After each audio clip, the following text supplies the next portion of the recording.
See here. Just gotta do some adjusting here. Some of the stuff you gotta wait till the chat, till the thing starts before you can do. All right. There we go.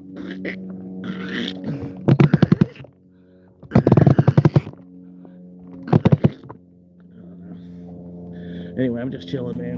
I'm gonna pack a little bit of bowl real quick.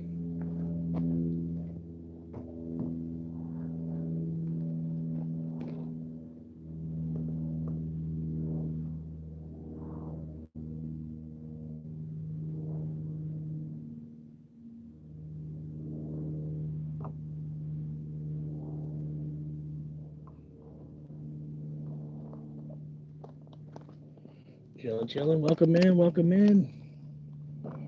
Thank you for being here. Makes my Monday night a little bit better, gives me something to do. But if you're not over the age of 18, please get out. That being said, if you're still here, welcome to the show. Yeah, I don't know. I did drink, but I think what I drank, I don't know if I drank enough.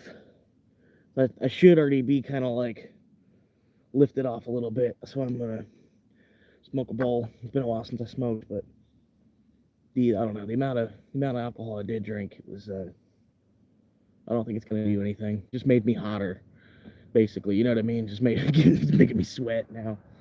I'm drinking. Here, watch this guy.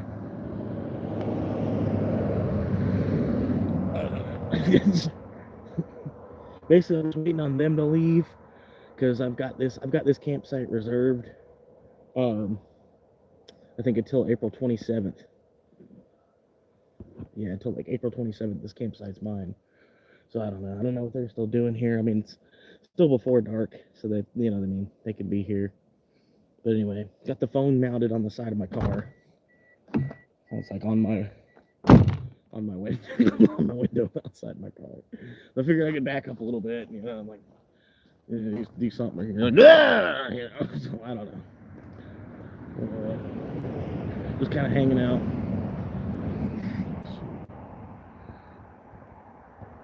People like me and people like you wish I could just sit back and it not be true, but it is.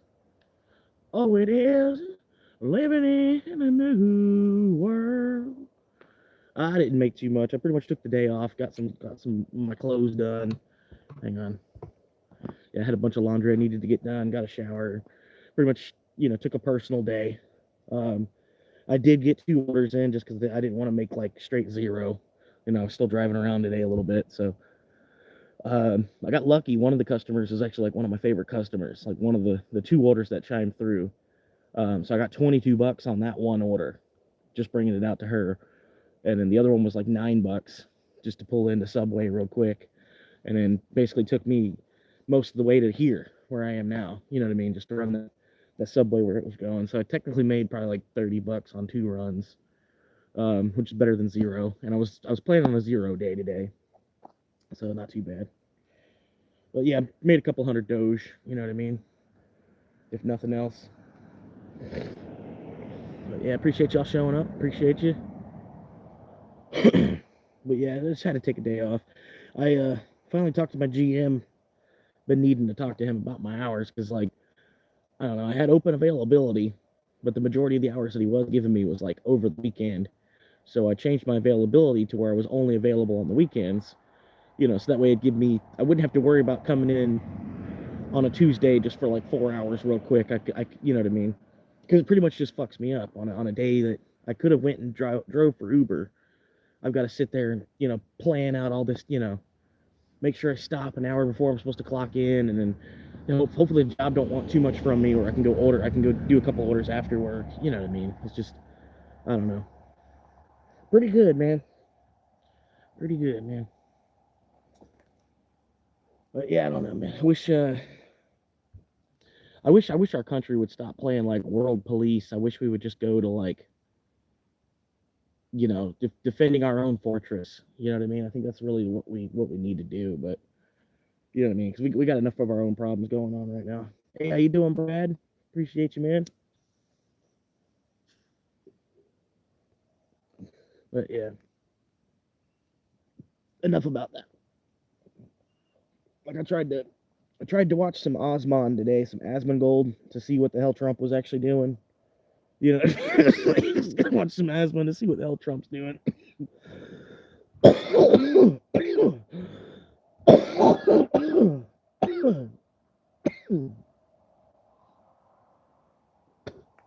But yeah, man, I don't know. Do I know Jesus? Yeah, of course I know Jesus. It was that lady, right? That lady that had the talk show. Just like,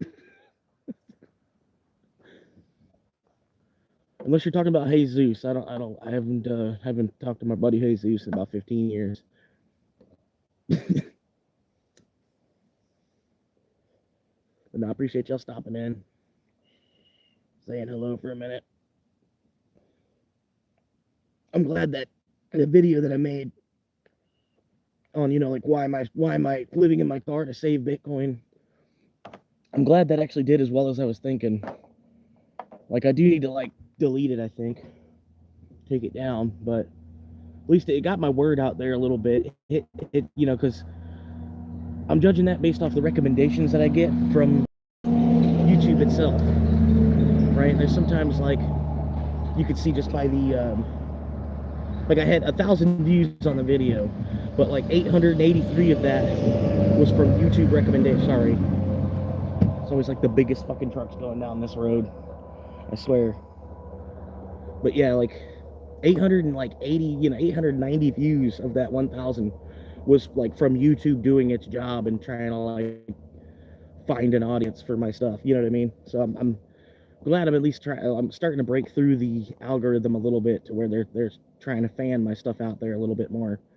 Because I think what I was doing at first is I was kind of oversaturating it by trying to produce a video every day, just to kind of you're dealing cards, make sure everybody gets a card. You know what I mean? But I don't know. It wasn't really working as well. So I don't know. It's a waiting game more than anything. Even when you get to the point where you finally do see some money from YouTube, it's still you have to wait 2 more months from that point to get paid. Once you hit monetization, then it takes 2 more months, and then you finally get your check, and then you're still 2 months behind, if you do start making money, you know what I mean? But it's nah. No, yeah, I believe the bigger the dick, the smaller the brain. So I mean, you can do with that what you want. But it's true in nature, you know what I mean? Like any other animal, the bigger the dick, the smaller the brain. I think we're honestly breeding the wrong way. But it's Larry's choice. But I think it's going to hurt us in the long run. Because I think we're breeding the long. I think really what we want to do, we want to get shorter. You don't want to be taller, because the bigger your body, the more caloric intake you would need. You know what I mean? So if you got somebody that's 7 foot tall and weighs the same as me, he probably ultimately eats more than I do, just to keep up with his mass. You know what I mean? Granted, I do eat them. You know what I mean? But that's just a product of the amount of salt and sugar and red 40 and everything else that's in our system. You know what I mean? But yeah, honestly, I think we're breeding the wrong way. I don't know. I think we've been doing that for about the last 100 years, though, honestly.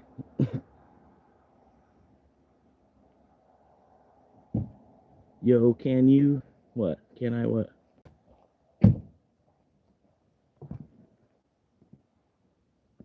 No, I can't. I need to get to 500 subscribers first, and then I'm getting closer to subscribers. Because people are nice enough that they are subscribing, you know what I mean? But the people that are subscribing, they're not really watching. They're just being nice enough and subscribing. So my view time is still way down. It's you need both though. You know what I mean? They've opened it up where it used to be 1,000 subscribers before you can get monetization, but now they moved it down to 500. But that's only for memberships and super chats. You know what I mean? You still don't get your ad revenue until you get to that 1,000. But you can still have 1,000 people that are supporting you or your friends or whatever. but you still need them to watch at least 4,000 hours of your shit in 1 year's time.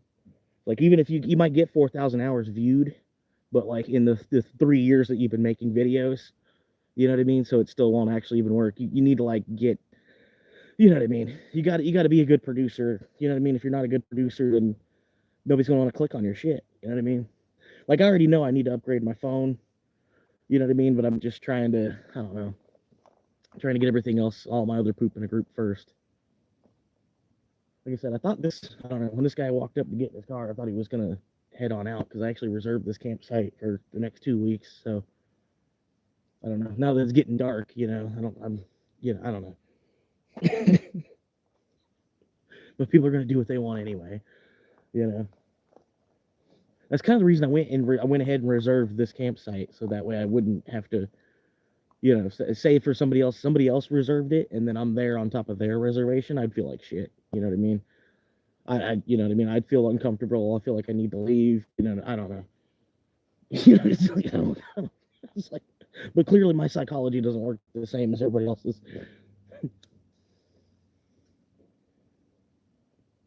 But yeah, I don't know, he came back to his car, grabbed something, and then went right back into the. And it's like a half-hour trail, and it's already getting dark.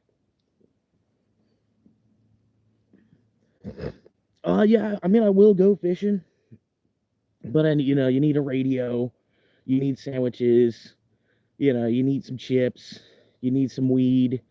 You know what I mean? Like, if you're going fishing, you want to make sure you got like snacks and drinks, so that way you don't have to just like leave in 2 hours because you get hungry. I've had that happen to me a lot. Like, I don't know. And like when you get all the way out to the fishing hole, and then you want some McDonald's, you're like, oh fuck, you know? And you gotta wrap everything up quicker. But yeah, that's cool, man. I wish I liked to fish more because like it's like free food, you know, for the cost of a fishing license. But yeah. For like, you know, $21 to the county or whatever it is. It might be, I think it's 36 bucks. It's something like 10 cents a day for a fishing license. So if there's 365 days in a year, it's like $36.50 for a fishing license, something like that. Because Florida, you know, they still try to be like a nature first state, even though we're like a metropolis second, you know. That's what I hate about it, man. You can't get off the grid. And you know, like there's not even a lot of options for like off-grid living. Like you have to like leave. You know what I mean? You have to go real far up north in Florida, like get out of any of the counties that are trying. You know, you can't be in Sarasota County and live off-grid. You can't be in Miami-Dade County and be off-grid. You can't live in Orange County and be off-grid. You know, I mean, well, certain counties like that, you know what I mean? But I don't know, man. But I'm not trying to live like off-grid, just like off-grid, on-grid. You know what I mean? Like my neighbor pays for electric, but I have solar. You know, like my neighbor on both sides pay for electric, but I have solar, and the only thing I really have to charge is, you know, the only thing I have to do is keep my phone charged. So I don't need that much electric to do that. You know what I mean? It's like some fucking lady let me and some bros fish in their backyard, but we are like nice and we do catch and release. Yeah, I mean, I can understand that, but put yourself in the perspective of the man. Like that would suck. Like imagine if people fished for people, like, you know what I mean? Like literally, like if they were, I don't know. You know what I mean? Like sort of. That's kind of what goes on anyway. You know what I mean? A lot of people are just trying to like find a crackhead to work for them. Kind of, I don't know. But I don't know. Like me, I would want to fish because I'm trying to catch it to eat it, or I might be catching it to sell it. Since I don't like fish, I don't know. Catch and release just to it's. I don't know, man. I'm not into like, I don't know, like cruelty sports, I guess. And I'm sorry if I'm like losing, you know, like now we're unvibing. You know what I mean? I guess it's just you know, I don't know. Not that I'm really like, you know what I mean? I don't know. I have you got to accept the fact that animals kind of have more rights than humans in today's world. You know what I mean? I don't know. I don't even know where I was going with that. I'm a little drunk. I wish I would have got a little. I mean, I don't know. What I did is I took the bottle. I didn't want to have an open container, so I took the bottle and I poured some into a water bottle, so that way just looked like clear liquor, clear liquid in a water bottle. And I left the bottle at my sister's.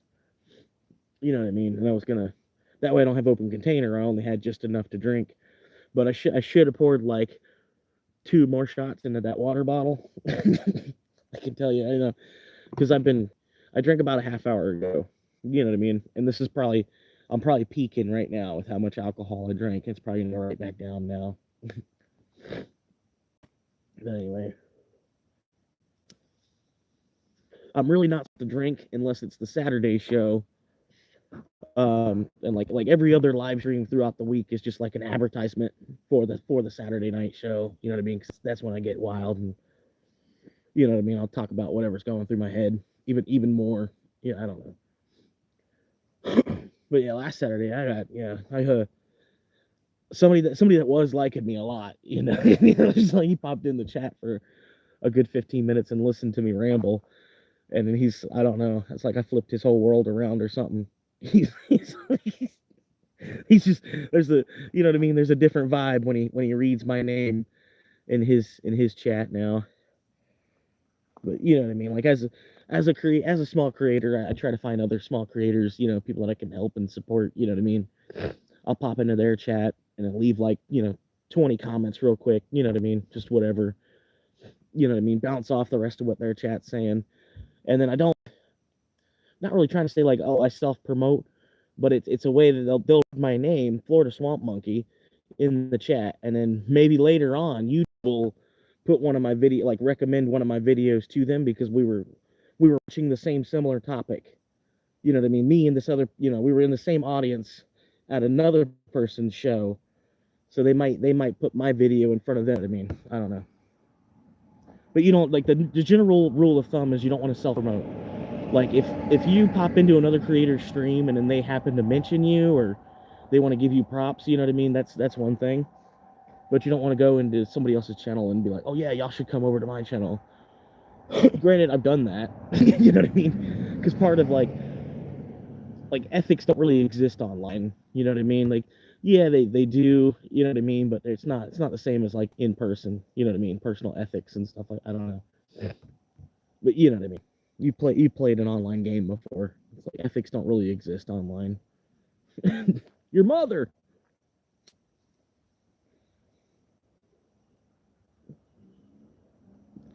But yeah.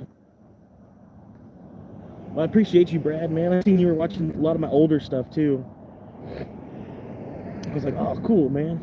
Because that was like the whole idea of doing the Chronicles episode. Like really, honestly, like number one, I'm gonna it gives me 100 episodes I could make basically from Chronicles episode 1 till Chronicles episode 100. And then honestly, when I made Chronicles episode 1, I wasn't planning on it being like 100 episode thing. I don't know, that happened later. You know what I mean? But anyway, I figured to catch a couple people maybe at like episode 74 or so. You know what I mean? And they might go back and watch every single thing as well as myself. You know what I mean? Just to see, you know what I mean? Because it's not.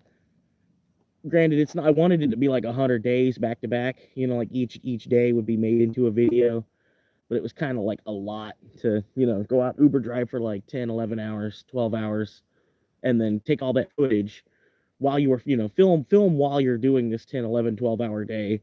You know what I mean? And then take all that footage, compress it down, build it into a video, put some editing on it, like even just like kindergarten level editing, but you know what I mean, just like call it edited. You know what I mean? And then like sit back and watch all your footage twice, 3 times. It's like a 3-4 hour process each and every day. You know what I mean? So I was like, I can't do a daily episode. It's you know what I mean. I appreciate that, man.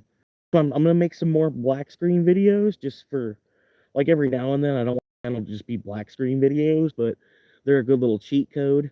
You know, you can make like an 8-10 hour. My phone doesn't have the bandwidth where I could make an 8 hour black screen video, so I can only make like a maybe I can might make a four if I cleared up my phone enough. I might can make a 4 hour black screen video. Um, but a buddy of mine, he's wanting me to capture rain sound, which I could. I tried. I thought it would sound good. The rain bouncing off the roof of my car. You know what I mean? But it didn't. It didn't come out right. At least not with the audio. Maybe get a different mic or something. Try it again. Um, but I thought it'd be funny if you hear me snoring in it too. You know, there's only so much good with that in there.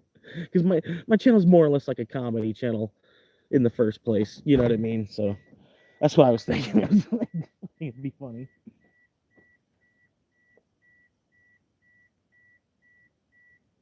Let's see if this helps. Trying to improve the lighting. It doesn't. Kind of, but no, not really. I might just have to hop in the car. Trying to see if I can adjust this phone a little bit. That's a little okay. That might work.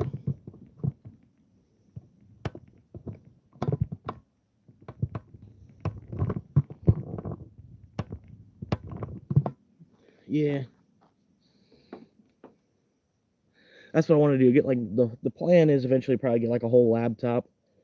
And then yeah, I'd figure with like a Windows 11, I ought to be able to do a lot more than I'm currently doing. I do want to upgrade the phone first, just so that way I can have like. But I'm gonna buy a whole nother phone just to live stream with. I know it sounds stupid, but this phone it can't operate Uber and live stream at the same time. It's one or the other. Um, I think I could just like go ahead and live stream my whole day of Uber driving. You know what I mean? I'm not expecting people to sit there and watch the whole 10 hour, but there might be people that do. You know what I mean? And then there'd be probably a couple people that click back in here and there, wherever throughout the day. So I mean, on some of my lives, I've been noticing I'll get like 200-300 views, and then I was only live for like 4 hours. You know, at the most. That's about the longest I've gone so far. But you know, just people popping in and out, right? I got a video with like 300 views, which is like a lot for my channel. You know what I mean? But at the same time, I get too personal during the lives where I can't post it as a video to the channel. And then for some reason right now I can't get the chat. Like when I go to rewatch it or whatever, I'm like, oh, this is something I might be able to post because it was funny. But you don't have the chat in the rewatch, so I don't. It's it's like you're getting like a third of the show's not there because you know what I'm saying. You can't read the live chat. Like I don't know. I'm hoping it's just because my channel is too small right now. It's something I got to unlock later on or something. Because I know with other channels you can. If you watch a live show, you can go back and watch your live chat when it I don't know. It's stupid.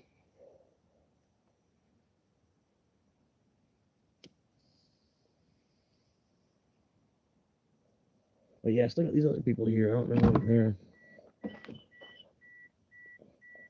Oh, you can't see there. Yeah, there's that car over there. I don't know when they're gonna leave. So I think this other guy, I think he heard me talking because he was still like walking out. Like there's the approach trail to get to the trail is like this zigzag back and forth switchback kind of trail. So I think he heard me talking like, oh yeah, I actually do have this campsite reserved. So I don't know what the fuck this guy's doing here. Because it was really quick that he turned around and came back to like leave. I was like, oops. I was like, I thought he was a little bit further down the trail. I didn't think he was actually listening.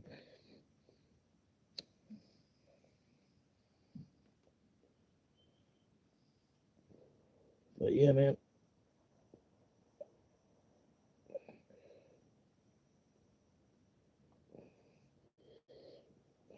That's what I'm hoping, man. That's what I've been, like I said, that's what I was trying to do. Because, like the one thing I was watching on videos, like how to get your channel started, they said you need to start from day one. So I've already fucked up there. Because this channel, this is, like I used this YouTube account to just watch with. You know what I mean? So I had this account for like 5 years before I even made a video. And then I made one video. And then there was like another 5 years before I started making videos. So my channel is, I don't know, it's messed up from that. I'm having to fight through the algorithm to you know what I mean? Because the channel it's got an age to it. I don't know, for some reason the They like to promote new content. If you make a brand new channel, and then whatever niche or topic you're like making a channel on, or whatever couple of topics you're making a channel on, but anyway, make a video every single day for like the first month. And then if you like, like that's too much for you, cut back to like once a week or something. You know what I mean? But at least stay with that consistency of once a month. But the reason you want to pump out as many videos as you can at first, basically, because it creates like a page for yourself. Like when somebody goes to view your channel and they click, and then it says like you got 150 subscribers and then you got like 89 videos. You know what I mean? Somebody's been like, oh man, this guy's trying to, he's working, he's did 89 videos, like holy shit. You know what I mean? And then kind of like the bigger your channel gets, while it's smaller, the it's like a snowballing effect, like a snowball rolling down a hill, and it'll get bigger and bigger and bigger as it rolls down the hill. But like say if my channel was at like 800 subscribers, it would be easier to make subscribers because people would see that you're like on the cusp of breaking into the 1,000. You know what I mean? So you'd have a couple more people that'd be like, oh yeah, I'm gonna help. He's almost there. You know what I mean? Where if you're at like 200 subscribers, it looks, you got like a bullshit channel. You know what I mean? So it's hard, you have to like really produce something good to like break that mold from like 100 people that you talked into subscribing, basically, and then getting up to the point where you have like 700 or 800, where it looks like you have like a halfway legit channel that you're just I don't know. You know what I mean? I don't know, because I've seen it with other people that I've subscribed to, people at like 900 subscribers, and I'm like, yeah, I'll help them make 1,000. But now that I'm doing the stuff, you know what I mean? I'm like, I see the logic behind, the majority of people would probably think the same way, where they're like, like he's right there, he's almost there. You know what I mean? But if you see somebody that's got like 16 subscribers, and then like they've made about 5 videos, you know what I mean? You'd be like, okay, pass. I'll wait till I see you later, buddy. You know what I mean?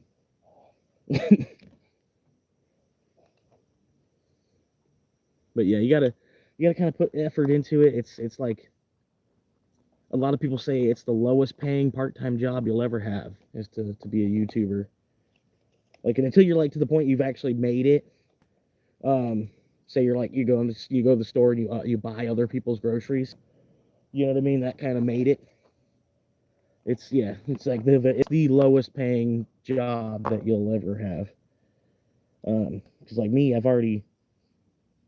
it surprised me how low my time watched is, because I'm like, damn, it was at like 305 hours, bro. I'm like, what? I'm like, man, I think I've watched my own shit at least 305 hours. Like, how in the fuck is it only counting myself? Am I the only one that's actually watching? Like I'm getting clicks, but I'm the only one that's actually watching. That's some of the shit. I went and looked at some of the stuff, and like my videos that did kind of pop a little bit. By pop I mean like 300 to 500 views. But anyway, I went and looked at those videos, and they do have a decent number of hours watched. The black screen videos, they have a decent number of hours watched too, like based on the amount of views that they have. You know what I mean? They're doing the job. You know what I mean?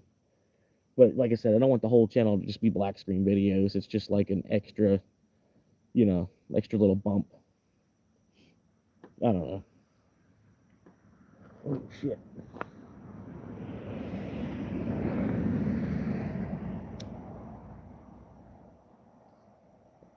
But I like doing the live stream, and I do like pretty much 3 pre-planned shows a week, at least at this point. I do the Saturday nights at 10 o'clock, and then Mondays and Wednesdays at 8. It was 9 o'clock for Mondays and Wednesdays, but as I was checking out the algorithm a little bit, it shows me the people that watch my stuff, the more majority of them are on from 5 to 8 p.m., right? Which, it makes sense. You know what I mean? So I was like, well, let me go live an hour earlier, just to, you know what I mean, just to help kind of catch the people that are logging off for the day, help them stay on longer. I don't know, whatever. But it's telling me basically there's like no reason to live stream at like 3 a.m. You know what I mean? Like it's kind of, I like how in depth a lot of the analytics are. It's kind of crazy. But yeah. I've been having fun with it too. And like number one thing they say is like, if you can find a job where you can actually have fun doing it, then by all means, that's what you should be doing. You know what I mean? Like everything else is in the way at that point. You know what I mean? Honestly, I feel like if I could have been videoing my life like the last 15 years, if I would have been like, documenting it the way that I have been since September, I'd be in a completely different fucking story now. You know what I mean? Like even with even without a following, you know what I mean? Just me, I just feel like the story that I lived, if I would have had a camera around to like document different moments of it, you know what I mean? That would have been a fucking really hell of a fucking story that would be on here. You know what I mean? Versus some of the other shit that I see on here. Like I don't know. You know what I mean? I don't know. So they keep popping. Use Chat GPT to make the description. Yeah, there's some people that are description whores too. Like they won't. If you click on a video and it's got no description, they'll open it up and it's got no description. They'll leave quick. You know what I mean? You have to put something there. Um, but yeah, you don't want to. Oh, I heard you also don't want to over hashtag your shit either. Because I've seen some people do that. They have like 50 hashtags. Like they tagged every little bit of anything they were talking about. It was tagged in the video. They said you only want like 3 or 4 tags. You want to kind of like there's 3 main topics to this video, and here's the first one, here's the second one, here's the third one, and the algorithm just likes it better because it's not a whole bunch of fluff for no reason that way.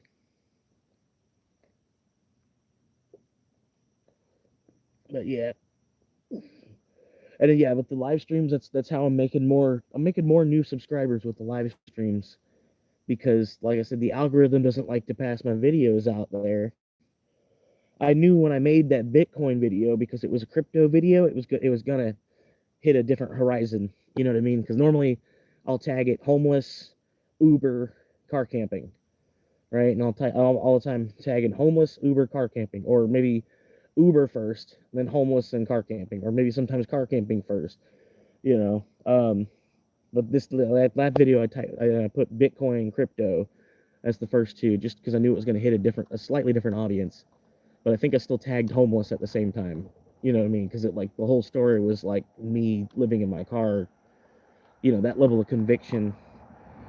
But I don't know. I've seen other Bitcoiners do it. People that are like taller in the scale of Bitcoin because they did that in like 2017. Like there's one guy in particular. His name is Luke Mikic. Luke Mikic. He's here on YouTube. He's got like a lot of factual videos on Bitcoin and everything. He's a good source if you're looking for some news on it. Um, but he's like a YouTuber. You know what I mean? Like he's all the time like pushing. He's the 4 people that have the 4 companies that sponsor him. He's all the time pushing those sponsors. He's what I mean. There's a different level of professionalism, I guess he's got. You know what I mean? Which I get. You know what I mean? It's part of it. He probably went to school and everything for it now at this point. You know what I mean? But anyway, point of that story is back in 2016, 2017, he was living in his car to be able to save in Bitcoin as much as possible because he already kind of like recognized at that point, knew what it was going to be. So he like, basically, just lived in his car for like 2 years to buy as much Bitcoin. Ah.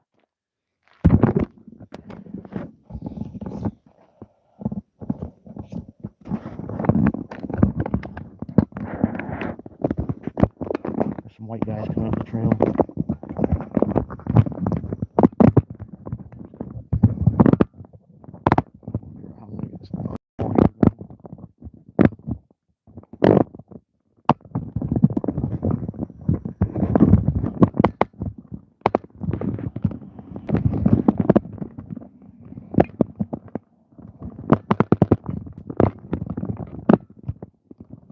There we go.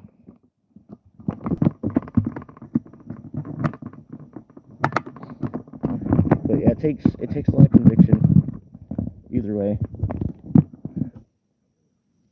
Because basically, it's all it is like the currency that we're using is getting so oversaturated with like extra zeros that they basically had to create another currency to get rid of the zeros, ultimately. Have like another currency that represents multiple of the other currency.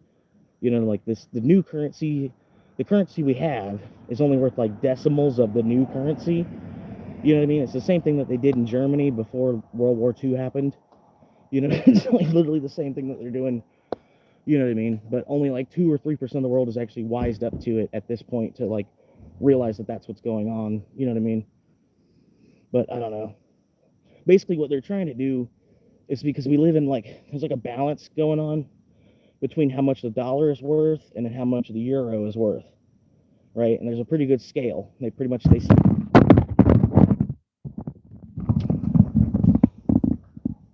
sorry, hang on. If I lick it and stick it. Come on, stick on that. It's not gonna stick. Hang on. But basically, that's the way it's been for a while now, is the dollar and the euro kind of work a balance with each other. But the Chinese yuan, basically, is what they're going to try and do. They want to make a three-way scale where the Chinese yuan equals the euro, and the euro equals the dollar, and the dollar equals the Chinese yuan. But right now, they need to 8x the dollar to be able to do that, right? So basically, we're kind of like, we're fucked. The next couple generations, while they do that, there's going to be this hyperinflation that like some people are not even going to realize. Like, they'll know about inflation, but they won't actually know like why, the bigger picture of why that's actually happening. You know what I mean? Because like, they're basically, what they're going to do is they're going to debase the dollar to being worth the same as the yuan. You know what I mean? And to do that, they're going to have to make 8x the amount of dollars that are currently available.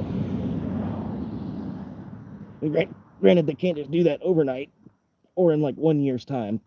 Something that's going to take probably about 40 to 100 years to probably do.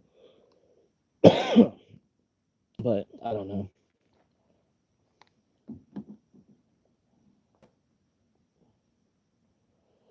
I'll just do what I can, man. But I'm trying to come up with a name for like the people that are my audience. You know, like a name for the people that are my audience. I don't know. I'm tried to use AI to help me out, and even AI couldn't come up with anything that was like that good. Pretty much it came up with like stink seekers and skunk apes. Like to call my audience, instead of ladies and gentlemen, call them the stink seekers and skunk apes. That's what they're like, something like, you know, like the barrel or the tribe, or you know what I mean. It was throwing me a couple different things out there. The bog bandits, the marsh mafia. You know what I mean. There's some kind of swamp version of Bigfoot. There's Florida version of Bigfoot. He's got 4 toes. You can call them the 4 toads. You know, the four toed. I don't know. 4-toed wanderers. It came back with a bunch of different shit, but nothing that I was like, oh, that's it. That's it. I'm gonna hop into the car now.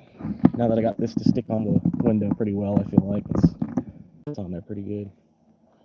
But I see people coming in, and then they're leaving really, really quick. So they must not like the lighting that I have going on, right? Which I can understand. You know what I mean? Let me go ahead and hop back in the car. Create a different angle.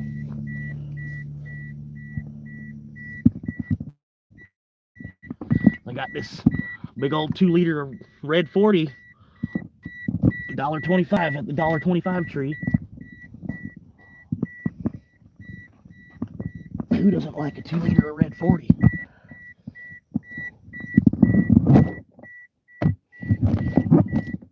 Be able to plug my phone in for a little bit too.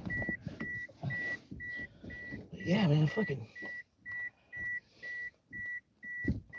people piss me off with that shit. Like, motherfucker, I reserved this campsite. I have the right to tell you to leave, I think.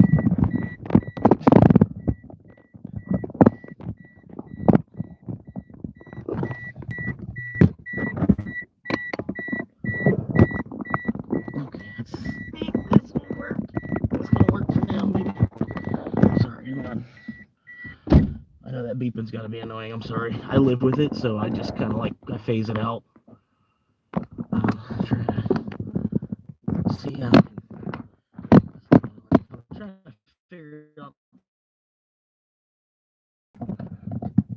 the wire on it. It's hard to bend. It doesn't want to bend. Like you pretty much gotta find a way that just leave it there.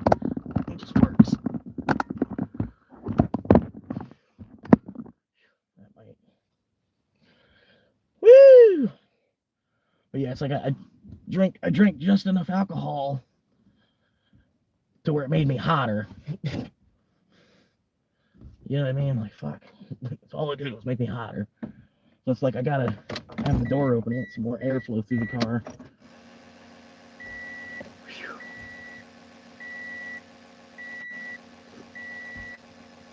I don't know. The monkeys. I don't want to try not to think of a name that's gonna come off even like slightly racist. And that's the hard part with the monkeys thing. You know what I mean? Like any like the ape crew or y'all could be the Bored Ape Society, but that's already taken. Like, what's up, y'all bored apes? Welcome to another show.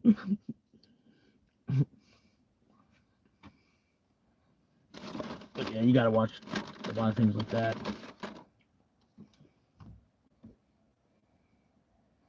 I had one the other day, man.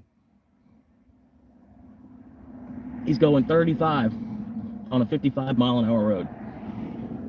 So I'm like flashing. I'm going like 55. And he's still going, I'm like 55. Like I'm doing like out my window. I'm like 55. And the guy's still just going 35. We pass a speed limit sign that says 55. And I'm pointing at the speed limit sign and I'm going 55. And then he starts brake checking me, right? Because at this point, I guess he finally figured out that, oh, he's telling me to go faster. So he starts brake checking me. I'm still telling him, like, no need for your brake. No brake. 55. Meanwhile, as slow as he's going, he's got like a parade building up behind him. He's going down, and then like finally he pulls over. I pull over too. He's like, what the fuck's going on? What you waving me down for? I don't know. Immediately wants to bring race into it, and I'm like, dude, it's the fact that you weren't moving. I don't know if like maybe there's something wrong with you. Maybe you got something illegal in your car. I don't know, like maybe you're just flat out not paying attention. But you're going like half of the speed that you should be going on this road, and it's kind of annoying to every other driver. It's not really a race thing. It's like. I honestly couldn't tell what color you were in your black Dodge Ram. Your black Dodge Ram 2500. I'm supposed to be able to know what color you are. You could be, you could be anybody.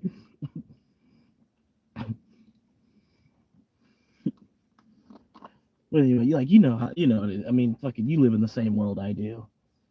It's just stupid.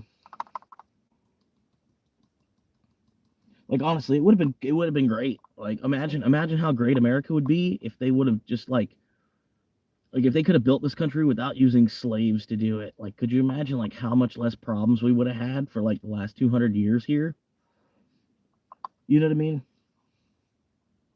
It's like if they would have just, because they're only like basically just giving us tickets anyway. You know what I mean? That's all they would have had to do is just give everybody tickets for working, make them think that they're being paid.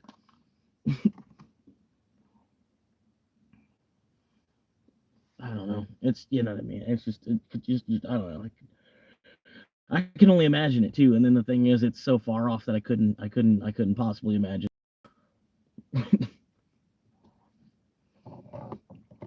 it just sucks, man. It really like makes me want to move to a different country where it's like slavery was never really an issue. You know what I mean? Or it was so old an issue. It's like, I don't know. It's just really, I hate this country. I really do, man. It's like the older I get, the more I fucking hate this country. It's just a sick fucking system that we have here. And then like, I don't know. Meanwhile, like we wave this flag of democracy, like we wave, like it's like, oh, like we're this, I don't know, but we're not a fucking democracy. Not exactly.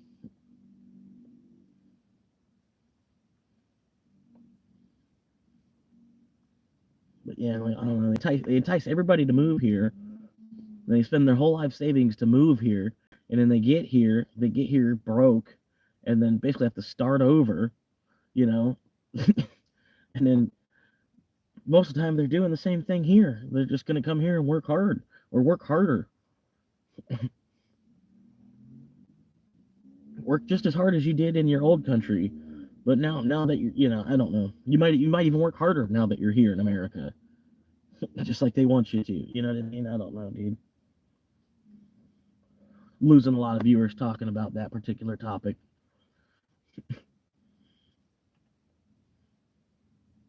But yeah, like I said, even that what I just said, I can't post this as like a video on the channel. Somebody will be offended by it. All right, $7 tip.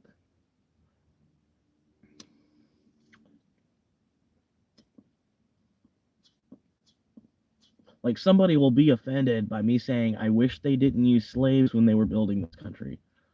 Somebody will be offended by that. And then, yeah, you know. Even as I was saying it, it sounded offensive, but I didn't, I'm like, honestly, it's like, could you imagine how much better of a picture it would be?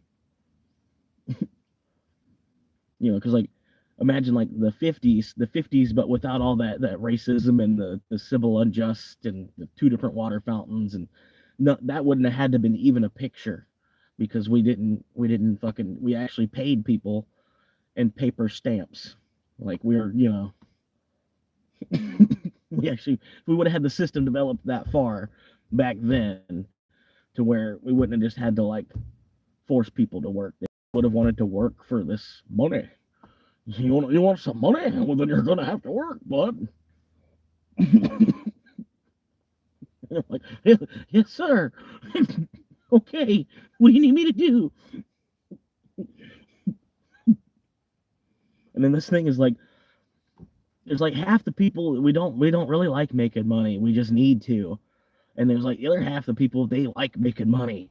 They love making money. They're trying to make as much money as they possibly can.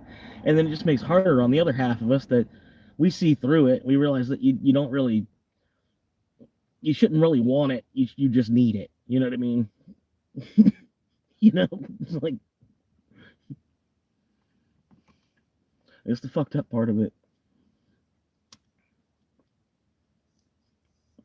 Because I'll even see with like other DoorDash and Uber Eats drivers, they're like trying to make as much money in a day as they can, and I'm like, really, I'm just trying to get through the day, like fucking, I'm more or less just playing the waiting game, if I turn on the app and make like $40, that's cool, I try to act that way at least.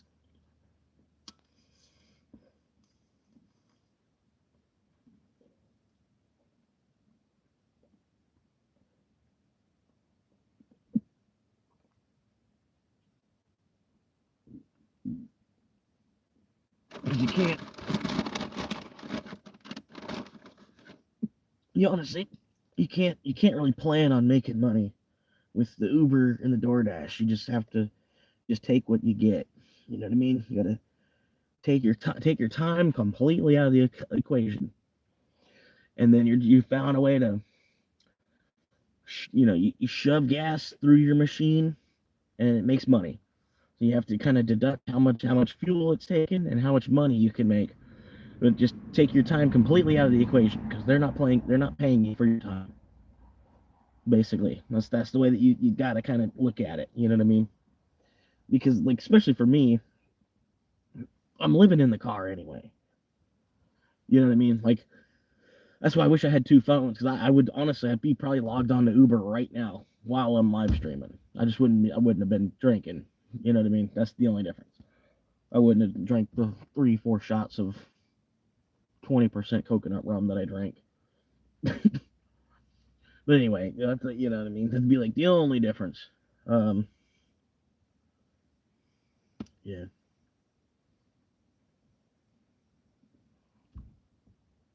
Light bulb, blue flashlight. Yeah. Red truck, orange truck, blue truck, Formula One race car. Hell yeah.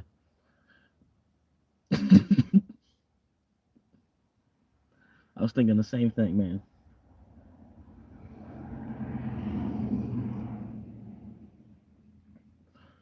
But yeah. Pretty much this is where I sleep too. I mean, this is like not every night I bounce around, but this is like one of the 5 spots that I've got as a place to retreat to for the night. I don't know. And like I said, the longer I do it, man, the easier it's getting. Like I might not even fucking end up buying land because it ultimately I'm gonna run into more problems with it than I'm thinking.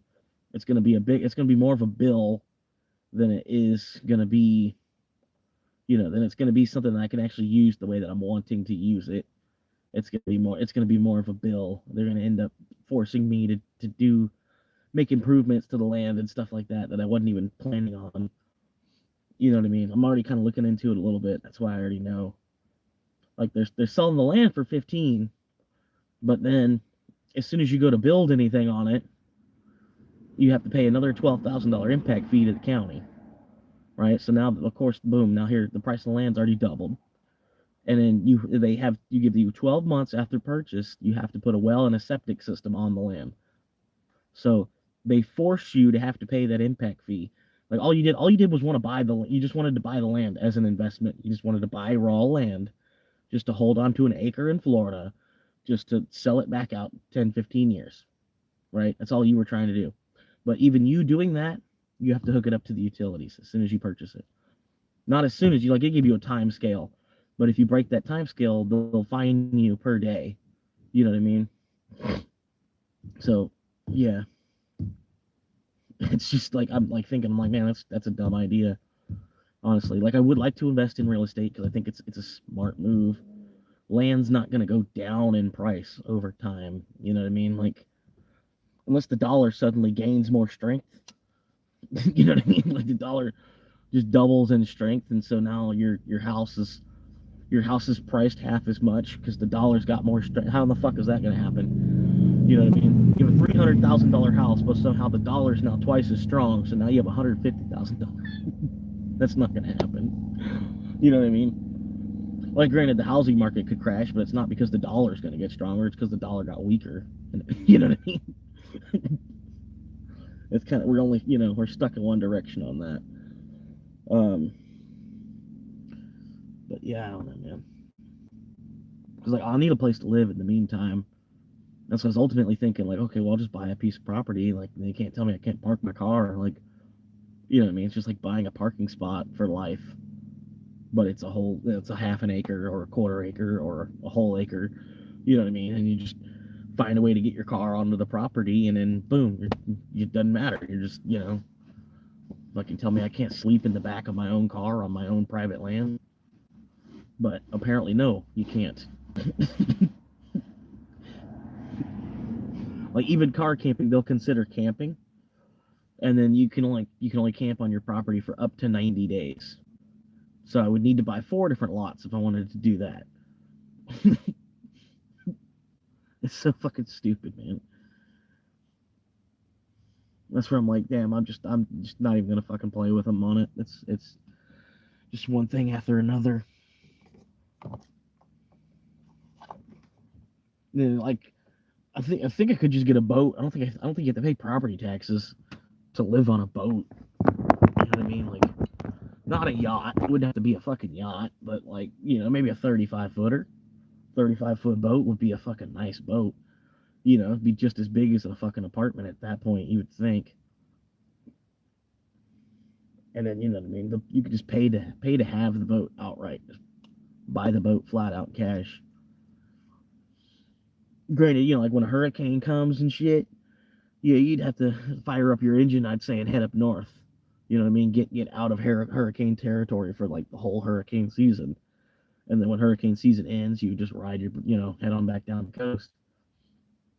You know what I mean? But then at that point, you're paying more because then, you couldn't just have a boat that's just like a stationary boat that you live on.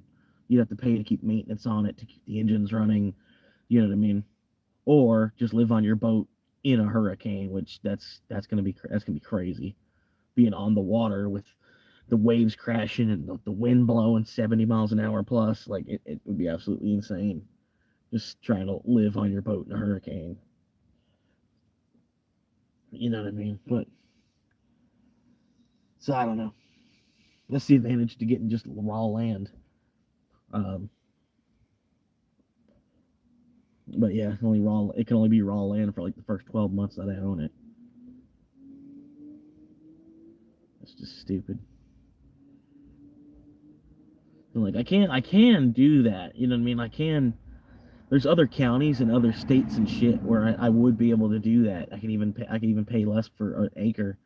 You know what I mean? Like out in New Mexico or something, I could probably get an acre for like $5,000 cash. But I'd be out there in the middle of the fucking desert where trying to find water would be its own job. It'd be a 40-hour week trying to figure out how you're gonna get your water situation figured out. The boat would be cool. Just stay close to land and travel. Yeah, that's pretty much what I would do. I would just like park at a dock that's free somewhere, somehow or another. You know what I mean? Or even just be like up on the side. You know what I mean? Like, I don't know.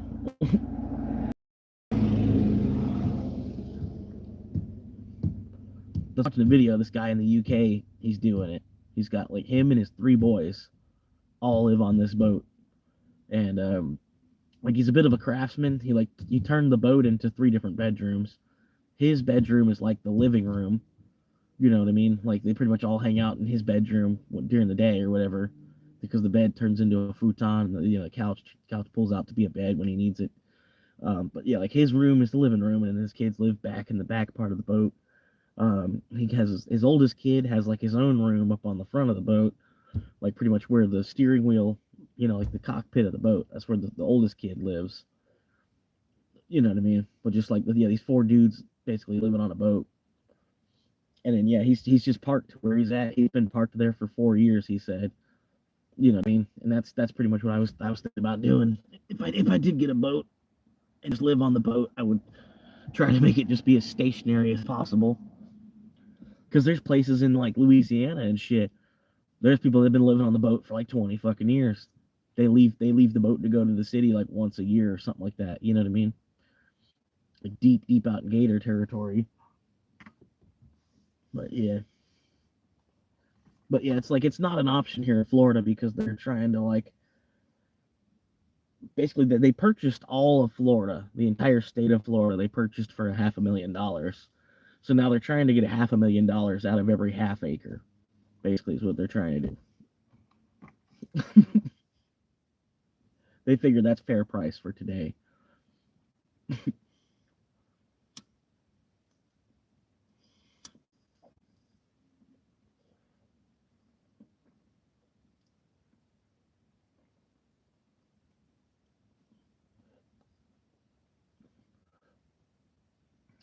I don't know. There's like so much resin in this pipe. It's all trying to come out. It's all trying to come out the mouthpiece. You can see it a little bit. So I gotta find my. I had napkins and shit, but I I had so much trash over here. I got rid of it all. Pulled it all out of the car. Threw it away today. And that's where I was like, I had so many fucking napkins in here earlier, and now that I need one, I just threw them all away. What do we got here? Get your YouTube started and then do YouTube. Yeah, that's what I was thinking too. I'm gonna if I can get the channel off the ground, I was thinking I might be able to do cross country with the Uber. You know what I mean? If I can get to the point where if I could make like $200 a month from YouTube even, that'd be enough that, like, oh boom, my car insurance will be paid with that. Just, boom, it goes from the YouTube to my car insurance. And then my car insurance, because I'm living in the car, that's technically my rent, right? So my rent would be paid from YouTube, and then I would just Uber drive for lunch money and gas. You know what I mean? And then they would still, for the most part, the channel would still stay active and alive because I'm still doing the Uber driving. I do want to branch out.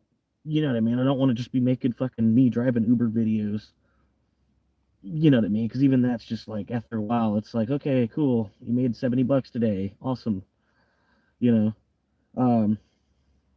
But yeah, if like I was going to different states and shit, or like on a long distance journey to New York, or you know what I mean, I want to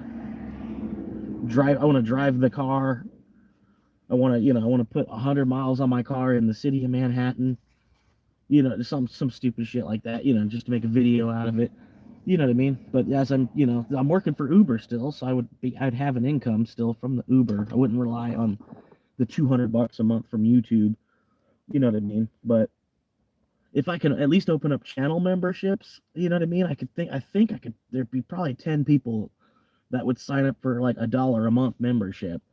You know what I mean? And I could make at least $10 off of people that are my fans already. Not that I'm really trying to like make money off my fans, but it's like, I'd be lying if I said I wasn't doing this, completely all for fun. You know what I mean? Granted, it's like 90% of me, I'm doing this for fun. But the other 10% is like, hopefully one day, if you maybe like make $100 a month on this, you know what I mean? Especially when, people do start super chatting. If I do get super chats, I'm going to tell people not to super chat, because I've seen that YouTube takes 30% of that shit, dude. Right? So you super chat somebody $20, you gave YouTube 8. And why? Why do they need it, right? Like they're making money off of you, the creator, left and right, all day long. You know what I mean? They're giving you a portion of the ad revenue that they get from your, the 1,000 views your channel gets or whatever, and then you might get $1 for every $100 that you make them. They probably give you $1. It's probably how it works. But yeah, then you get a super chat, which is something that your fan was nice enough that they gave you a tip for what you're producing. You know what I mean? That they're such a fan and they want to see you keep producing, that they gave you a tip. You know what I mean? They gave you a tip for your service, I guess at that point, the service of the entertainment. You know what I mean? And then YouTube thinks that they should get 30% of that. So basically, between the 30% YouTube takes and then you getting taxed on it, you won't see half of it. You know what I mean? And then that's not fair to the person that paid the tip. The person that you're paying the tip to, they get jacked off of half of it. You know what I mean? It's like, it's not fair to either. You know what I mean? And then YouTube just slaps heads with that. You know what I mean? I'm not sure. It's probably the same thing even with the memberships. They'll take 30% of the $1, but I only want to make it $1 a month, because that's like, I think that's the cheapest I can make it. And you don't really get a whole lot for it anyway. You get your name in green in the live chat, a couple of emojis that I'll have to make. You know what I mean? But that's not gonna be. I'll be able to make like 20 different emojis that y'all, like the members can use in my. You know what I mean? You've seen a live chat. But you know what I mean? That's like the majority of what you get for being a channel member.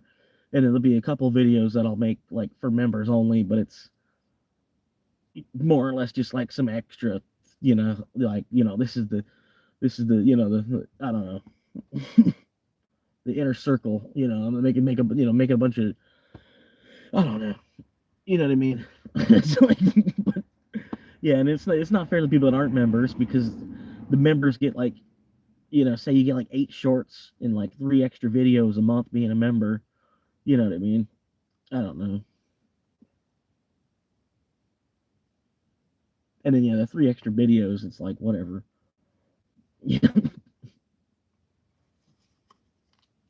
But yeah, I don't know, man.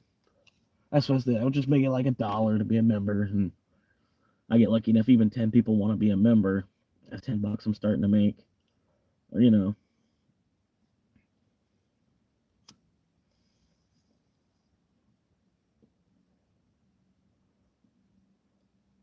But yeah, I'll be encouraging people not to send super chats if they don't give a fuck and they're still just like, here's $100, bro.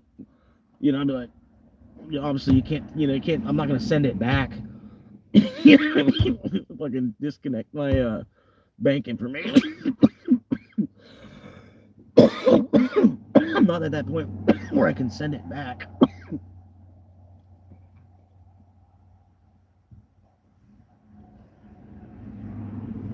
But yeah, it's just kind of fucked up, man. They get 30%, and then Uncle Sam, Uncle Sam's gonna get another 20%. That's just how it works.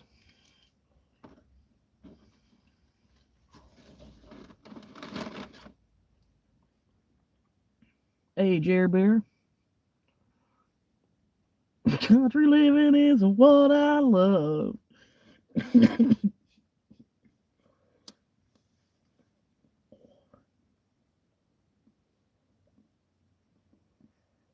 When the sun goes down on my side of town, that lonesome feeling comes through my car door, and the whole world turns blue. Blue. Uh,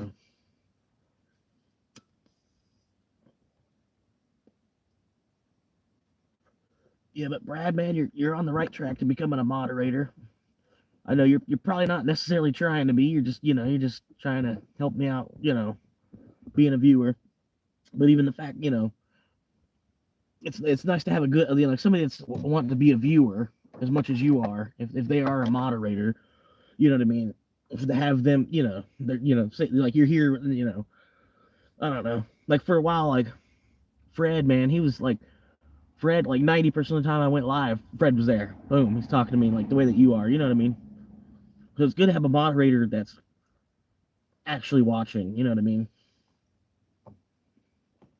I don't know, but I don't want the whole chat to just be like blue moderators talking. Because me as a viewer, when I go to another live chat and it's just like all their moderators talking to each other, and I'm like, oh, this is a bullshit channel. You know what I mean? So I do try to like watch that. You know what I mean? But yeah, I can't pay you to be a moderator either. I don't have that kind of funds right now. I was messing with somebody else. They were like talking like, he's like, oh yeah, he's like, I'm gonna make you a moderator. And I asked him like, I typed in the chat, I was like, how much does that pay? He's like, what? He's like, it doesn't pay anything. I'm like, oh well, then that's a ripoff. I'm like, you just make him your moderator and you don't even pay him anything. Like you said, it was a promotion. Sorry, Jerry.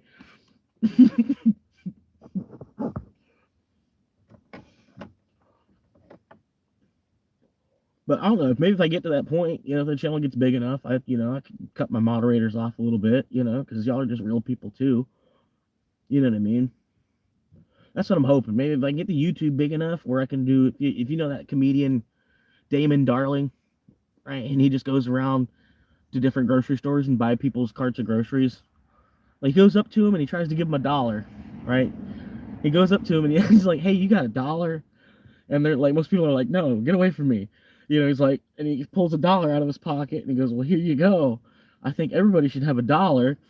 He's like, if you ain't got, everybody should have a paper dollar in their hand. And he, tries to give him $1, and then I don't know. It's just funny the way people react, and he's just trying to do good, Meemaw fuel, yeah, you know him. But yeah, if I could, that'd be nice if I get at that point where I could just be, I go to McDonald's and then I'm like, hey, I'm gonna pay for like the next 5 cars behind me, not the next fucking 5, shit like that. I don't know, because I don't go into the grocery stores too much. There's just like fighting a mob of people trying to get your food. You know what I mean? And the price is like the same. Plus, you got to go home and cook it.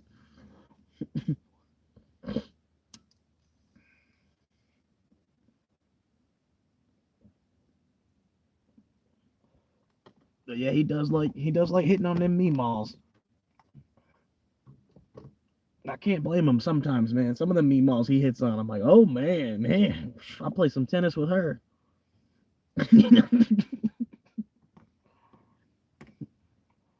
I know why he stopped and turned around.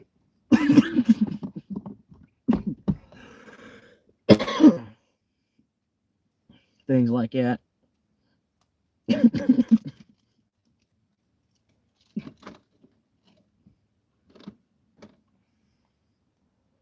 But Jerry, I'm thinking for a name for the audience. I'm thinking like ladies and gentlemen, but instead of ladies and gentlemen, it'd be the stink seekers and the skunk apes. You're like, good evening, stinks. Good evening, stink seekers and skunk apes. It's even gonna be like a word riddle, even just trying to say it each time. Stink seekers and skunk apes. Because like usually, like when you're near a skunk ape, the thing is a stink seekers. You smell it way before you're ever gonna see it.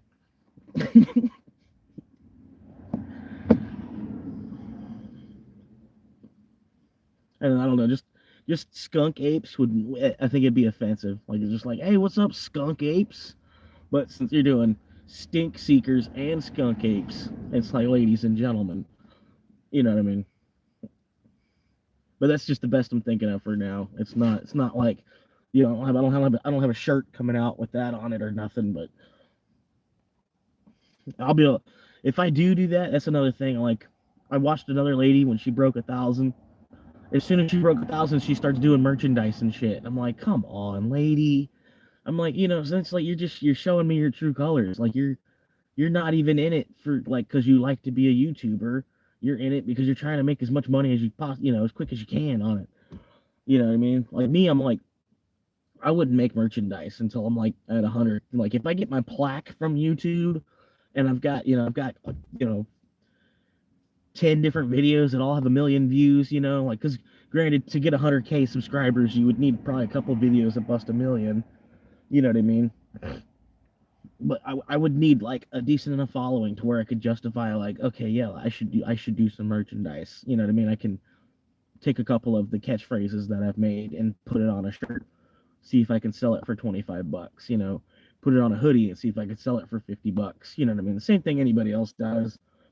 But I want to, you know what I mean? I don't want to, I don't know. I guess it's ultimately the same thing, but I don't know. I don't know. I can't even explain it. Well, I wouldn't have to either. You know what I mean? I would ask my subs, I guess, at that point, like, hey, would y'all want to see merchandise, or would y'all rather me not try to make a quick buck? And then I bet, for the most part, if I got to the point where I had 100K subscribers, I bet 54% of them would be like, yeah, we'll buy a shirt. You know what I mean? They would be, I don't know. Because you still see the cool dude, you know what I mean? You still see this real guy, I just, somehow I put my name on the bottom of a skateboard, fucking swamp monkey boards and shit, Even though I can't fucking skateboard. Got like a whole fucking brand of skateboards and shit that I sell. I don't know. But it would also like it'd have to be something you could actually get behind, something that it's got like a decent following. It's been around for a while. The creators of it, the creators of it, they're good, honest people. They're not even like Mark Zuckerberg. You know what I mean? They're software developers just like he is, and they pretty much created a piece of software that's going to be just about as big as Facebook could ever imagine to be. But this is a currency itself, whereas Facebook has to find a way to make currency. They literally make currency. But you know what I mean? It'd have to be a project you could actually get behind and something that you have supported for years already that you're like, yeah, y'all, I mean, you know what I mean? I don't know. Because honestly, that's what the viewers want to see. They wouldn't want to see me just like promoting tampons, You know what I mean? Unless it was like a joke thing, you know.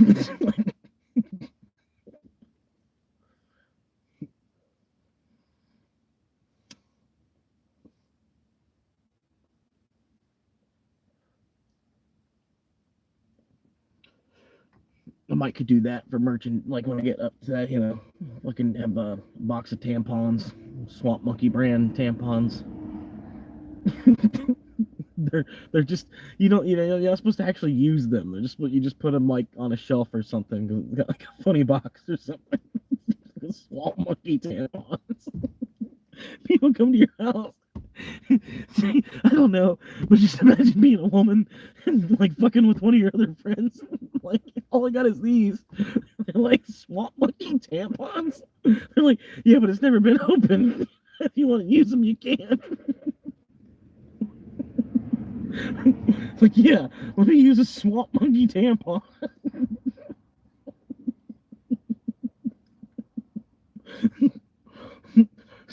Like, are they trying to call us swamp monkeys for using tampons? I don't get it.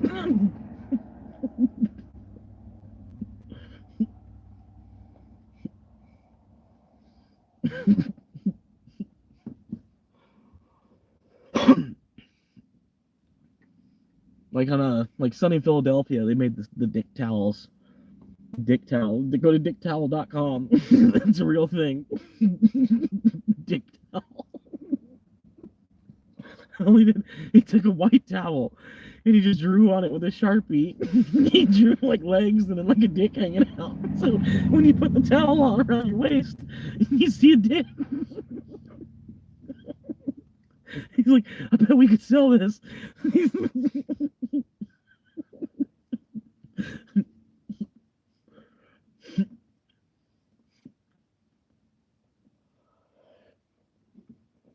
But yeah, no, it's like it's supposed to be a comedy. You know, life is supposed to be a comedy. You know what I mean?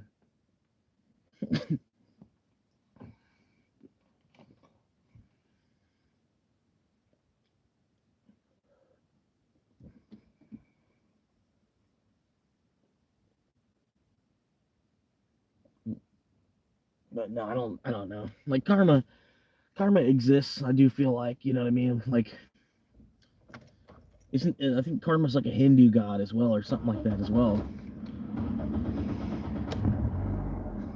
I don't know for sure.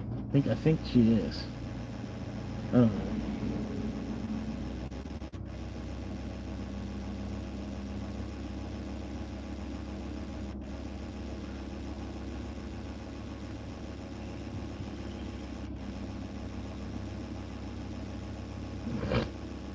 Living in a new world, but you're breathing old mold. Cause them rich men from Richmond keep getting Richmond, and richer than your Richmond do. Richer than me, and richer than you, and richer than me, and richer than your daddy too. Cause them rich men north of Richmond.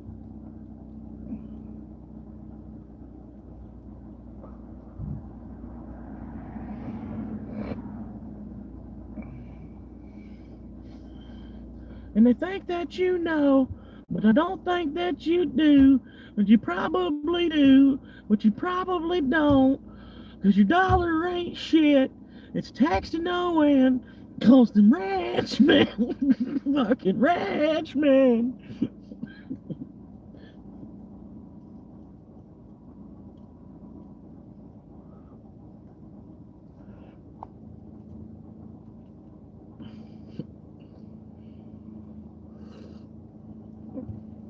Oh, sorry, Kenny. I only just now saw your message. I'm sorry, man.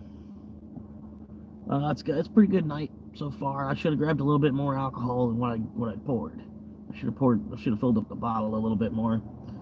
That's the only thing. I feel like I'm too sober. I didn't see your message because I thought it was one of Bradley's messages. I just now looked at it hard enough. Sorry, man.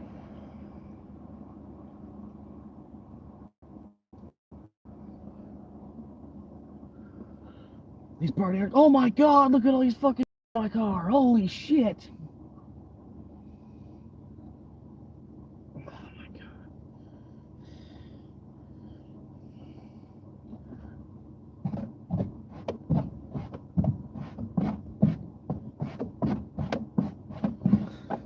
place to hang out.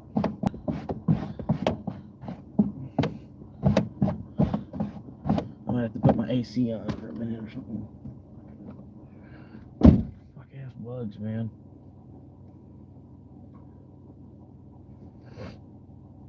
Fucking rich man making bugs.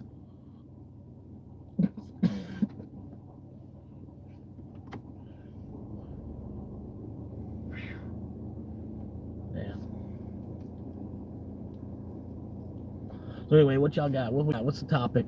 Who's got it? Who's got the next topic? Let's go.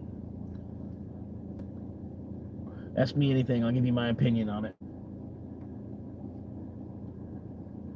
Besides, like, the Iran situation. Like, yeah, I mean, because I'm sure somebody's about to type something about that. Because I honestly don't know. I don't know why the fuck Trump's even fucking around with shit over there. You know what I mean? Like we already fuck around with the Panama Canal so much.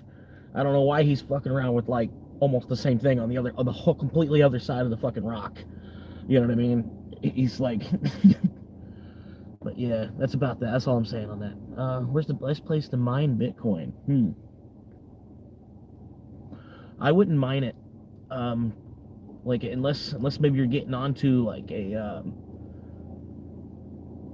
you're gonna put money down for like a mining company. Like, if you were gonna buy into Hive, I think like the way Hive works, you would pay $300, and then you're helping them buy more equipment themselves for their own mining. You know, but they'll divvy you out, like, for the $300 that you pay, you can generate $1,000 worth of Bitcoin back in a year, basically. But you don't have any actual equipment. You helped invest in Hive, buy equipment. You know what I mean? Really, the mining, man, for a common person, if you're going to spend money, basically that's the idea, though, is to make people want to get into mining because they buy into the computers, right? And then that's basically what they're trying to do with Bitcoin. And the whole idea is they're trying to accelerate the computer. You know, they feel like, you know, like the computer itself is, the more we can improve the computer, the further we can get as mankind. I don't know, for some reason or another. We're still going to need propulsion to some extent, but we're going to need computers to do all the mathematics and stuff, like, you know what I mean? But like the whole point of mining is to help kind of accelerate computer technology even more. Like, computers before Bitcoin, pretty much every 7 to 10 years they would double from wherever they were at. You know what I mean? But 10 years, that's a long time. Yeah, like, honestly, you should be able to double your computing power in 10 years. Like, that's a long time. You know what I mean? But Bitcoin, it's basically, the whole idea behind it is help people buy into that's why Nvidia is blowing up right now. Their stock's going crazy because they're the ones selling the majority of the graphics cards. These people that are running a home rig, that's what you basically do, is you find a way to hook 8 or 6 different graphics cards all up. And you basically have a computer tower that's just 6 graphics cards. You know what I mean? To do all that, you're spending, you know, the graphics cards, the price on these graphics cards too, they're about $1,000 a piece. So you're going to be in the hole. You know, you could go all in, you know, on mining. Say that you're going to spend $10,000 on mining equipment, but you might not even make it back on the equipment. You know, you might not even actually ROI. You'll be praying that you'll still be praying that the price of Bitcoin goes up so that you'll actually be able to show profit on it. You know what I mean? Like, it'll take you a long time. You know what I mean? Because you'll be so small a miner. You know what I mean? You can join into a pool of other miners, but then they divide. You know, like, when your pool hits, they'll divide by the million computers that are under that pool, and then you still just get like 50 cents or $1 of Bitcoin a day anyway. You know what I mean? That's about all you get from the basic graphics cards. Is, you know what I mean? If you could find a way that you link up the 6 or the 8 of them together, you know what I mean? You're looking at a rig that might make $10 a day. You know, which it could take years to make. I mean, granted, you know, once you learn what you're doing, you can hotwire it better, or not hotwire it, but you can set the specs on the way the graphics card's actually moving, with like the core clock and the memory clock and all that, and how fast the you know. You can, you know, you overclock it to your specific settings for mining. You can get a little bit more out of them, you know, get the full potential. But I'd say it would, for me, if I would went back, if I could go back to when I bought my computer to mine, it would have been better for me to just take that money and buy Bitcoin outright. Because at the time, Bitcoin was about 8 or 9 thousand a piece, and I thought, I thought it'd be cool to buy a computer because I wanted a computer at the same time. I wanted to have like a nice home computer. Didn't have one already, um, but I thought it'd be nice to have a computer if it makes 50 cents a day, just to burn a hole in the graphics card. Well, I'm like, I wonder how long it takes to burn a hole through the graphics card. How long does it take to destroy it? You know what I mean? It didn't. Granted, I would run it not 24/7 all the time. I'd run it for like 18 hours a day. Sometimes I would only let it run for like 48 hours. You know what I mean? I wouldn't let it just run for like 2 weeks straight before I'd shut it off. You know what I mean? I'd give it a normal, like a hard beating. You know what I mean? Like I said, just run it for 18 hours and then shut it off for 8 and wake back up. And then, for a while, every time I was going to work, I was making sure it was mining. Like if I was going to work, the computer was going to work too. And it would just mine while I was at work. Um, but yeah, it got all the way to the point where I was making like 11 or 8 cents a day because my equipment was that far out of date. You know what I mean? And then the amount of money that I was able to get out of mining was only like $150. And then, granted, the price doubled, so the $150 turned into like 300, but minus the 2 grand that I spent on the computer anyway. You know what I mean? Like I wanted the computer. I would have, you know what I mean. I wanted the computer because it was computer games I wanted to play on it and other things I could have done with it. You know what I mean? Any number of things.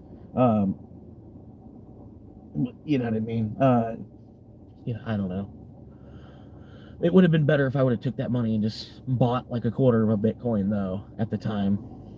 You know what I mean? And I wouldn't even be driving for Uber right now probably if that would have been the case because I would already have more than the amount that I'm trying to get to, and I would just be worried about holding on to it. You know what I mean?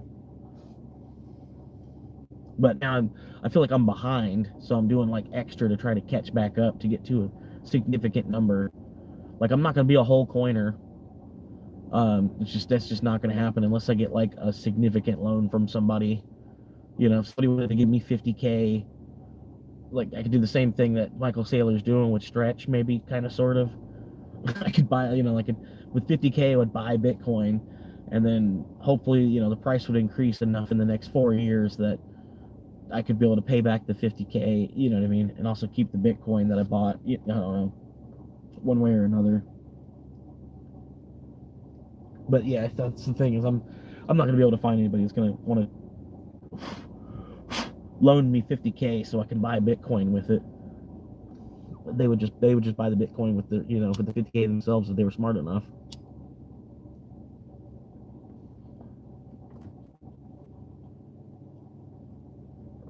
And fucking Richmond, north of Richmond. But no, like we live in a world where the rich get richer and the poor get poorer, and then basically that's kind of how it is with Bitcoin. Like I don't know, for a while I saw it as I'm like, oh, that's some billionaire currency. I'm like, that's some, I knew it was like an internet currency thing too. Like right before I started like really looking at it, I was like, oh, that's just something for like millionaires. It's something for like people that like have enough money that they're worried about laundering their money cross borders and stuff. But it was like the billionaires and the billionaires trying to like preserve their wealth through it. Um, at the same time, it's like it's open to the world where everybody gets the opportunity to like possibly get their try at it. You know what I mean? How you doing, Sophie?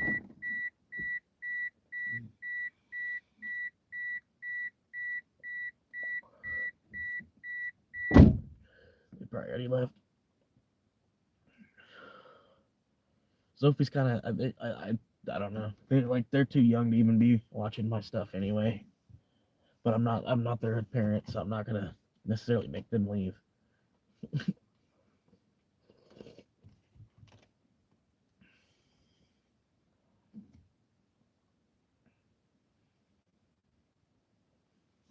But yeah,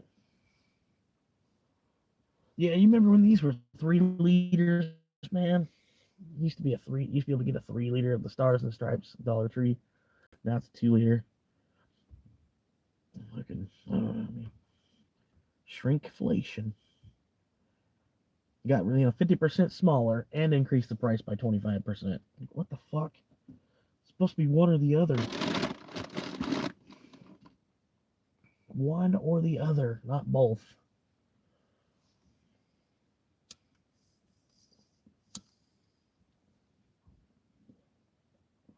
I appreciate the likes. Thank y'all, guys.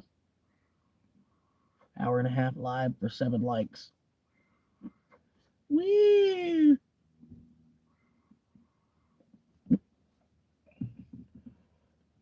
But yeah, anyway, I didn't even actually get drunk. I might have, like 5 minutes. I was probably a little, but it was more or less probably the weed getting added on. But yeah. Anyway, like the rest, this is all advertisement for the Saturday show. Saturday show, that's the real banger. You know what I mean? It's when for the most part, man, Saturday show, I had like 4 viewers the whole time until at the end of the night it started getting fucked up. I don't know the stream itself, like YouTube just decided it wasn't gonna give me any more bandwidth for the night, and it was like, nope, we need to use it somewhere else. I just sat there, this buffering spinning wheel. You know what I mean? I got to the point. I'm like, all right, I get the idea. I'm just gonna go. But yeah, I probably would have streamed for another 3 hours on Saturday if it wouldn't have fucked up.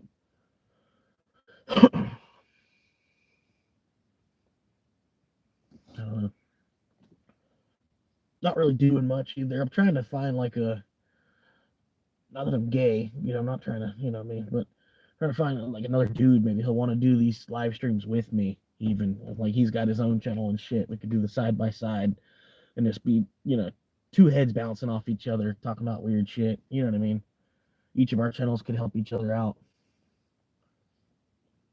But I don't know. Majority of people I find, man, they're prudes, man. I don't get it, man.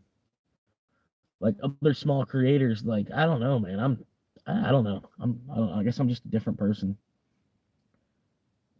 There was one guy, he had like 200 subscribers, and I was like, hey, you can't openly say like, hey, I'll subscribe to you if you subscribe to me, because YouTube will catch that, and then it'll get rid of the sub.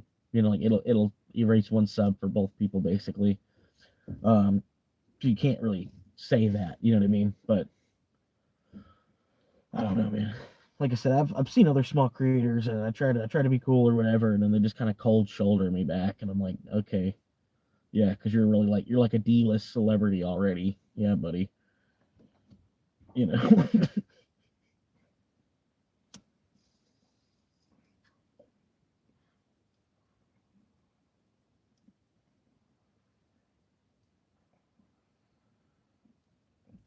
yeah, I don't know. I wish it wasn't like that, man. Because I would have found somebody by now. Like, yeah, man, we can do a live show on Saturday nights together. You know what I mean? Because my channel, I hit a certain niche of people, being that it's homeless content, and then being that it's Uber driving. You know what I mean? And I might be able to find somebody that their channel is more gaming. You know what I mean? I don't know. Maybe make a Discord. That's what I'm wanting to. This dude Fez, if he ever pop, I'm wanting him to pop into live chat. I got to talk to him about it. You know what I mean? I sent him. He commented on on the video I posted today or something about it, and I was like, well, I'm wanting you to help me run it, because I don't know enough about Discord. You know what I mean? I was like, if you can help me like create the channel or whatever, you know what I mean? You'd be like the captain of it, since you like Discord, or Discord better than me. You know what I mean? I'm trying to, I got to talk to him about it more. I'm sure he'd be down because he wants to have the Discord channel too. You know what I mean? Yeah, I know, honestly, but I don't even know how to. I'd have to watch a YouTube video on how to use Discord. It's like I have a Discord thing and everything too. So I don't know. But yeah.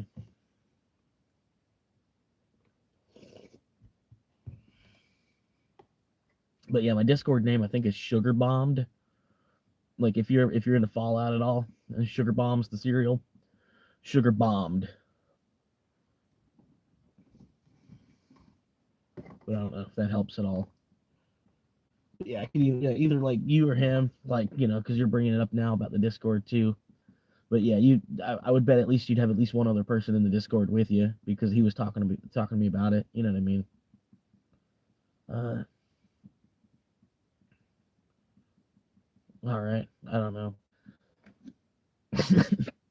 I can't do it. Like, I'll have to wait to get the second phone. You know what I mean? Still, even I don't have to wait till then. You know what I mean? But I can't do it right now because my phone only processes like one app at a time.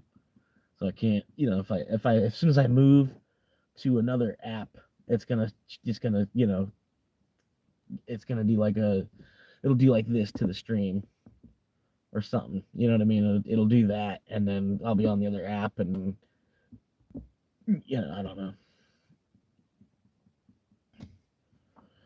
But yeah, I'll try to check it out, man. I'll watch like a 5-minute video on how to do it, make sure I can figure out how to do it, and then I don't know, I'll start posting the channel in the description on the video or something. I don't know. That's where I'd be on the lookout for it because I'm gonna start putting it in the description. It says currently, like Discord channel soon to come. It's like right where it says that, it'll just say Discord channel, da. You know what I mean? But that's why I'm kind of trying to come up with an audience name too, so that way, boom, that's the name of the fucking Discord channel. It'll be whatever the audience name is. So it might be like the Skunk Apes because I don't know how many characters I could fit, but Skunk Apes is the closest thing, the best thing I could think of, best thing AI could come back with too. I was already thinking around that line, kind of, but then when AI couldn't really come up with anything, then I'm like, oh man, yeah, that's hitting.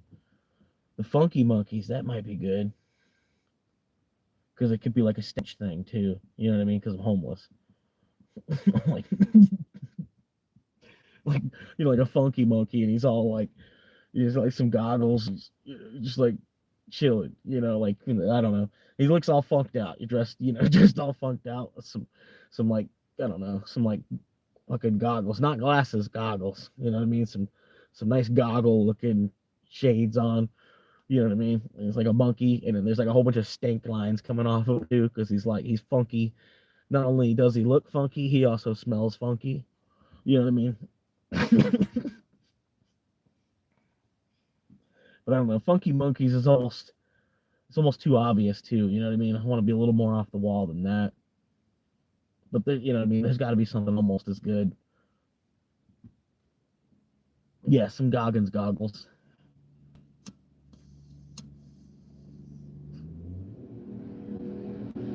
Yeah. Oh, he got the lights on the wheels too, man. Oh, man, if you would have seen that. I'm just playing. That shit's so stupid.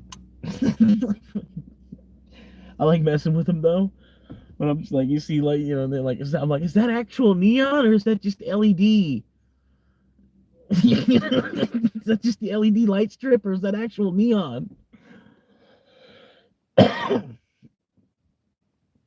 You know damn well it ain't no fucking actual neon. You know what I mean? When's the last time you seen somebody, and that's the number one thing. Like when I was younger playing like Need for Speed Underground, Need for Speed Underground 2, Need for Speed Most Wanted. Like if I get to the point where I have enough money to get like a nice ass car, it's all painted out and shit, I'm putting fucking neon on that bitch. You know what I mean? Like before hydraulics, I would put neon. You know what I mean? It's just neon underglow, man. Fuck it. Like I don't know why it stopped. I guess they only do it in Japan now or something.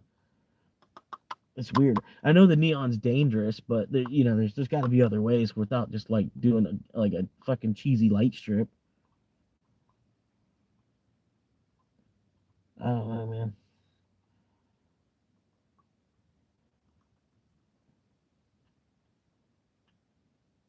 But yeah, it'd be like honestly one of the first modifications I would do to a car if I was like modding out a car. Fucking neon underglow.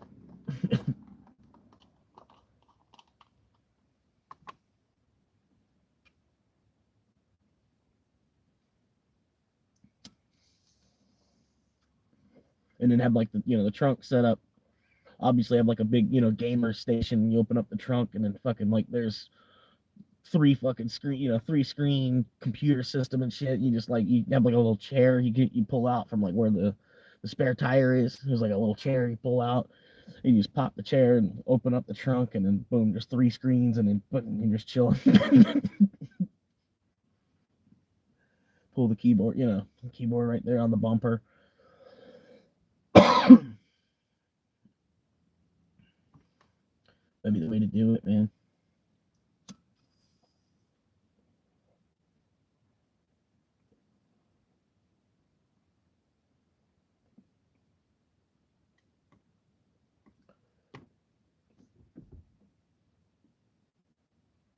Yeah. This smoking on the strain. It's called Afternoon Delight. It is 24% THC, allegedly. It wasn't bad. 7 grams for $25, man. I'm like, I'll take 2.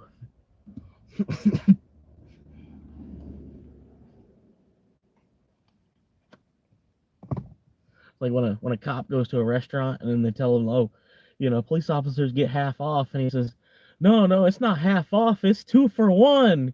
Give me 2 bacon cheeseburgers then.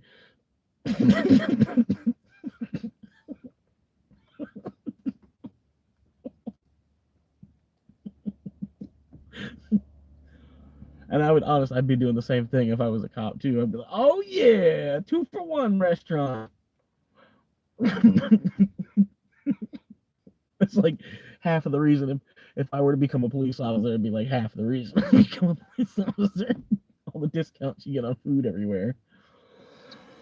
Fucking free shit. If you're a plumber, ain't no fucking 10% off for being a plumber. Hardly. Maybe. I doubt it. Maybe at Lowe's you get 10% off for being a plumber. Smoking a blend vape thing, hell yeah. That's like two, and then when you blow through, when you pull on it, like, yeah, percolates the 2 into one stream. I guess that's what it does. Dual piston.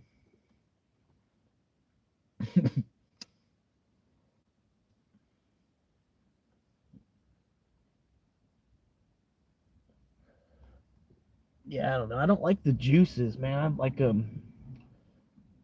lot of people, they if you do other stuff, you still want like regular flower too.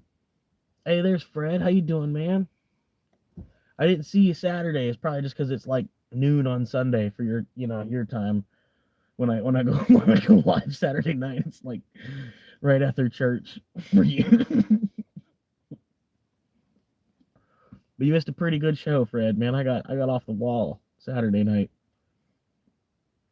I was talking, I was converting people to my religion on Saturday, basically. I'm like, well, this is the way I see it.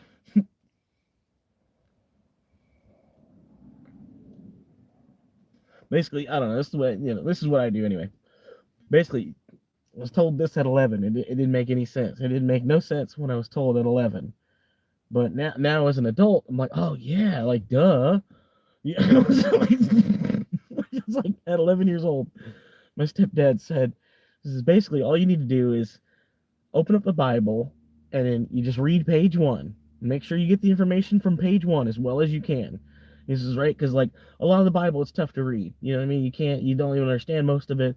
He says the majority, what you should do, just read page 1, and then you take religion in one hand, and then you take science in one hand, and then you go down your own fucking road. And he's like, because he says your life is not going to be written down in this book. And he says, but at the same time, as you walk this earth, you're gonna hear so many people try to quote the Bible to you. You'll pick it up as you go, even if you don't actually read the thing. You know what I mean? You'll still know what the story is. It's like, you know what I mean?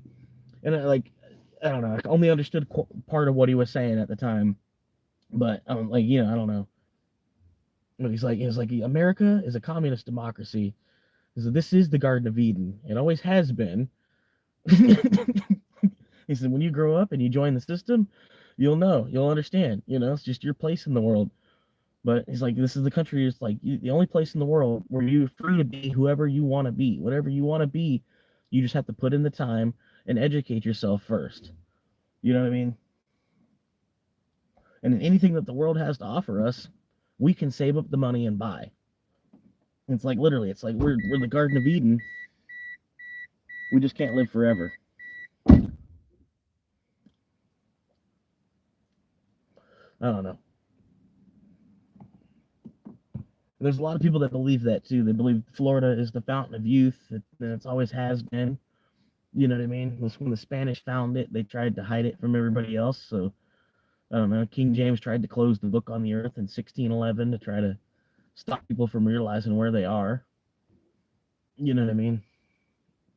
There's some people, they like when it talks about this, behold a second earth, or a whole new earth. They're talking about finding the new world. They're not really talking about like a whole nother earth. Like like I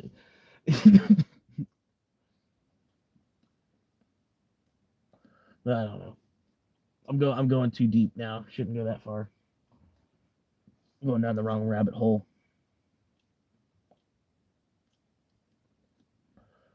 But it makes sense, man. It's like just open up the Bible and just read page 1, and then listen to the world around you. Just basically, you'll pick up the rest. He's like, but it's mostly, like after page 1, the rest is just history anyway. Gotcha. Coin laundry place. That's loud. Damn. You got me on full. You got me on full blast though, at least, right? So everybody in the whole laundry room is hearing me. He's like, yes, I got you on the microphone.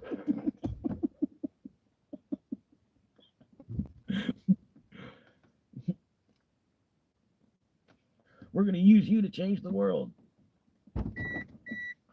But yeah, like a lot of my philosophy, man, I just say like why not live like Buddha for Jesus' sake? You know what I mean? Like, don't like live like Buddha would almost, but like remember that Jesus died for your sins too. So it's like it's okay to do a couple things wrong, but don't try to be like a bad person all the time. You know what I mean? Like, don't sign your soul to the devil. You know, it's like, I don't know.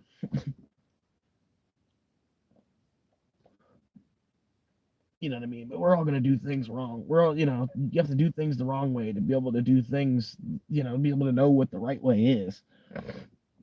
You gotta have bad days to know what a good day feels like. I do have you on maximum. Still barely here. Well, that's good. Yeah, I'm sorry for that. It's probably my phone, the phone case that my phone's in. It blocks the microphone. But yeah. A state or place of delight, pleasantness, or pleasure. Hell yeah.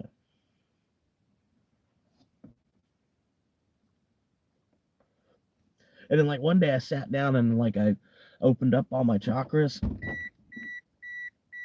least I think I did. But I could feel, like I sat there long enough and actually like felt, what I mean? I felt like the one unlocking before I'd move up to the next one. You know what I mean? Like I felt it unlock. I don't know if it like fully unlocked. It probably didn't, but at least I at least unlocked it enough where I could sense it. You know what I mean? I don't know.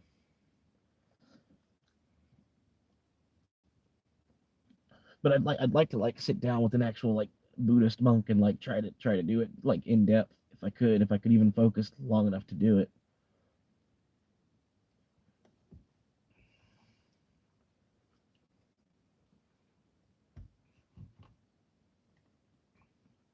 But yeah, I don't know, man.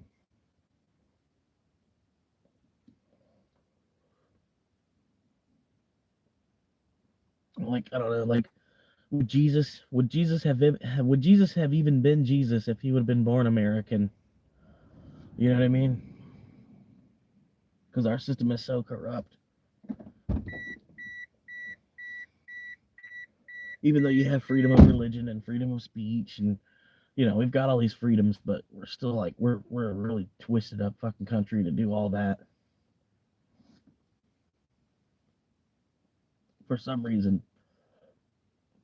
Like all these freedoms just allowed the corporations to get bigger, one way or another. I don't know, but I mean that's the money. That's where the money is. That's where I don't know. It's where the money goes. It's where it's like the life is the corporations almost at this point. Like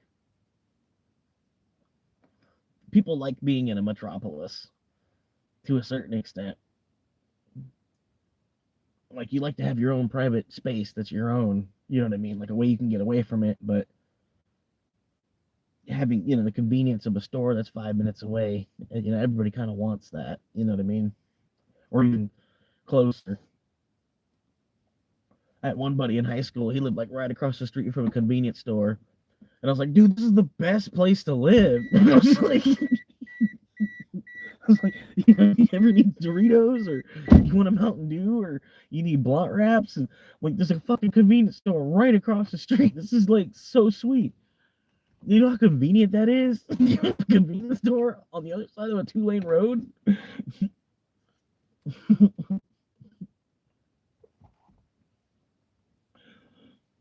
That's convenient as fuck.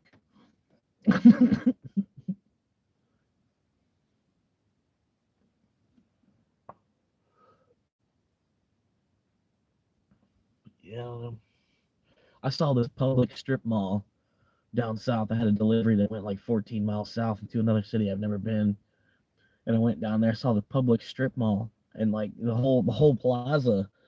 The only thing that it was missing, it had like had a haircut in place, had a nail salon, had everything you could think of in the plaza with the Publix. You know what I mean?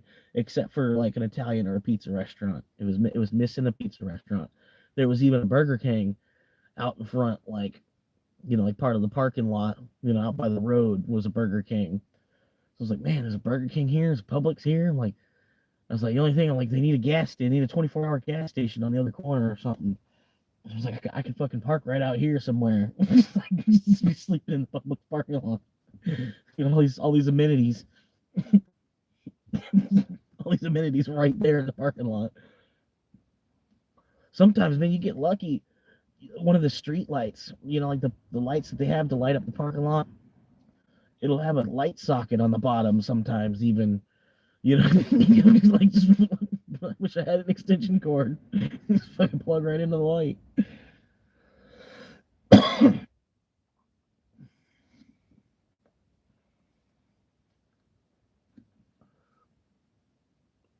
yeah.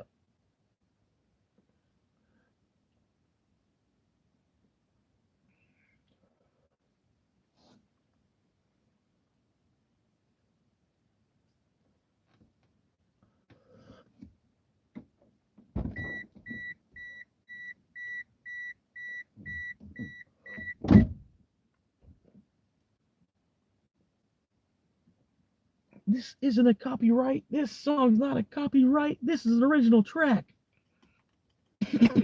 Don't try to hit me with a copyright because I wrote this song. I wrote this song and it's about not getting a copyright. Copyright, copyright.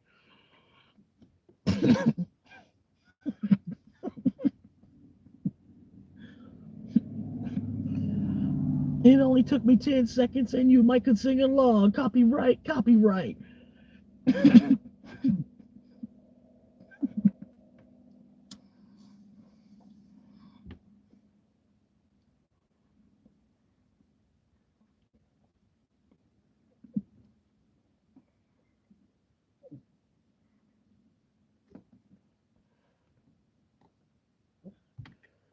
Nah, man.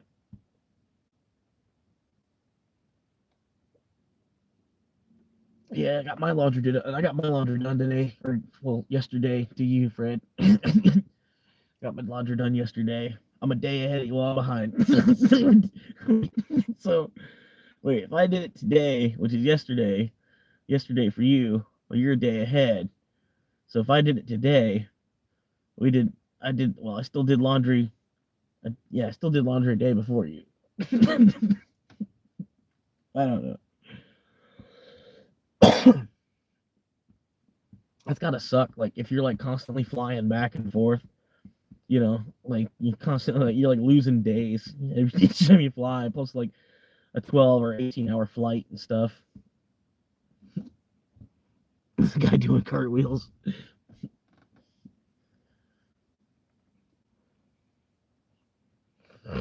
Yeah, 18-hour flight, and then when you get there, you lost a day, and then you're waking up at like 2 a.m. going to bed at like 4 in the afternoon. And then you fly back, and then you lost another day. I don't know, man. But part of me, man, I'm thinking about maybe making a trip to the Philippines. Um, I don't know. I know it's stupid. I got my ex. I'm trying to get back with her, but she's really not giving me like enough that I can even really work with to think about that as like an actual option. You know what I mean? She's more or less just trying to like, treat me like an old friend or something. You know what I mean? I don't know. But part of me is thinking like, man, I should just plan a trip to the Philippines, and like I bet I could find a woman, she'd be happy to marry me just because I'm an American. You know what I mean? And then just because she could have dual citizenship to come back to America with me. And then basically I could kind of free her, kind of in a sense, because she could then come to America and then like work for more money, actually be paid more for her time that she is working. I wouldn't expect her to necessarily, I would expect a human to have to work necessarily, you know what I mean? Because you can't, like if I made enough money where, yeah, I could cover it, you know what I mean? Granted, that's the other thing too, is like I'm homeless, so I don't know if it's like be able to go to the Philippines and talk a woman into coming back to America with me, and then not even have a house to live in, like. But then, I don't know. I might could talk one into it either way, and just be like, like this is what we're doing in the meantime. We're living in my van, and like we're both gonna work, and but we don't have to work a lot. Just work like 25 hours a week somewhere, and then hopefully we'll find a way that we can, between our two incomes, we'll be able to find a way through this shit still. Because I'm I don't know, but she might even be down with it. You know what I mean? Just for the fact that you get to come to America. You know. I lost you. I'm sorry. It's showing me 0 viewers. I'm sorry. I didn't mean to strike a chord if I did. But yeah, like versus like American women, they want to know, they want to check your pockets, right? Like the first two questions they ask you is, where do you work? What car do you drive?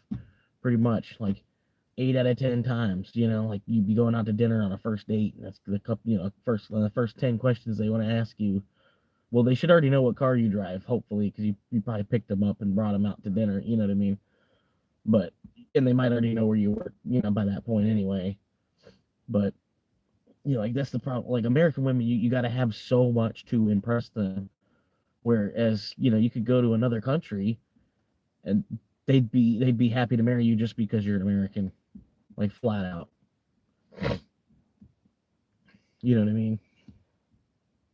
They'd probably be willing, because like you'd have to work your ass to the bone in the other country anyway. So they, you'd be like, well, you can come to America, and then like you don't even really have to do anything when you're at work. You just find a job, and you just kind of find a coworker to talk to all day, and you can somehow get paid still. Some of us, so like, just like, if you want to, you can do that, and you can come. We'll hang out together. We can see what we can be. And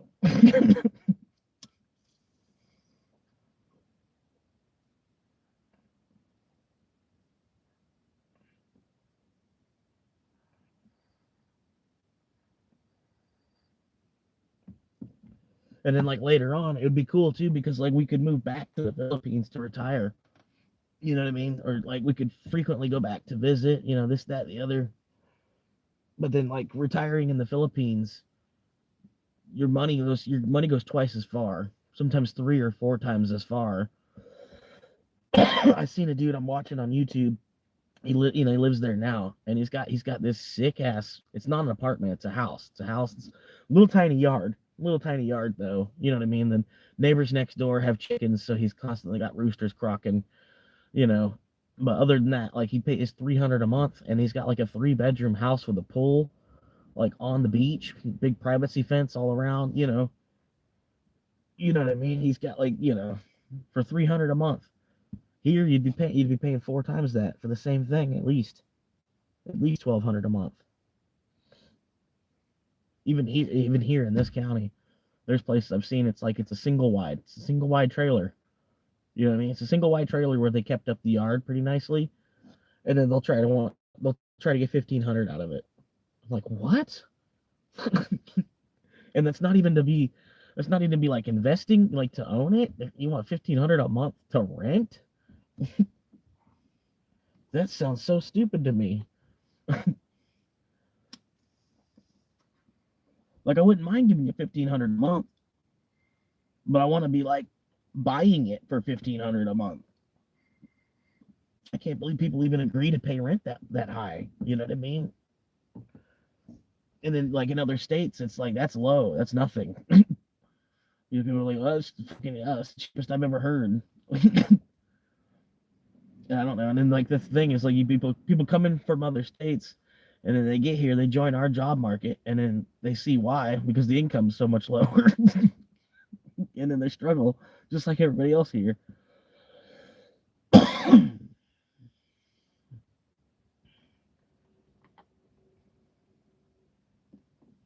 yeah, I don't know, man. Like I basically got to figure out a way I can make $1,000 a week somehow, but my life ain't stable enough right now where I could really go back to school for anything. I mean, I might be able to talk to my parents, like, but I don't even think my stepdad would go for that.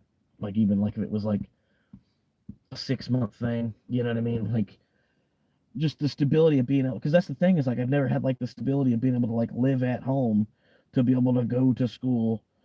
You know what I mean? And granted, there's people that they're strong enough they can do it. They can go and work 3 jobs and then still somehow earn a BA on the side of working those 3 jobs. I'm not. I can't. I don't have enough. I'm not greedy enough where I can do that. You know what I mean? My body slows down after a while. I lose interest. I lose courage. Or whatever. You know what I mean? Lose.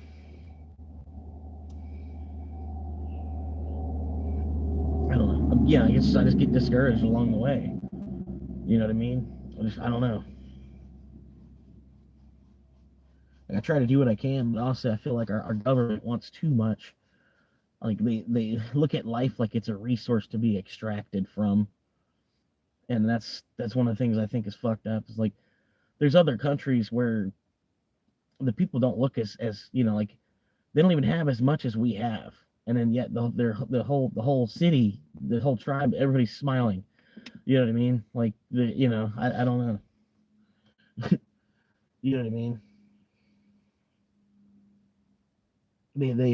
They have electric for like 4 hours a day because they have to share it with the other neighborhoods. You know what I mean? But they're about as happy as we are, if not happier than we are.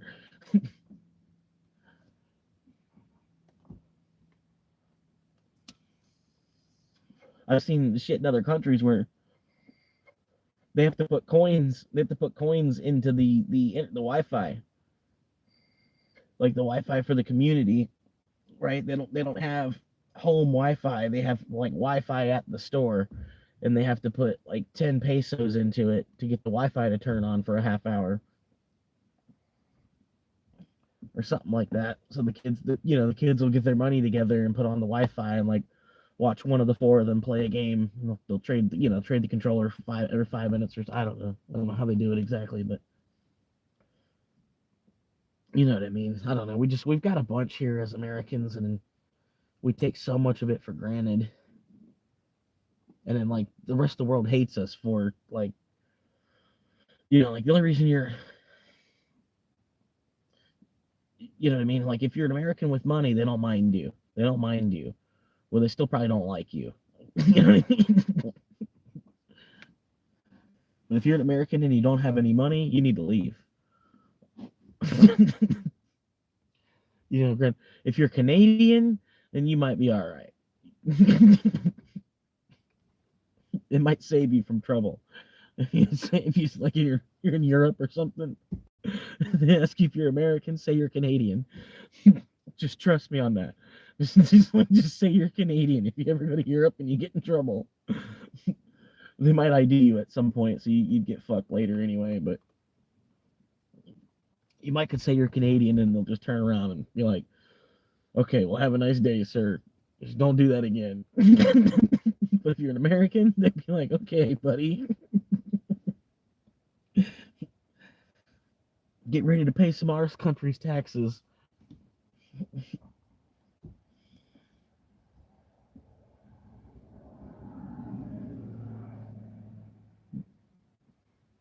That's a pro tip I heard from a Canadian. He was telling me he was in like, because he knew a little bit of France, a little bit of French. Like his family took him to France for something, and then he gets in trouble. I forget what exactly he was saying, but the police officer's going off in French, like, and he tells me, he's like, dude, I don't know that much French, and he says it in English, and then he's like, what are you, an American? And he says, no, I'm Canadian, and he's like, just goes and just walks away. I don't know. I think he I don't know. He did a litter. He littered, or he spit on something. He spit on a statue or something. I don't know. I don't even think it was spitting on a statue. Sounds a little aggressive for the guy that was telling me the story. I don't know what it was that he did. He pissed off the police officer as like a 9-year-old.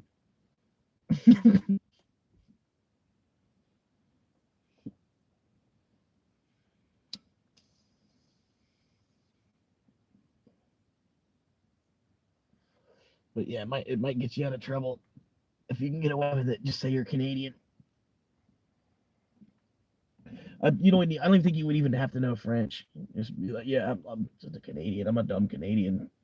I might as well be an American Canadian. I'm really good at watching TV.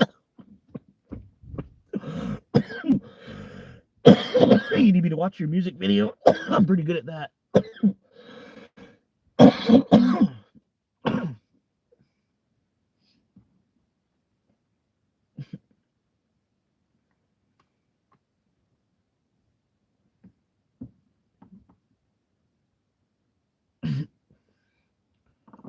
But yeah, I'm liking you, Bradley. I like how you're catching my vibe like 110%. It feels like either that or you're a pretty good actor, pretty good at being a bad actor, being a good actor, being a bad actor, or something. Because I know I'm pretty cheesy, I'm pretty corny, but at the same time, I've seen people that are like way cheesier than me. Like, you know what I mean? Like, somehow they make people laugh, and I'm like, yeah, because that was that funny, Like the joke you've heard 100 times from like 80 different people, and there's like some guy telling you that joke again, like it's the first time you've ever heard it. It's like you're just like, okay, buddy, Yep.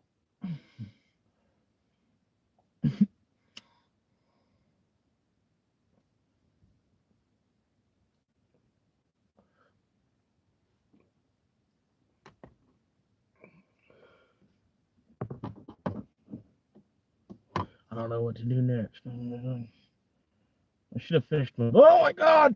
Oh my god! Get away from me!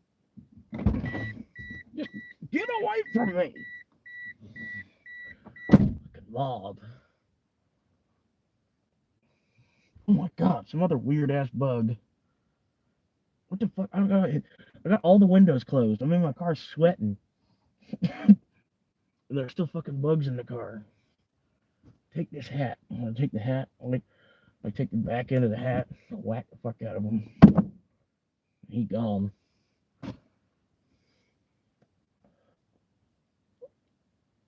But other than bugs, I'm pretty Buddhist. Like I get pretty cruel with bugs though. Not like I'm gonna like sit there and like rip their wing off and pull each one of their legs off. You know what I mean? but I don't see bugs like as if they're animals. Bugs are too small to have a soul, I feel like. You know what I mean? I guess that makes sense. I don't know. You know what I mean? But like a bug, like a fly is definitely different from a fox. You know what I mean? Like a fox or a cat or a beaver or an armadillo is not a mosquito. You know what I mean? I'm not sure if a mosquito has a soul. I'm not sure on that. I don't know. I haven't seen the other side of the spirit world to know. You know what I mean? Um, they got them little bug zappers at Dollar General. Yeah, USB's bug zapper. That's why I need the van, man. Fucking like this, my front seat, man. Don't hold it against me. I just threw a bunch of trash out today, but this is like my front seat, right? And then granted, there's not really that much. There's all stuff that I need kind of quick access to. You know what I mean? Like my hat's here. I got my 2 liter if I need a quick drink. My cigarettes are here. It's just all my quick access stuff. But it still looks like a mess because it's a mess. You know what I mean? I don't know. With the van, I'd have that much more space. I could have a little bit more organization going on. I feel like at least I don't know.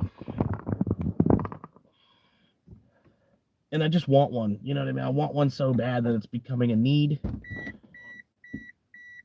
You know what I mean? And then plus, sleeping in the back seat, my neck is fucking been killing me. I got like this gimp knee thing going on. My knee, like constantly, I'll be waking up needing to shift, and it's always this knee. This other knee's fine. I never wake up because this knee is aching, but this knee is always kind of like it's got like a weird tingle. You know what I mean? Not like it's like a pain, like it's sore, but like just the way the cartilage is resting, my knee being angled a certain way, or I don't know. It's a weird like arthritis achy thing, and it just makes me constantly have to keep turning. But if I got the van, if I went ahead and bought the van like I've been talking about, but I want to, honestly, I want to buy the van outright. I don't want to get like some $12,000 van and then finance on that. It ends up being like $20,000. If it's a $12,000 van, I bet I can get it for 8,000 cash in hand. You know what I mean? Something like that. And if you spend about 8,000 on a van, you should be able to get a van that's going to last a little while. You know what I mean? And then by the time I live somewhere for 8 months, I'm gonna spend $8,000 anyway. You know, more than that. So like, by the time I rough it in the van for 6 months, it's free. Every month after that. You know what I mean? Minus the gas increase from going from a Corolla to hopefully a Dodge Grand Caravan. That's what I'm wanting is a Dodge Grand Caravan. Just because because we're in America, it'd be easier to get Dodge parts than trying to get parts for a Toyota Sienna or a Honda Odyssey. You know what I mean? Other vans that are available for us as Americans, or I could get a Chrysler Pacifica, but that's a Dodge Grand Caravan. It's just a Chrysler instead of a Dodge, so it'd probably be harder to work on than the Dodge. You know what I mean? But yeah, it's pretty much it. You got the Honda Odyssey, you got the Chrysler Pacifica, the Dodge Grand Caravan. I think Chevy makes like an Express, but that's more like a work utility van kind of thing. You know what I mean? And then you've got the Toyota, and that's about it. And then it's getting harder and harder to find a van too. Like I noticed, all the little mom and pop car lots around in this city. There's about 4 of them. None of them have a van on their lot. One of them has a van, but it's like in the back. It's not something they have up on the front row. Like it's like a car they're trying to sell. It's like a van they have in the back, like the transmission's out on it or something. Something. What kind of bugs? I don't know, man. I don't know what kind of bugs they are. Annoying ones. Bugs that don't know when you see a human fly the other direction, not at it. Because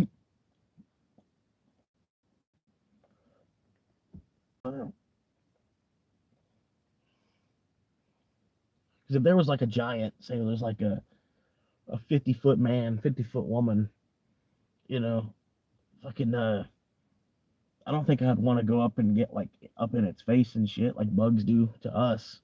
It makes no sense. Let me go fuck around right in this giant's ear real quick and piss him off because he hears me buzzing right on his ear.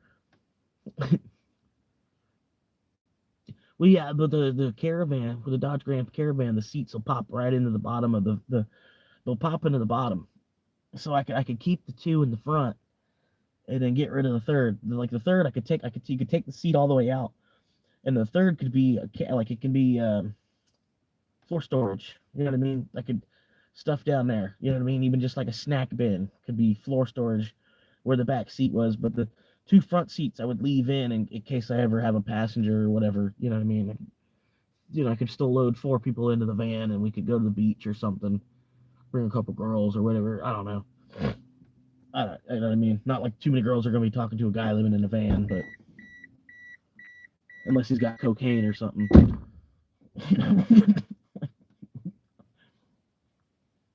But yeah, keep the two front seats. They could still fold all the way into the floor, and then the back, like I said, the back seat I'd just get rid of, so that way I can have that floor compartment for storage stuff rather than just folding the seat into the floor. That's why I like the Caravan. But the other vans have kind of copied that, so they all have that option now. Pretty much, they all have the stow and go seating, is what it's called. And there's even SUVs and stuff that have the stow and go seating, but I feel like I'd get more cubic footage definitely out of a van than I would an SUV, and then the gas mileage might be a little bit better. And then usually vans, they put like a small truck engine in them, so I could even do pulling with a van pretty easily. Granted, I could with an SUV too, but then the gas mileage comes back into the effect. You know what I mean? 18-mile. Say I get like a Chevy Suburban because I'm still trying to get like the same cubic footage or more than I would from the van. You know what I mean? And the Chevy Suburban's gonna have like probably half the mileage that you could probably get out of a van if it's good running in a newer van. Like I'm waiting for them because like you got a Prius, right? Priuses can break 60 miles a gallon. Why isn't Toyota trying to make like their Sienna like a Prius and put the Prius and the Sienna together? You know what I mean? Make a van that gets like fucking 50 miles a gallon somehow. It's probably because the oil companies they want to make sure that all the really really fuel efficient cars they all look ugly at the same time, so that way nobody wants to.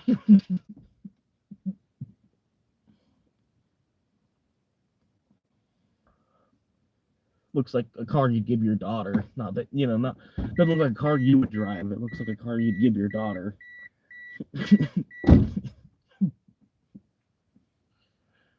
But yeah. And with the van, I'd have so much more options for like everything I could do, man.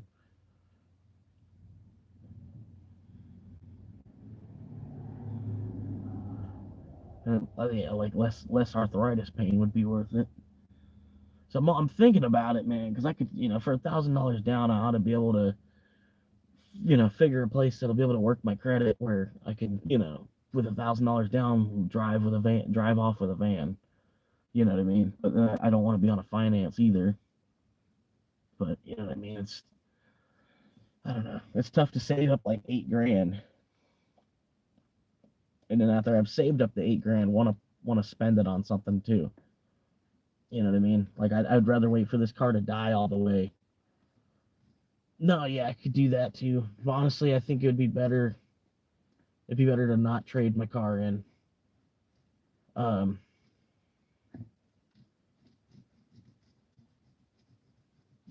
I don't know, because I bet I could sell it for 1,000 because it still runs. It's a good car. The CD player doesn't work, but who's really popping CDs in their car nowadays anyway? You know, I mean, it's just dirty. I'd have to get it detailed, pay like somebody to professionally detail it probably.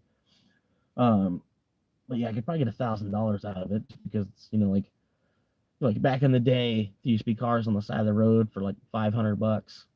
You know what I mean? It'd be like a car that could last you like 3 to 6 months.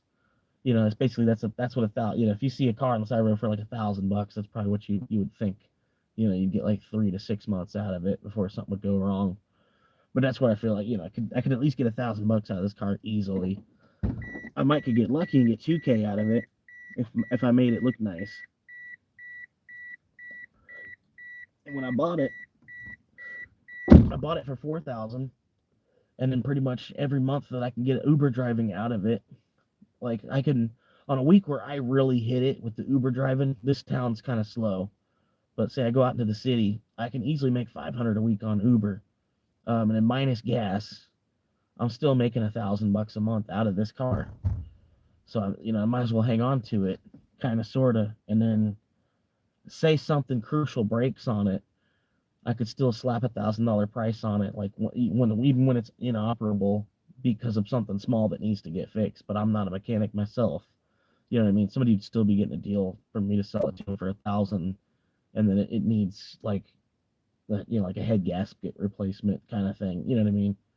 Not even like you know what I mean? Something like, I don't know.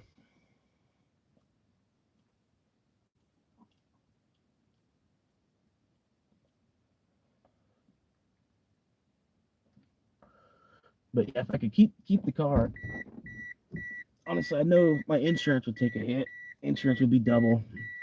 But you know, if I get the van and keep the car for like another 3 months somehow, I know it's tough to be. You got to move two cars and be one driver. But keep keep the car for another 3 months while having the van, and make another 3 grand out of the car, and then sell it rather than trade it in. You know what I mean? Maybe three. I could make 3 more months out of 3 more months of income even from the car, versus just trading it in and then losing the car. You know what I mean? That's the way I'm seeing that. Because me buying the van, it's gonna be a big expense. It's gonna set me back where I would, the next couple months I'd want to be like Uber driving real hard, and then I'd be beating the shit out of the van real easy. Like first couple months of getting it, rather than just doing casual driving, I'd be like beating it up.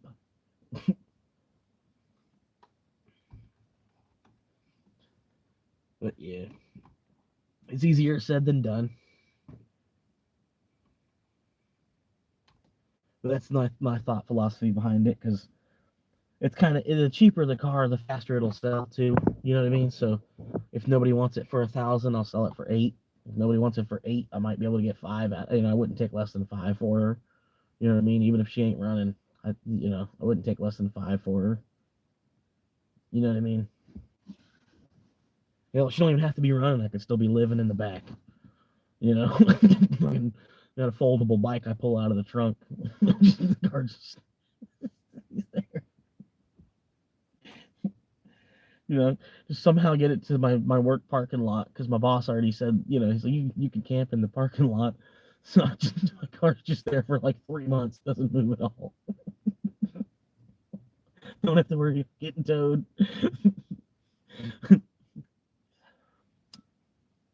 And the thing is, it would probably take about 3 months before it would really be a problem, because I work at an auto parts store, so there's old beat up cars. They're just sitting there for months at a time as it is already.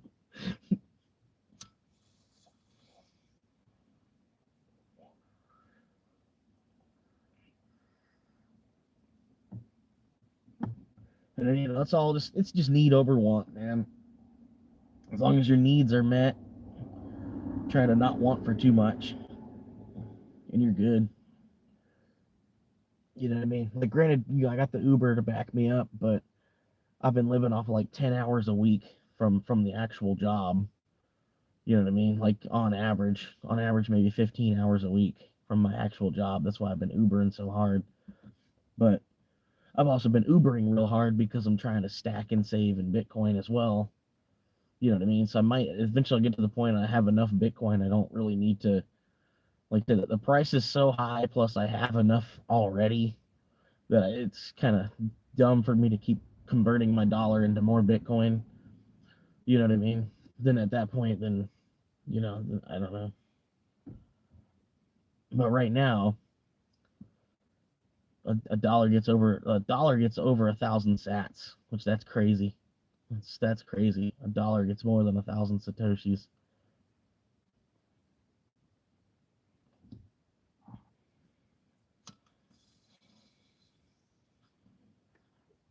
because you already heard my theory. I think eventually, like, why is the dollar symbol an S instead of being like a D? You know what I mean? Like, why is it an S? I don't know. I think in like a time warp kind of thing, man. Like, you know, like we're all just kind of stuck in a prism, right? Like, I don't know. What if Benjamin Franklin is actually fucking Satoshi or somehow or another? They knew how long the currency was actually going to last and how many zeros eventually, like each generation was going to have to add another zero onto living, basically. So I don't know. I don't know. I know. I lost people just saying. It's too far out there, man. It makes no sense.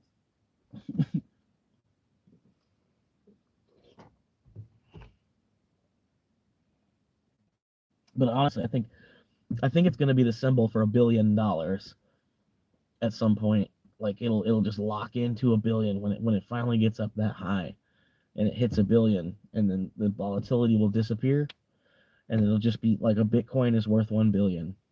Like we printed that much money at that point where Bitcoin is worth 1 billion, and then people that have the Bitcoin, they might actually start trading it because now it's got a set price of 1 billion. You know what I mean? And then for it to hit 1 billion, the dollar would equal one Satoshi. Like one Satoshi would be $1. So then the S symbol that's on the dollar would make better sense. It would like be like a, you know what I mean, kind of thing, like one of them kind of things. But it's also something like we have to build the currency to get there. Like it doesn't just have that much power. Like we have to generate it. You know, like people say, oh, it has no intrinsic value, but like, well, neither does the dollar. You know what I mean? And I feel like the whole time it's like people have been saying, oh, Bitcoin's a scam, Bitcoin's a scam, Bitcoin's a scam. Well, it's like, well, if it's a scam, it's 100,000 times the scam that the dollar is, because it's 100,000 times bigger than the dollar is. Not not currently, but I feel like it's definitely going to go back. It's definitely going to go back, and it's going to double at least. And then I think $1 million Bitcoin's inevitable. So it's usually looking at even at the 75,000 I think that it's at right now. I don't know. I haven't looked at it in a minute, but I know it was playing with 75,000 last I looked. It went up like 6% just today, just in one day. You know what I mean? There's some people they buy a stock and hope for a 6 or 7% gain on the year. I almost wanted to day trade it because I'm like, man, if I were to sell my whole stack of Bitcoin right now, I could make $300 just in how much it's gone up today. And if it goes back down to lower than where the price was when it started, I could buy back in. You know what I mean? But I don't know enough about it that I can guarantee that it's going to come back down low enough where I could buy back in and make that $300 change between here and there, and still buy the same amount of Bitcoin or more. You know what I mean? I'm not an insider to know. I just I already knew because the way the price was pumping. I'm like, oh, it's going to fall again. Like I knew it was going to fall either Sunday or Monday. It was going to fall back down to 70. I thought it was going to go back under 70. It didn't actually go under 70, but it did go under 71. And then now it's getting pumped up again, and it looks like they're trying to bust 75, but it's hitting a lot of resistance, hitting 75. But I think I don't know. I haven't looked at it because I've been live streaming for 2 hours, and so I don't know. It could be over 78 now, but I would have got a notification from Robinhood if it went over 78. You know what I mean? Maybe not 76 or 77. It probably would have given me a notification like, oh, Bitcoin's over 77,000. You know what I mean? I'd have a notification. I'm looking at it now. But you know what I mean? Robinhood would tell me if Bitcoin went over 77,000 from where it is right now. I feel like, not that I would see, you know what I mean? I wouldn't even sell it at 77 because, like, at that point, I'm like, well, damn, I'm like, I don't know what's about to happen to it then. You know what I mean? I can't predict that it's going to go back down to under 72 where I could buy back into, you know what I mean? And I'd hate, that fear of missing out thing. I'd hate to sell it and then, be forced to have to buy back in and buy less than what I had. I don't know. And then when you buy and sell, you kind of fucking yourself up with the tax man too. Like if you just buy and hold, you really it doesn't necessarily there's nothing you didn't sell to where you have to claim capital gains. You're saving in Bitcoin. That's what I'm trying to do. Is like once I take the fiat dollar and I convert it into Bitcoin, it's there to stay, 100%. I might take my other cryptos and then change them out for some coin, you know what I mean, or even convert those into more Bitcoin. But like right now, I've got 98% of my portfolio is Bitcoin. You know what I mean? Like I have another 2% of my portfolio that's in altcoins. Because if anything happens with those, you know what I mean. But I think Bitcoin's it's gonna stay the king. You know what I mean? Like it invented crypto. The rest of crypto wouldn't even exist without Bitcoin. It created the blockchain technology that all the other cryptos work off of. It's gonna always be there. It's always gonna be half of the whole entire crypto market is in just Bitcoin. The other half of the crypto market is in how many millions of other coins that are trying to be the next Bitcoin. So would you rather buy into where half of the money is literally in Bitcoin, and the other half of the money could be on something you're completely gambling on? I think it's gonna stay that way, like kind of forever too. Like Bitcoin will always be worth like half of what the entire digital currency economy, half of it will be the value of Bitcoin.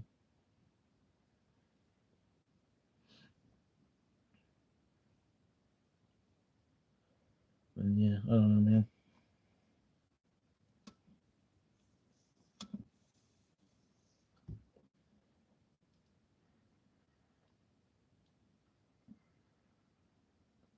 But I see it like now I see it as like, say if you had like a Michael Jordan rookie card, and then like the basketball, Michael Jordan basketball rookie card, how much money that'd be worth. But then you still have to pay to get graded. You'd still have to pay to probably have to get insurance on it. You know what I mean? You have to worry about wherever you're keeping it. Say your house burns down, and then the plastic case that your card was in, that doesn't matter. Your house burnt down, and you literally just lost your Michael Jordan rookie card. You know what I mean? But if it was Bitcoin and say your hardware wallet got burnt, it's not a problem. You could still even if your hardware wallet's gone. You know what I mean? You there's well, I don't know about that actually. I'm thinking I'm talking out of my ass there, but I think there's way with certain hardware wallets, the wallet itself could be destroyed, and then there's still a way that you can still get to your coins to access them to move them out of that wallet. You know what I mean? I don't know for sure, but I think that's the case. I'm not sure. I could be dead wrong on that. I could have just said the dumbest thing I've said the whole stream right there. I think I am saying the dumbest thing I'm saying the whole stream right there. But I think because it's basically your hardware wallet. It doesn't necessarily take it off of the blockchain. It basically just creates it shows on the blockchain where that coin is at. You know what I mean? So it's still your coin still exists on the blockchain. It just exists on the blockchain, and then now it's written in the blockchain that it's in your cold storage wallet. You know what I mean? So I think there's a way if like you say your little flash drive gets melted or whatever, but you still know enough about how to retrieve it. Like two-factor authentication type of shit, multi-sig type of stuff. Doesn't matter if the wallet gets destroyed. It's just like having a leather wallet get destroyed. You know what I mean? Like you have a wallet for 5 years, but it gets worn out, and you have to buy another wallet. You know what I mean? Um, I don't know if you really need to still have to have the wallet operational to be able to transport it to another wallet. Like moving your ID out of you buy a new wallet, you move your ID and your cash over from one wallet to the other. I think, what I mean, I don't know. I don't know enough about it, but I'm sure there's some wallets that operate the way that I'm talking. You know what I mean? Because it's 2026 now. You know what I mean? I think the wallet itself is more or less just a flash drive for you to play with.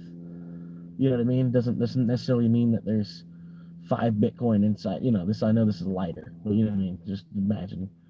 doesn't necessarily mean that there's 5 Bitcoin inside of this flash drive. The flash drive is the key to unlocking that 5 Bitcoin on the blockchain. Boom. I guess that's the way I should have been saying it the whole time. The flash drive is like the key to your car and turns your car on, or you know what I mean. The flash drive is like the key. You know what I mean. So you can get another key. You know what I mean. You ought to be able to. You know what I mean. You can make copies of a key. But since it's like I don't know, you can't like double spend though. You know what I mean? You can't make copies of a key and then boom, now you have 10 Bitcoin because you have a wallet with 5 on it and you doubled it. Now you have 10. Making a copy of it. Yeah. No, I don't think that. You know what I mean? But I think the way I'm talking, that's got to be the case, at least in one wallet company or another. I don't know.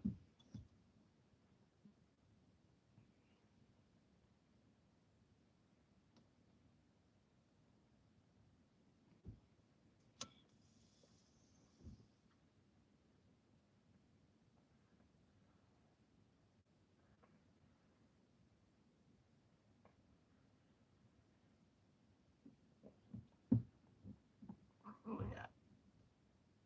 Oh yeah, metal coin. I had to look at it wrong. I was like, "What face is that?"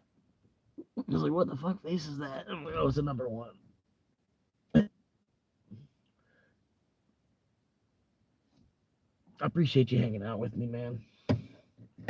Normally, it's only one person hanging out. You know what I mean? But that's why the live streams are almost better because it's more personal, more intimate. You know what I mean?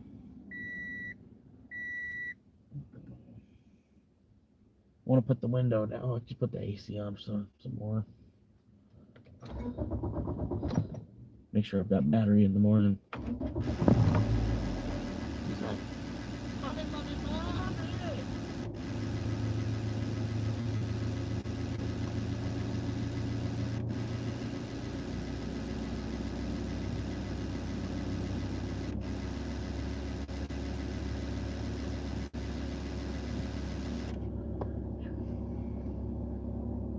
Yeah, man, I get you, man.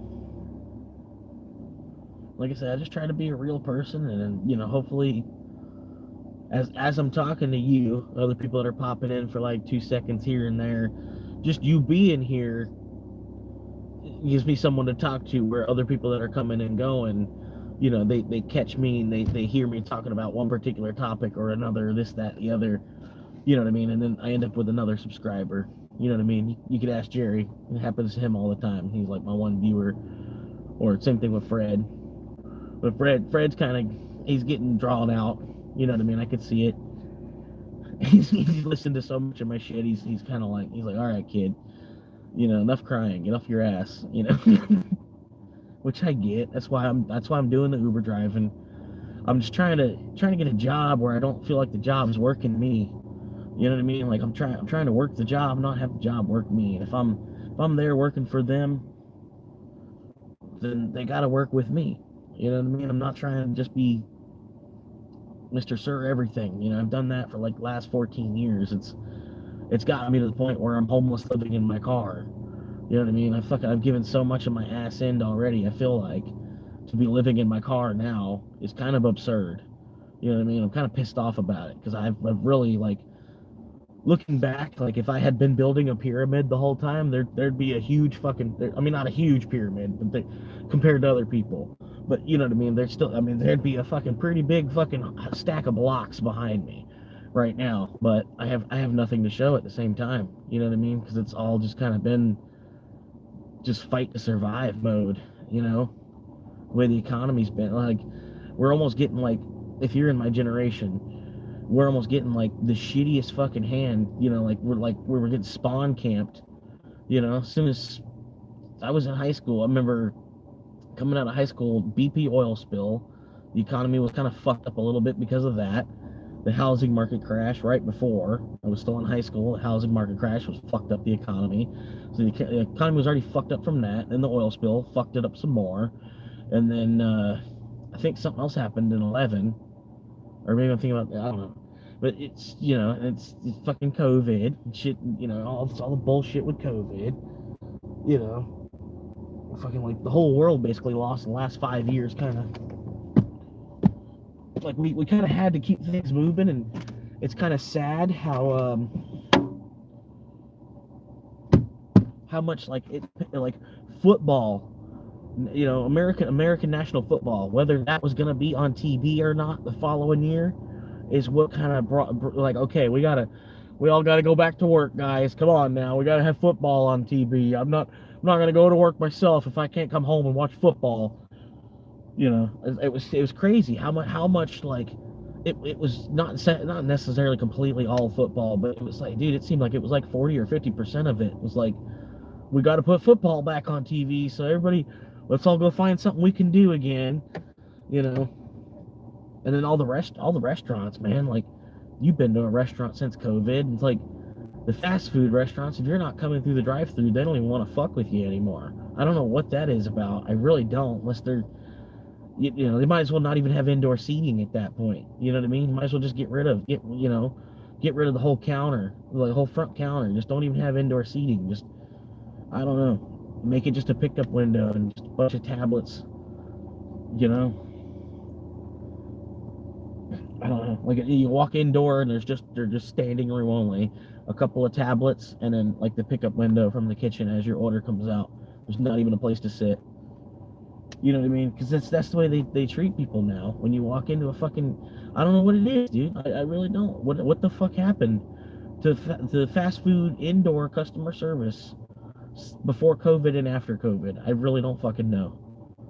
You know what I mean? And then sometimes, man, I look in the back and I'll see like they got 12 people working here. You're like, holy shit. Like I know it's busy, but I'm like, damn, it's like they're making enough money they can justify paying 12 people right now. Seems like you can get this done with like 6, because I'm looking from me judging from me being a worker and shit, like shit. I worked the Hardee's where it was me and one other person. We ran the whole fucking Hardee's, like we were closing it down, and granted it wasn't super busy, but I'll see now I go to Hardee's, it's just as busy as ours was, and there's like 7 people working. And I'm like, damn, y'all are chilling. 7 people here, like no customers. That's like. And I apply to work there, and they won't let me work there. It's like the system itself, like, I don't know how to explain it, but it's like the system doesn't want me to work there. So I'm wasting my time to even apply because they really, they want me to do other things. They want me to be more than just you can't just go chill at Hardee's in the back. You gotta go do something else. That's for the kids that are still in high school. And it's like, well, anything else I do, y'all want to pay me the fucking same anyway. So I'm like, well, well, yeah, but yeah, so but yeah. It's like, well, I guess I'll go fucking work over here.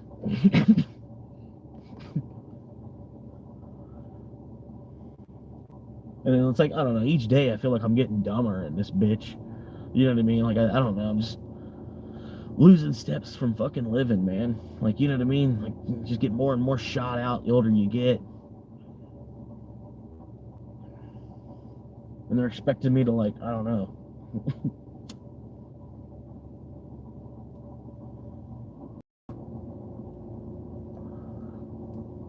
But I don't know, I talked to my boss a little bit in person, and he said, like, the reason he's got me down to 1 day a week is I sent a text message to my coworker as a joke. Like, I was like, yeah, I really just want to be like 1 day a week, like, LOL. And then he showed that to the boss, and then the boss was like, okay, well, boom, and he put me on 1 day a week for like the next month. But I finally like talked to him, and I'm like, no, I'm like, what I'm trying to get is like 1 to 9 Friday, 1 to 9 Saturday, 1 to 9 Sunday. And if I can get those hours out of him, I pretty much wouldn't have to Uber drive. You know what I mean? I could maybe make another $100 somewhere from doing some Uber, but really getting that amount of hours out of them, I'd be making enough money where I wouldn't have to be stressing about having to drive for Uber to make money. You know what I mean? I could drive for Uber for more Bitcoin if I wanted to. It's all by design.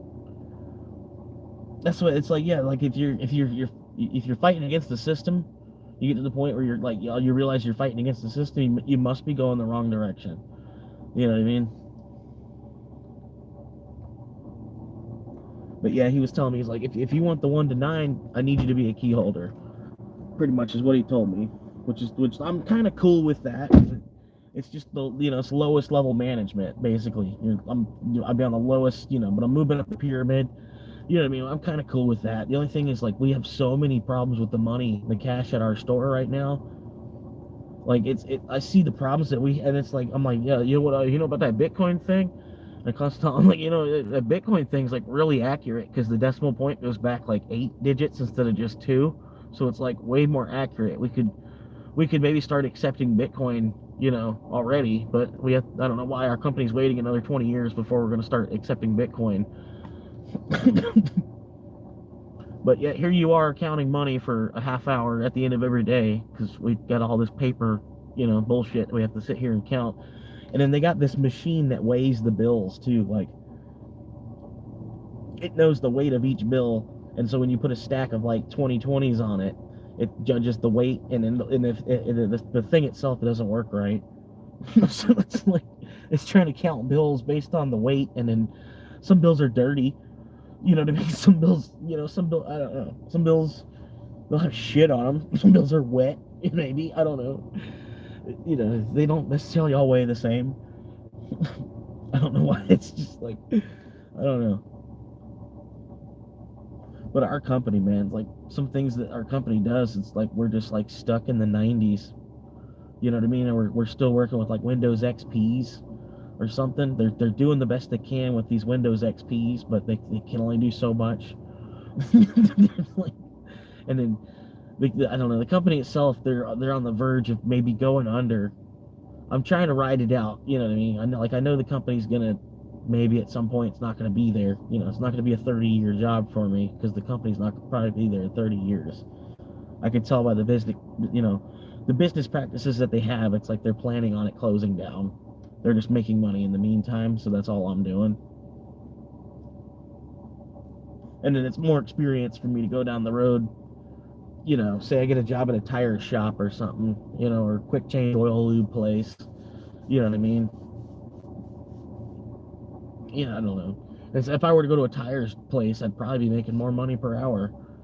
And it might be just as chill, like a couple other dudes, roughneck, moving tires around,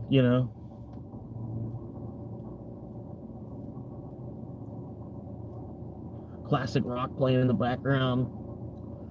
We go, two of us go take a lunch break together, go smoke a joint or whatever.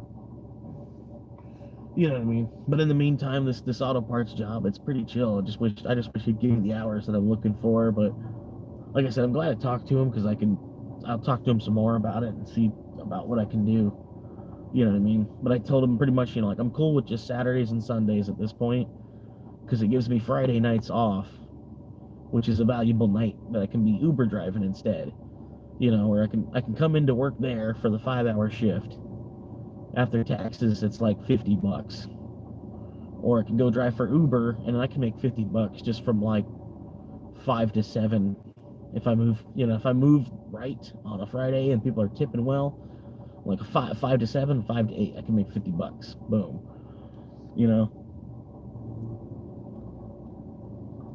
So honestly, like on a Friday, I aim for like 150.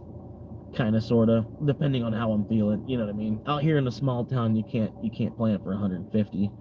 I tried a couple of days. For some reason, I could hit it on Thursday, but not on Friday and Saturday. I think it's because there's less drivers on Thursday. I think that's what it is. The Friday, Saturday, like people that work a week job, they work extra. Do Uber extra. There's more dashers on the road during the weekends, which makes a lot of sense. You know what I mean? But yeah, Thursdays pay out like they're Fridays. At least at this point. I'm still experimenting with it. I'm on like week 4 of delivering only out in this city. Because normally I kind of bounce between the two. Every now and then I'd have an order that would pull me out to the small town, or there'd be an order in the small town that wanted me to go back, and I don't know. Pretty much the half of the market out there in the big city half of the market is like this one neighborhood, right? Because that neighborhood's so big, and like everybody in this neighborhood, they're house rich, and they're poor everywhere else. So, but they still want the service of Uber and DoorDash, but they don't have the money to tip.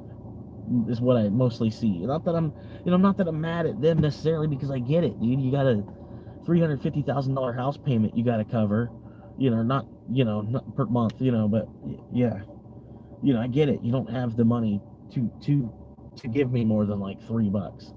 You know what I mean? But like out here in a small town, they're, like I said, they're more appreciative of like actually being able to get the service. They don't even expect to be able to get Uber Eats out here where they are.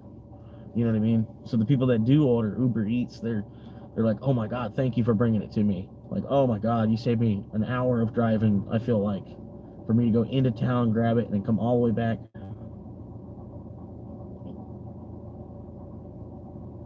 And then like in the bigger city, because it's the bigger city, the people, like, they just expect it, and then like just like, oh, here's $2, buddy. Like, I don't get it, man. Knowing the price of a gallon of gas, I would tip at least the price of a gallon of gas. You know what I mean? Like, well, here's $4.20. Gas is $4.20. Here's, it's all. I'm sorry, I'm broke, but here's a whole gallon of gas as a tip. You know what I mean? To tip anything less than that, I'm like, you're fucking retarded. Like you're fucking people over.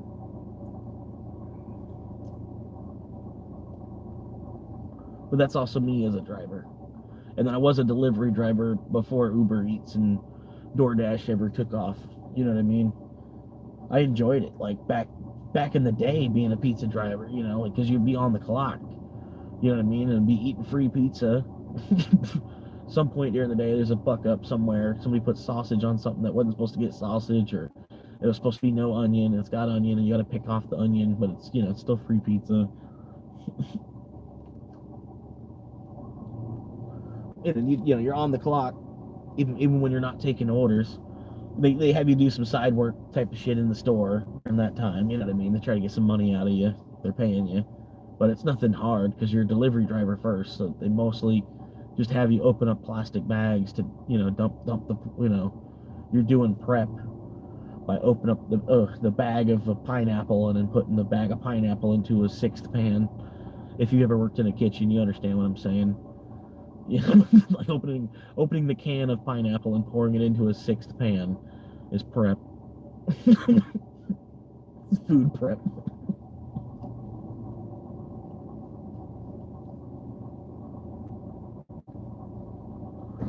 But yeah, that's I kind of liked delivery driving already. Anyway, it's not the worst thing in the world. It's better than washing dishes. You know what I mean? I just wish people would tip more of like the way you tip a waitress, or 10, 15, 20%, basically, depending on how fast you were necessarily, I guess, or, you know what I mean? But like, you're doing the same thing pretty much. Like, granted, like a waitress, I get in trouble for talking about this, but like a waitress or waiter, waiting staff, like, granted, there's a certain level of customer service they have to provide. They smooze you a little bit.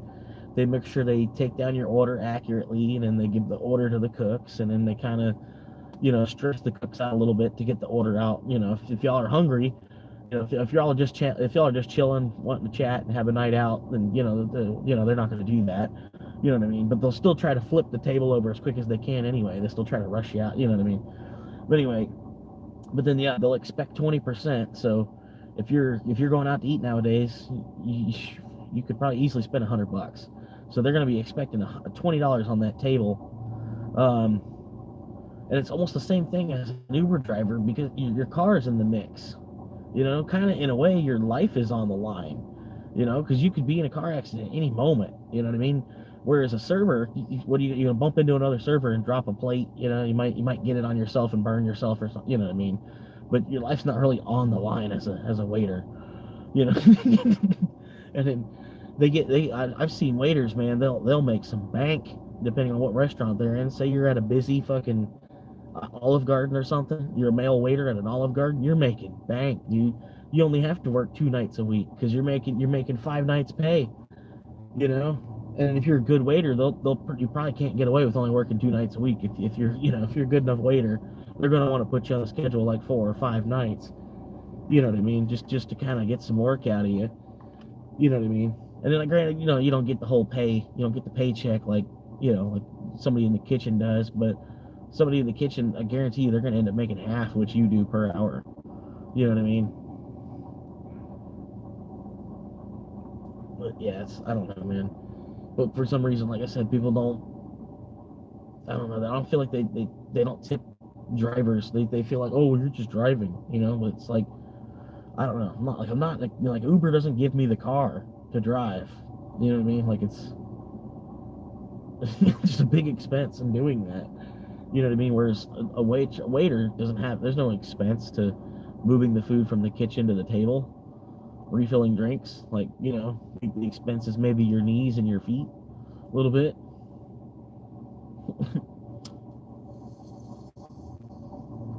mental stress. You know what I mean?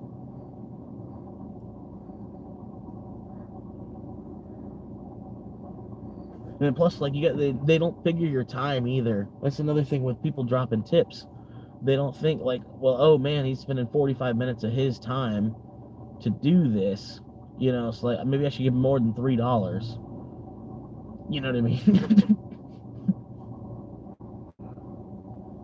And that's the hardest part, man. It's just the other half of society that's never had to like deliver food or work in a kitchen. They have no fucking idea what it's actually even like. All they do is guess. They guess about what it's like. But since they go to work and just kind of bullshit for work, they think that's what we're doing behind the scenes. They don't think that we're like, oh, we're behind the wall and we're actually like re-rolling silverware and fucking, we're trying to clean out this bin and do this thing and clean that and we got to do this and that. Plus we got to do that. Plus I got all this extra, And plus, here comes this Karen, this particular this Karen that she likes me for some reason, but they always want to put her in my section because she likes me, but I just really I can't.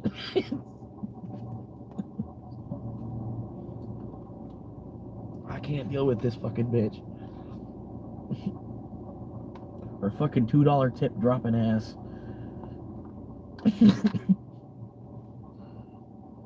And then some people, they know they're doing it too, man. They'll be an asshole. You know what I mean? Like, I don't know. They're like, they already know in the back of their head they're giving you a $2. Like, I get it too, I waited myself. I was a waiter, like 2 different restaurants. I don't know. Granted, like the pay was better than being in the back, and it was nice having like cash every day. You know what I mean? That was the cool part about it. But yeah. Versus like every other job where they want to pay you bi-weekly. That's kind of, I don't know, it's fucked up at this point. I don't know why they can't just pay us at least weekly. I don't know.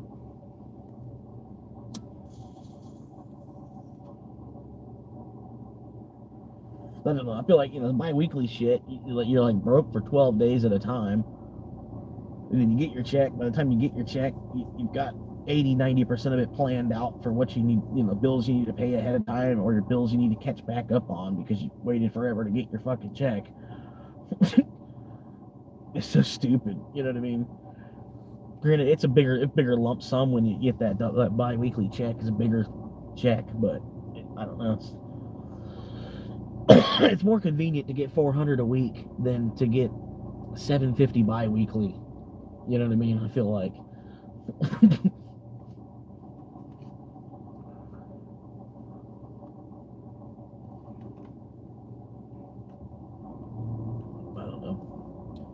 And in this day and age, with all the AI and bullshit that they have in place, and the ebooks and all, the fucking not ebooks, but the QuickBooks and all that shit, the stuff for making schedules easier, stuff for the all the apps for helping with payroll and all that shit. It should be so easy to be able to pay your fucking employees weekly.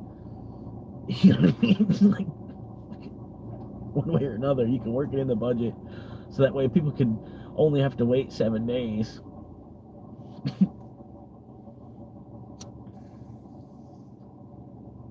But I appreciate y'all hanging out, man. Got a couple more likes, a couple people popping in and out. I've been live for about 3 hours now. If you're just tuning in, this is more or less an advertisement for the Saturday show. The Saturday show, that's what you got to be here for the Saturday show. And ask Brad, man, this is nothing compared to what Saturday was. You know what I mean? I mean, Brad, am I right? Let him know. Hang on, I'll give a couple seconds. I know he's gonna pop in and be like, yeah, maybe something about that. Yeah, hang on. Come on, I know he's got my back. Hang on. I didn't pay him to do this. You know what I mean? This wasn't like pre-planned. I'm not that big yet. Hang on.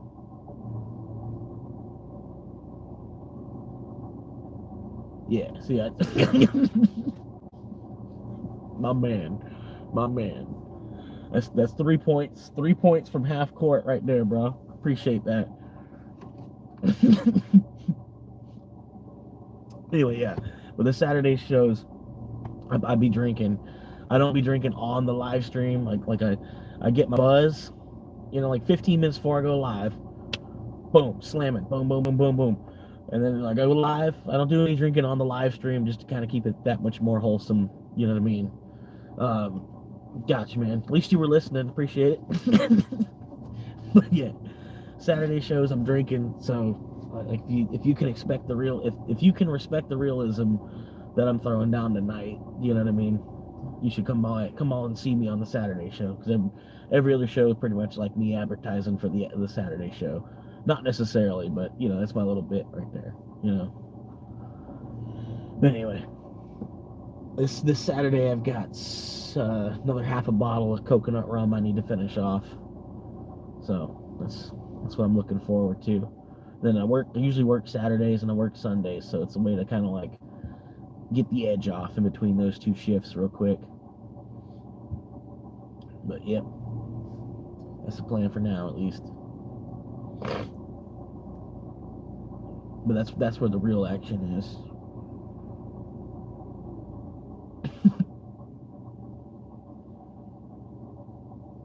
Not that I got too much going on.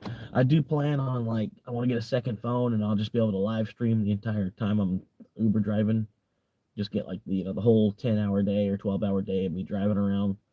But the thing is, the Uber out here is so slow, so the majority of it would just be this. You know what I mean? Like, I'd be able to get some orders, popping in here and there now and everywhere in between, but I can't do it on one phone because the phone won't process both apps at once.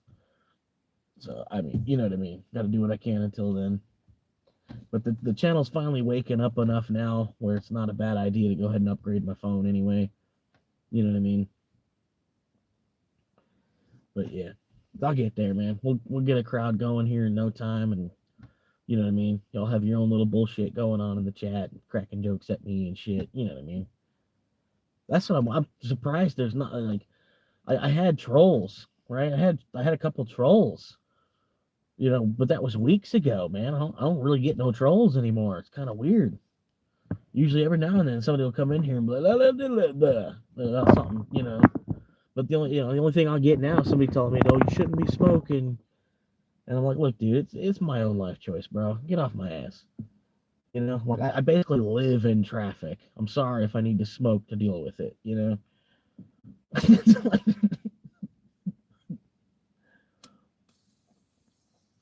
And if they're cool, they'll be like, "All right, yeah. But if they're not cool, they just leave, and it's like, okay, well, this ain't content. This ain't content for people that don't really smoke anyway.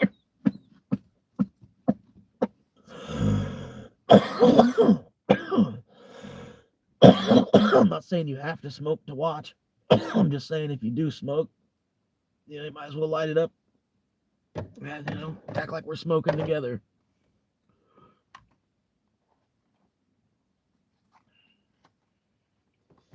You know what I mean? But yeah, man, it's like I miss it, man. Kind of to some extent. I guess it's because I'm not on late enough, man. It's really like troll and hacker hours is like midnight to 4 a.m. You know what I mean? It's like troll hacker hours. And I've noticed it too, because like if I go live at like midnight or 1 a.m., that's the only people that come in. It's just the one person that'll even, it'd be 0 viewers because everybody's asleep. And then like the one person that does pop in, they just want to say something about your fat ass. It's like, duh, I've been this way since fucking 4 years old. For one reason or another, I can't do shit about it. It's probably just laziness, but by the time I put in enough effort, I start not give a fuck either way, you know.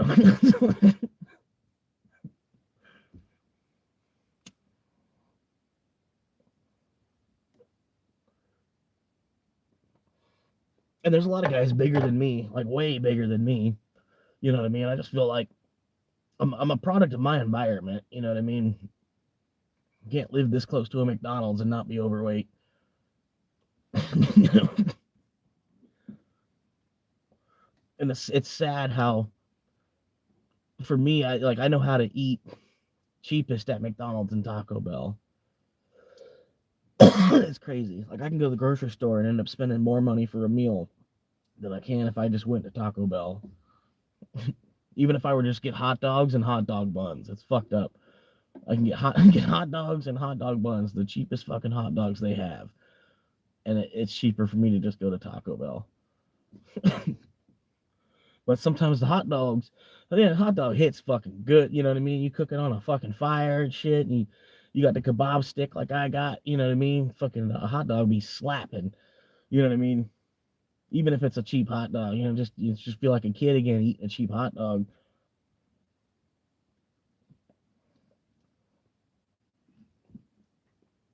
And it's all charred up nicely. You toasted the bun up a little bit. It's a fucking 4-star meal. Doesn't matter.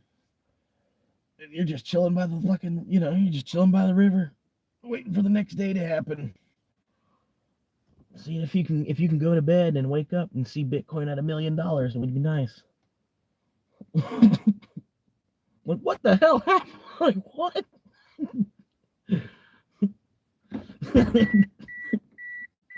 Yeah, easy, man. You put them in the microwave for like a minute. Probably didn't even have to do that long because you probably got a powerful ass microwave.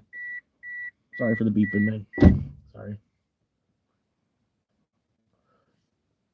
Like I said, I live with that beeping going off like half the day, so it doesn't even phase me. I'm surprised I realized it was beeping and closed the door so quickly there.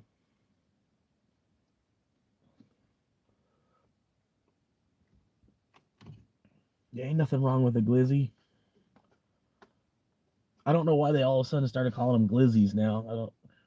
I don't know. I guess that's something about like the only thing I could think of. It had to do something with like gas station, the roller grills, and like the way that the hot dog looks on a roller grill looks really glizzy. You know what I mean? Like that's the glizziest glizzy you ever see. Is one of the hot dogs that have been on a fucking roller grill for about 6 hours. That bitch is glizzy as a motherfucker. Yeah, like that must have been where that word came from. Some 12-year-old kid telling his dad, like, I don't want one of them fucking nasty looking glizzies.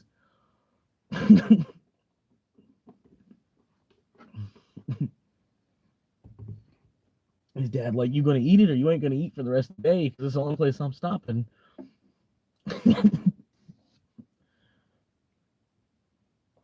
Well, yeah, I mean, that's a hot dog. You can't expect it to taste like fucking prime rib. As long as it don't taste like chicken asshole, you know what I mean? Even if it's made from chicken assholes. One reason or another, they put enough spice in it. And really, like, but if you put them bitches in the microwave, you got to cut the ends of them, right? Like put like a plus symbol on the end of the hot dog on both ends, so it'll when you put it in the microwave, it opens up. It'll like you know what I mean. That's what you got to do, and then take the knife, all right, and then put couple little quick little slits in it. Like 3 or 4 little quick little slits in it, like it'll create like grill marks, kind of sort of, from the microwave. But 3 little quick little slits in a hot dog, and then kind of circumcise the ends of it. How you doing, Santino?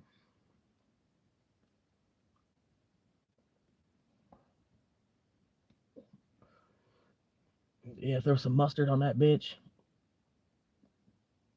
That's good, man. I can't do sweet relish, man. Sweet relish doesn't make no sense to me. Like it's dill pickle. It's a dill. I don't know. Sweet pickles don't make sense to me either. I'm not gonna eat like I'm not gonna buy a big ass jar of sweet pickles and then eat all of them. You know.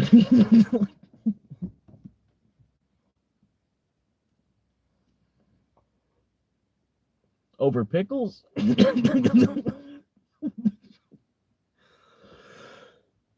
Nah, I got no Monero.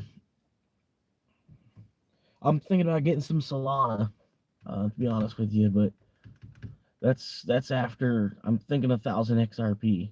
I want to get 1,000 XRP just for whatever reason before it goes back over $2 would be nice. But I don't know. I'm still trying to get to like a quarter of a Bitcoin would be even better than worrying about anything else.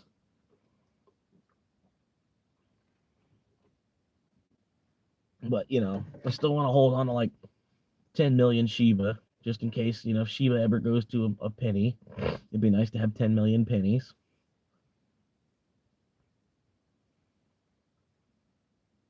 Gotcha, man. I'll check into it.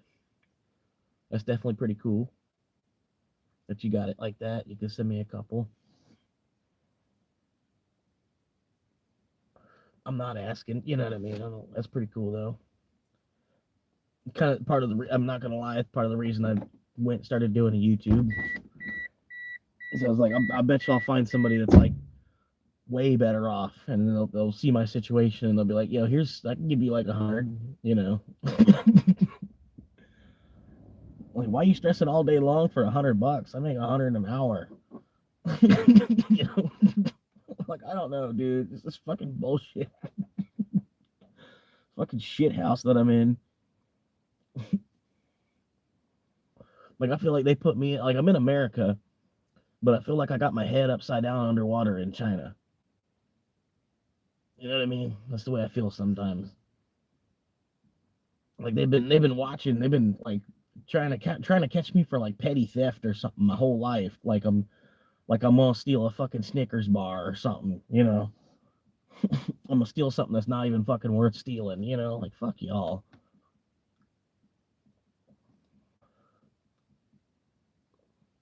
Hell yeah, man.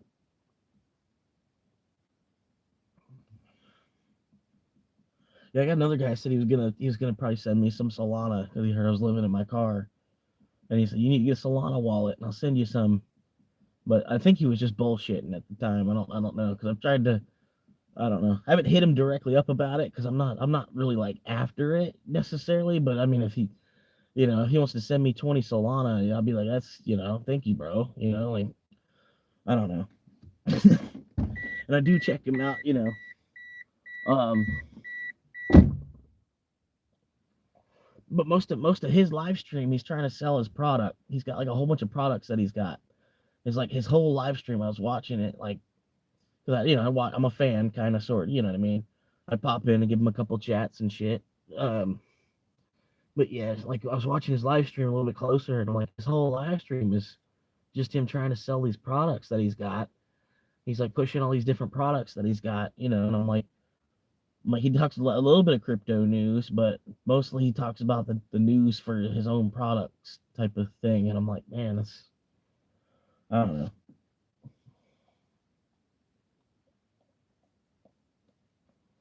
Which I get, he's trying to create his own digital ecosystem and stuff. He's got a pretty good thing that he's like a whole website with games on it and shit. Like it's, there's like he's got these NFTs that are like chess pieces. And then if you buy a king, you've got access to him. You can get like one-on-one, 1 hour a week consultations with him directly. He's like a graphic designer, financial advisor, like he's got a bunch of different titles that, like I don't know. But yeah, I was watching a live stream and I'm like, man, I wish he'd stop selling his own shit so much. I'm like, you know what I mean? Like I get it. You got these two different NFTs, these sets of NFTs, and this other set of NFTs, and then and you got your own coin you're making, you know. he's even telling people, he's like, if you got the coin and you want to sell out, he says, don't sell out to the system. He says, contact me, and then I'll buy it off you, because he's like, I'm not trying to. He's like, I'm putting liquid into this. I'm trying to like build it up, and then I build it up, and then y'all sell, and it's just you're just taking the money. He's like, if you want to sell, try to contact me and sell it directly to me. That way I can still kind of keep the price on the up and up for everybody else. You know, I don't know.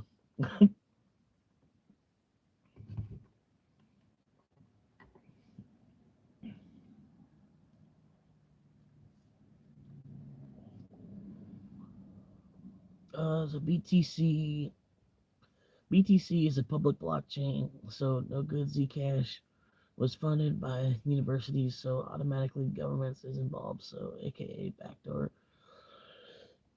I was seeing something today where they were talking about Adam Back. Adam Back could be Satoshi. Like Satoshi could have cited himself when he was making the white paper. When Adam Back is cited for one of the people, for the guy that created Hashcash and the proof of work system that it like all runs on and shit.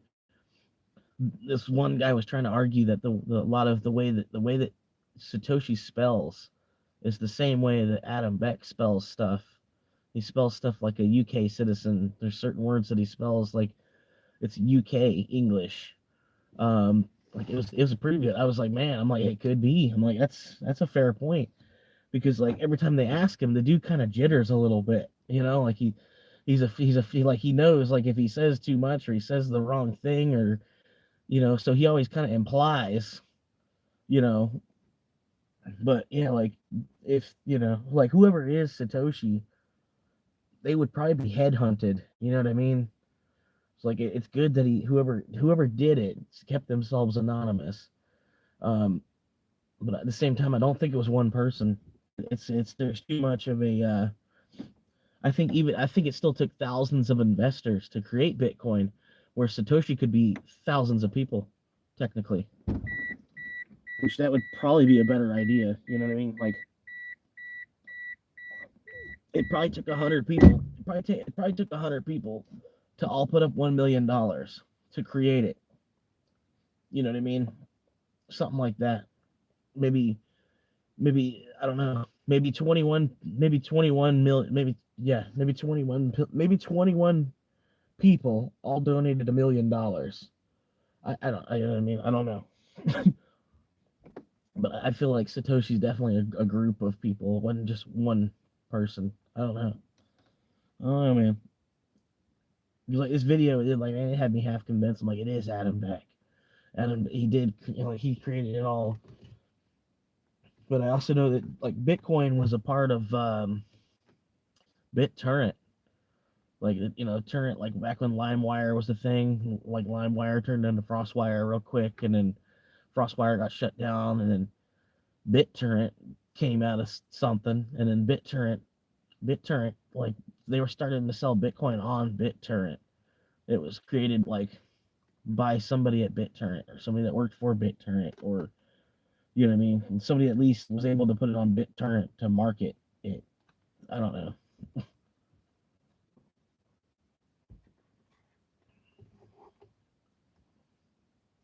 Right.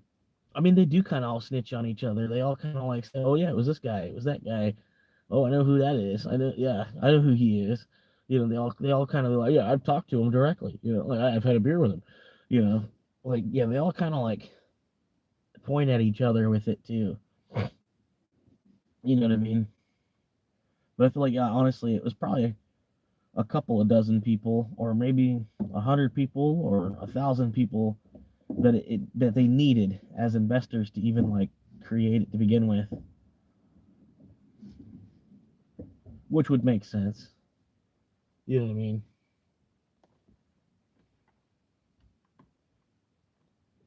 Or it could just be run by our own government, and then our own government created an electric currency that we're selling to the entire world, and then ultimately we can never reveal that our country is the ones that actually created it. but it looks almost exactly like our current currency symbol. Except instead of an S, it's a B.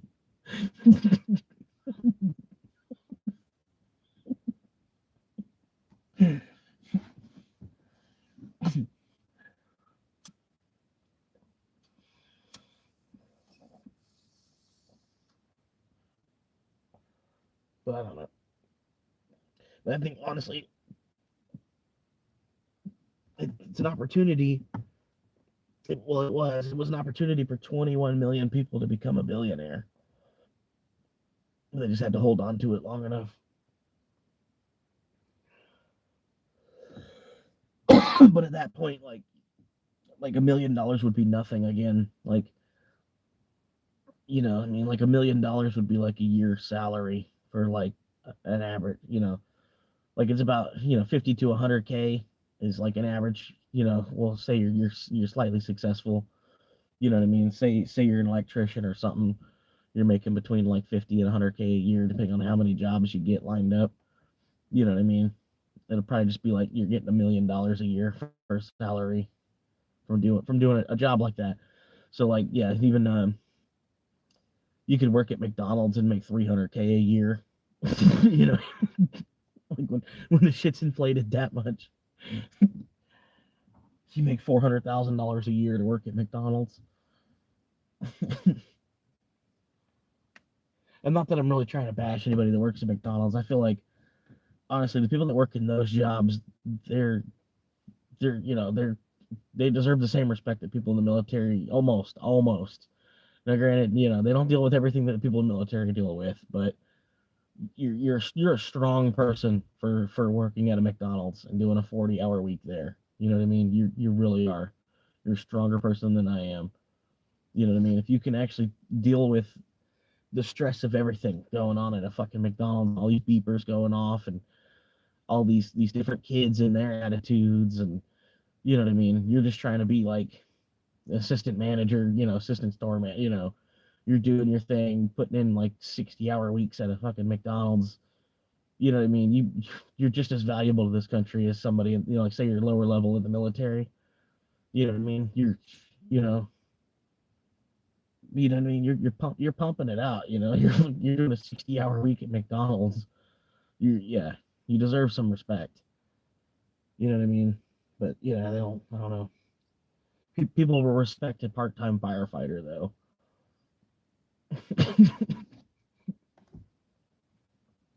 Like if I was part-time firefighter, say I worked one 24-hour shift, you'd be like, that's a good guy, man. He's not just some bum. He's he's a firefighter. He worked one 24-hour shift, 6 days off every week. And some of them, that's life. Some of them, that's like their actual shift.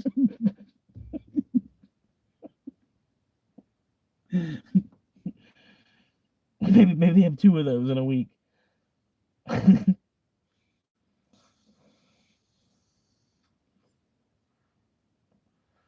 How y'all doing? If it's your first time hanging out, I appreciate you showing up. About 3 hours into this live stream, this is really just an advertisement for the Saturday show. You got to show up for the Saturday show, man. It's off the chain, man. If you've been enjoying any part of this PBS show, please subscribe. This PBS show is brought to you by viewers just like you. I'm not selling any tote bags yet, but I'm thinking, we're gonna get some Swamp Monkey brand tampons. So we'll see. Still trying to get the sponsorship off for that.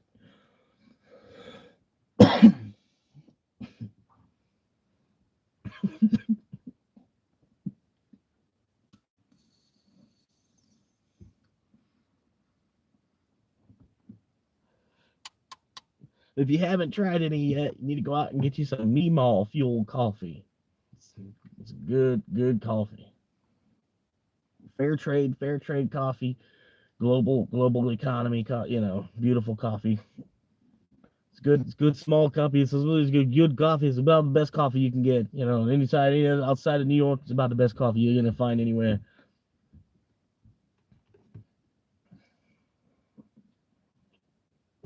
Whether you're uptown, whether you're downtown, you're in town, outside of town, doesn't matter. If anywhere in New York is about the best coffee you're gonna find outside of New York.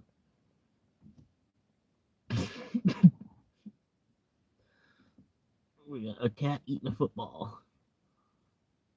That's what it looks like. It looks like a cat eating a football. Oh no, it's a pillow. It's a pillow with a cup of hot chocolate. That sounds good.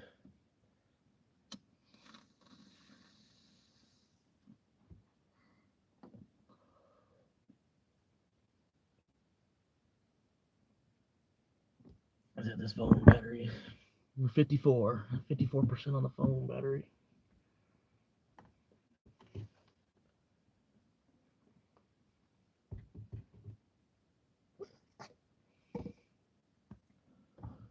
But yeah, man, try to take it one day at a time, man. Ain't no other way you can do this shit. You know what I mean? Fucking, you know a way you can do it, you know, week at a time kind of thing. You need to let me know. You know, fucking trying to get through this bitch quicker. You know what I mean?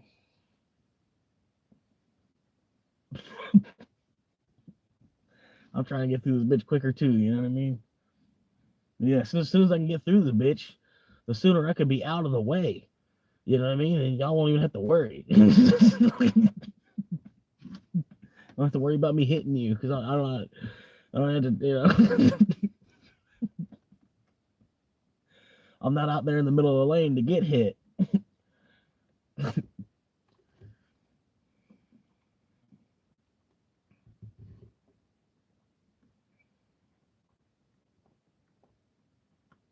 damn, man, I'm thinking about making one of them. I saw this video called the Cart Narcs. This guy, he just goes around in parking lots and he fucks with people that don't put their cart away. They don't put their cart in the cart return. So he'll go up to them and give them shit. He's got like a camera and shit. And I was thinking about doing that. Just like not that I'm not gonna do the whole channel. You know what I mean? But I was thinking like once a month I could do a Cart Narcs episode. Cart Narc. Woo, woo, woo. Sir, that's not where your shopping cart goes. Just running around doing that. I don't know. Lost a couple of. I went from 5 down to 3 just talking about that. I don't know. Maybe it was too loud. But anyway, I thought it'd be funny because it's me doing it. You know, I don't know. Me going around, it's like I'd get like a little powered scooter or some shit. So a little police siren on it. You're like, you work for the store? No, I'm just I consider myself the line of defense in between individual morality and the actual police. Are you gonna take and turn that? Are you gonna bring that cart back to the cart return, or are you just gonna sit there and continue to be an asshole? Meanwhile, you're being filmed. I think it'd be funny, like a once a month video kind of thing. And then the other thing I was thinking of would, the Cart Narcs. I want to do like haunted house things, you know, like me trying to camp out over a night in a haunted house. But I need to find, you know, like abandoned places, you know, stuff that I can claim this is a haunted house. You know what I mean? It's not necessarily that I'm trying to invoke the spirits. You know what I mean? Open up a door to the spirit world, but you know, I could just be laying up in an abandoned house overnight and be fucking around like, what was that? What was that? Oh my god, where's it? Where is it? Someone's over here. You know, I don't know. Spiders. I don't know. I don't know, man. That and then damn, I was gonna do the First Amendment protection stuff. You know, where you go out and you'd be a First Amendment protection auditor, First Amendment auditor, and just go out and just stand on the sidewalk, just holding my phone, filming something, just film everybody walking by until somebody comes up. You know what I mean? Because every now, you know, eventually somebody comes up to you and they're like, "Why the fuck are you filming me?" I'm like, "Oh, it's my First Amendment right. Are you a fan of the Constitution?" And they're like, "Yeah." And it's like, well, then you should know the First Amendment right is the freedom of press, right? And you see me standing on a public sidewalk, Well, you have a nice day, sir. I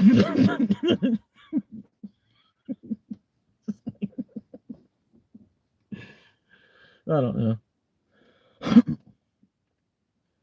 But yeah, I wouldn't, like I said, I wouldn't turn the whole channel into just like one of those two. You know what I mean? Or one of those three things, and just be extra, more shit to put on the Florida Swamp Monkey channel. You know what I mean? There's a couple people they popped in, and they're like, "Oh my God, it's Jack Black." You know what I mean? So I've been kind of like going off that vibe a little bit, but not trying to, you know what I mean? Not trying to run with it too much. But there was one guy who came in here and he's like, "Oh my," he's like in the chat, he's like, "Oh my God, it's Timu Jack Black." And I was like, "Yeah, Molly, I'm actually his son, man." Like, he threw me out, man. Stop cutting off your credit cards. You gotta go figure your own shit out. He actually lives down in West Palm Beach, man. Do you deal with depression or anxiety as a result of your situation? Yeah, definitely. I get anxiety from like there's like a safety aspect of it. You know what I mean? Only being protected by thin glass. Um, but where I'm at, my area of Florida, if I keep myself away from the rest of the homeless crowd, and then there's certain streets that's like crack alley. Like every city has a couple of streets. It's like you just know not to even drive down. You know what I mean? Don't be anywhere near it when like if you get a bad feeling, don't sleep there. Find another spot. Um, but yeah, like as far as depression, I mean, I don't know. I more or less try to laugh at my situation, like as much as I can. You know what I mean? Like I don't know. Wise man says, like a man with no bills is a rich man. You know what I mean? So I'm trying to figure out a way I can get to like absolute zero a month on bills, but at the same time, I do want to own property, like own just like a half acre that this is mine. You know what I mean? I pay my taxes on it, but like that's my monthly expense basically is that, and then like eating. You know what I mean? Other than that, like I can't go all the way down at like absolute zero. Yeah, yeah, you're welcome to. I appreciate it. But yeah, like if I can maybe get down to like $200 a month to eat with because I'm eating a lot of bananas and rice and tuna or whatever I can think of. You know what I mean? But get like a big bag of rice and then just have my own half acre and only work for what I need for.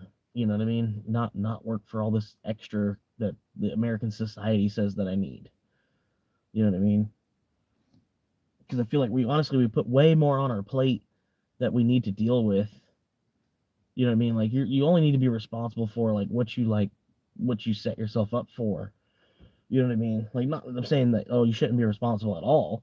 Like you still have to be an adult and do your thing. But you know what I mean? Like the Seminoles that were living here in Florida before us, they didn't even have teepees. Like they pretty much just used the trees as shelter from the. I mean, they did kind of create like in thatch. They thatched together huts and stuff. You know what I mean? But like they lived here. They lived here in like a lean-to. You know what I mean? By the river. I don't know why I can't just buy an acre or half acre or even a quarter acre. Granted, a quarter acre I can understand because it's going to be like in a neighborhood somewhere. And, like the rest of the neighborhood, it'd be an eyesore to the other people that are trying to like do their middle class America thing. There's one guy's just like living in a hut. The middle of the neighborhood, this patch of trees that wasn't cut down because there's a guy living in a hut in there. The rest of the neighborhood's been developed. You're just like this one guy. It's like I'm not spending any money on that shit. But yeah, like if you've ever played Red Dead Redemption 2, right? I don't know if you had, or even if you played the first one, but if you played the second one, it's a lot prettier, so you can get a better picture of what I'm talking about. But Sean McGuire, the shack that he had out in tall trees, that's all I want. I don't need more than that. I need just a 12 by 12 shack, a bed in one corner, like an ottoman in one corner, a desk up near the front window, a little tiny like a front porch you can put a rocking chair on, That's about it, man. If you see, you remember Sean McGuire's Cabin, I think it was. If it was Sean McGuire's Cabin, I know from the Red Dead Online, it takes place before the Red Dead, Red Dead Story 2, Red Dead 2, the story of Red Dead 2. Red Dead Online is like a prequel to that. It's like 1 year before that. So Sean McGuire, he lives like out in the woods and tall trees, basically. But anyway, is it tall trees? He's near the Aurora Basin. I don't know. That's pretty. I think that's tall trees. But anyway, if you played Red Dead at all, you know exactly what I'm talking about. You know what I mean? But that's all. I mean, when we were living like that, like we were living like that here, like less than 100 years ago. Like pretty much until like, you know what I mean? I don't know why we have all this extra shit, and we're paying out 30 years of our life to be able to afford it. I want to try and buy a piece of property I can pay off in like 5 years of time. You know what I mean? Think on a more smaller scale, and then just be done with it, man. Why trade my whole life for a place to live? I just need a place I can sleep. That I don't have to worry about the police chasing me off of, because this is my property. You know what I mean? They want to like fight you in every angle of it to buy into this millionaire house complex scheme. Help a billionaire become a trillionaire. You know, and I spent so long trying to build credit. I've watched the housing market like double or triple in this area, and now it's to the point that the shit's so overpriced. I'm like, I don't even fucking want to buy into this shit. It's like, you know,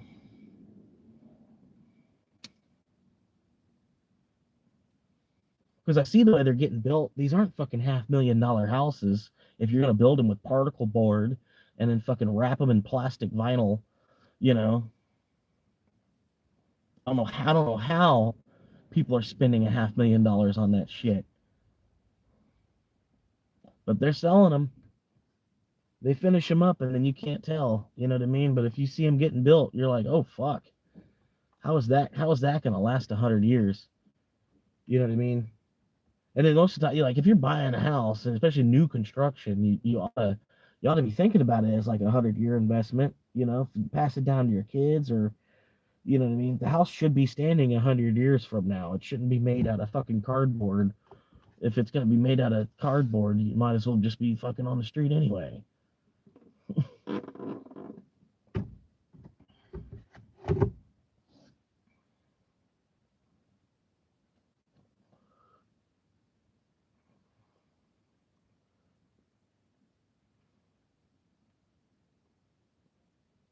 But no, no, Bradley's not judging me. He's just laughing at my jokes. He gets my humor. Like I think ultimately a severed foot makes the perfect stocking stuffer. That's just my sense of humor. You know what I mean?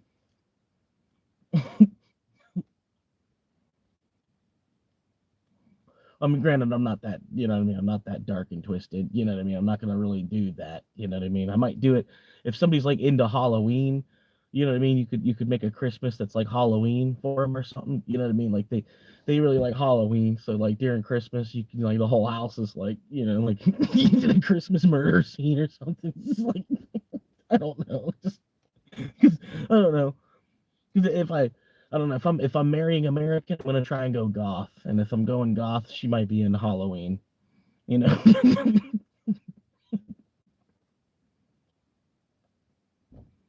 it'd be funny too.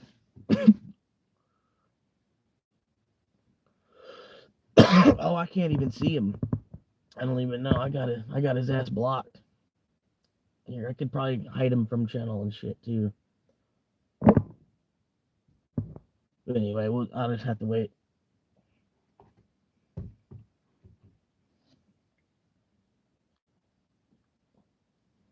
It's really no big deal.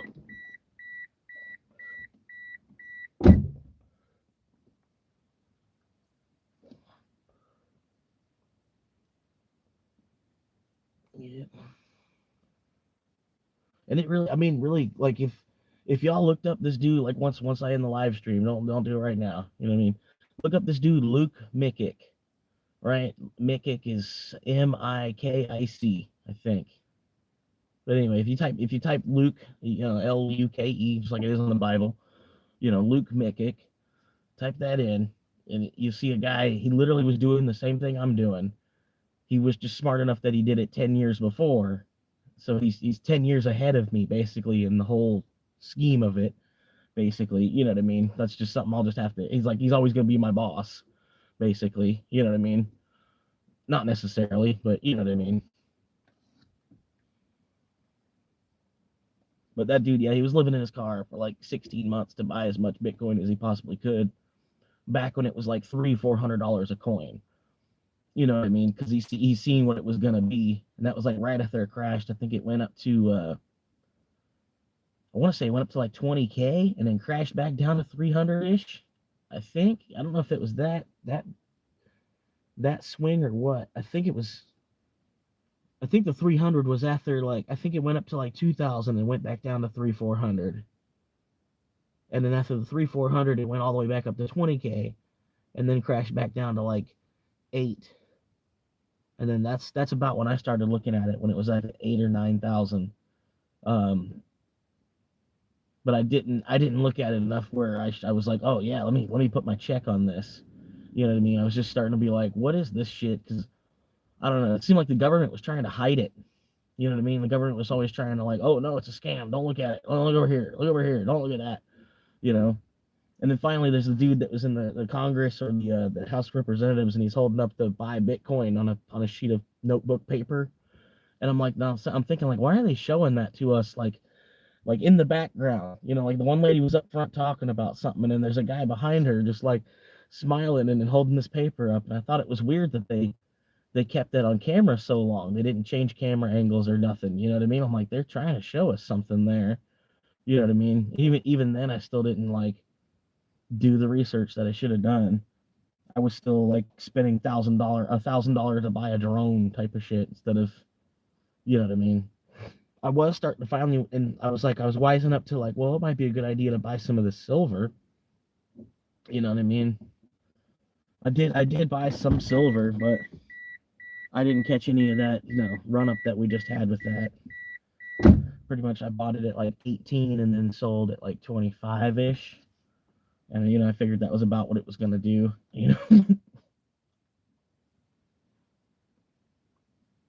But then, yeah, Bitcoin, like the last bull run, it broke silver. Bitcoin is worth more in total market cap than all the silver put together on the planet.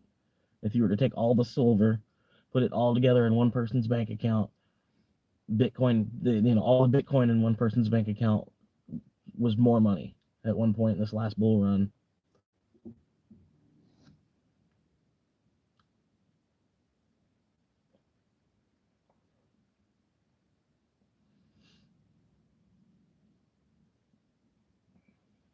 But yeah, I don't know, man. It's weird.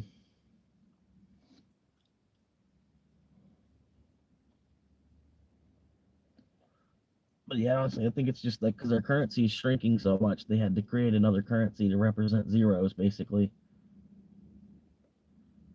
And then that's why our current currency, you can only trade for decimals of the new currency already. Same thing that happened in Germany.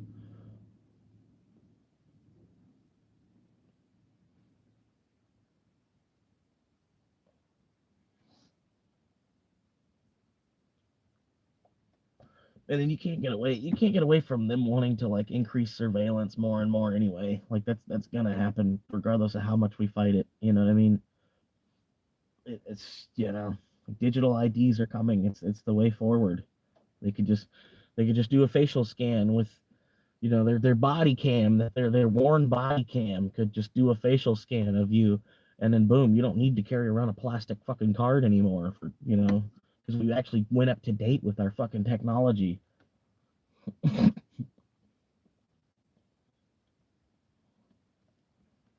All you'd have to do is line up to get your photo taken to get your driver's license like we already do. And then the currency's been fucking digital like the whole time we've had credit cards, at least. Like since we stopped writing checks, the currency went digital, basically. And then like when's the last time you seen somebody write a check? Like Unless it's like maybe they did some work around your house or something. You're like writing a check for like a contractor or something.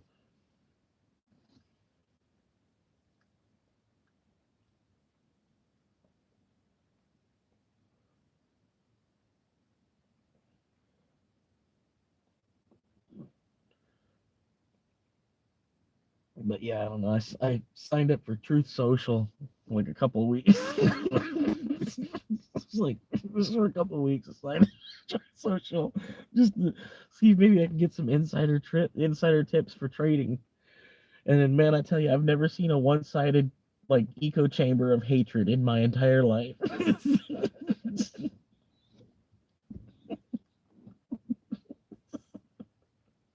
The website's called Truth Social. What's up, Ice Willow?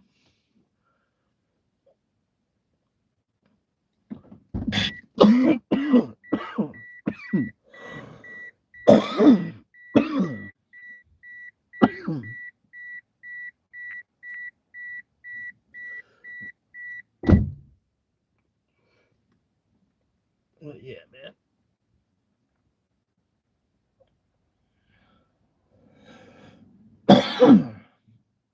Phew, man.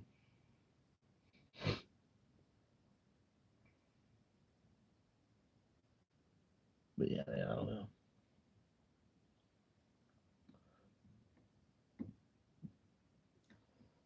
For some reason or another, man, that Bitcoin video I made, it kind of blew up a little bit.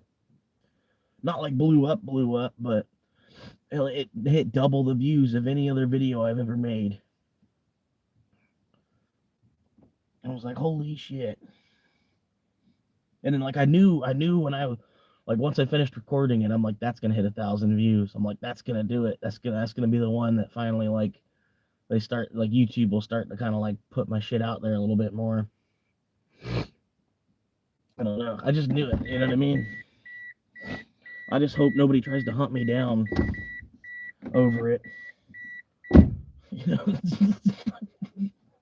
I feel that happening.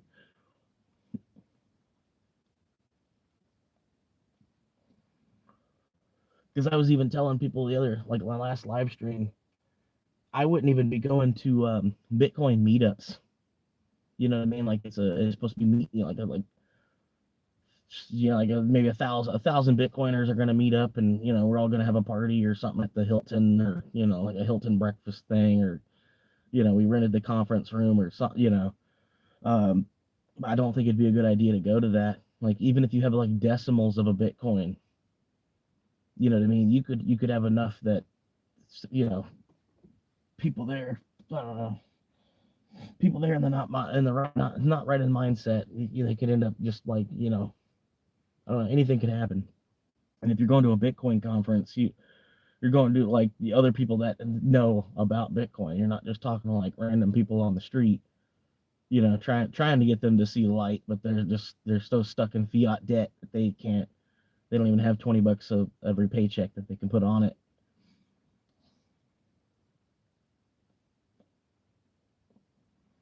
That's the first thing I started doing. I was watching a video. This guy said there's got to be some way that you can either decrease your spending by $100 a month or increase your income by $100 a month. He said if you can't do the one, you can at least do the other. And he said if you can figure out a way to even do half of each, that's $100 a month that you can put into Bitcoin that you either found a way to save by changing your spending habits, or you found a way to just go work an extra 5 hours a week, or do this, or go drive for Uber, go drive for Uber and make even just $100 a month that you can put onto Bitcoin for yourself for later. Because all the technology that's ever been released, it always gets adopted. There's like an S curve of adoption, and I can even see it with my videos. Like from the time of release and stuff, I can see that all my videos, they all have that same S curve to them. Like even if they hit 41 views, it's like the 41 views, and then it simmers out. I might get up to 47 in the next month. You know what I mean? And that's the same way that the Bitcoin adoption is happening. And they're trying to claim that we're like right here. We're like right here. But this next run up from here to here is where it's going from 100,000 to 1 million, right? And then once it gets to 1 million, it's going to kind of simmer off a little bit. It's going to take a while for it to go from 1 million to 10. You know what I mean? But the people that are smart enough to get into it now, we could be blessed by it, but it's still going to take a decent amount of change and work on our end to, because 10xing, basically you need 10,000. 10x 10,000 would be 100,000, and still that's not really that much. You know what I mean? So really, you need like about 50,000. 50,000 could turn into about 500,000. You know what I mean? But the other part is it's not at 100,000 right now either. So we're kind of getting like a 30% discount. You know what I mean? So I don't know. You're looking at more than a 10x at that point too. You're looking at like a 14x.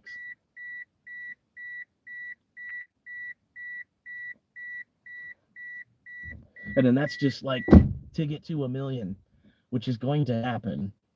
You know what I mean? And everything after 1 million, they don't know. It depends on how much money printing they do. You know what I mean? But I think honestly, like I was saying before, the way that the euro and the dollar kind of bounce off each other, and they're kind of correlated and equal in price, kind of, because you got all the history of all these different countries that back the euro. But America, we have so much real estate at the same time, and the whole market here is driven by real estate, so it kind of keeps a decent amount of strength with each other. But in the yuan, you've got the yuan down here, and there's like 8 times as many yuan as there are dollars. So what they're going to do is they're going to print and print and print and print and print and print and print and print and print until they debase the dollar so much that the dollar and the yuan are equal to each other. But to do that, they have to 8x the current amount of dollars that there are in the system. So like everything around us is going to like 8x. Like the houses that are 200,000, they're going to be, what's that?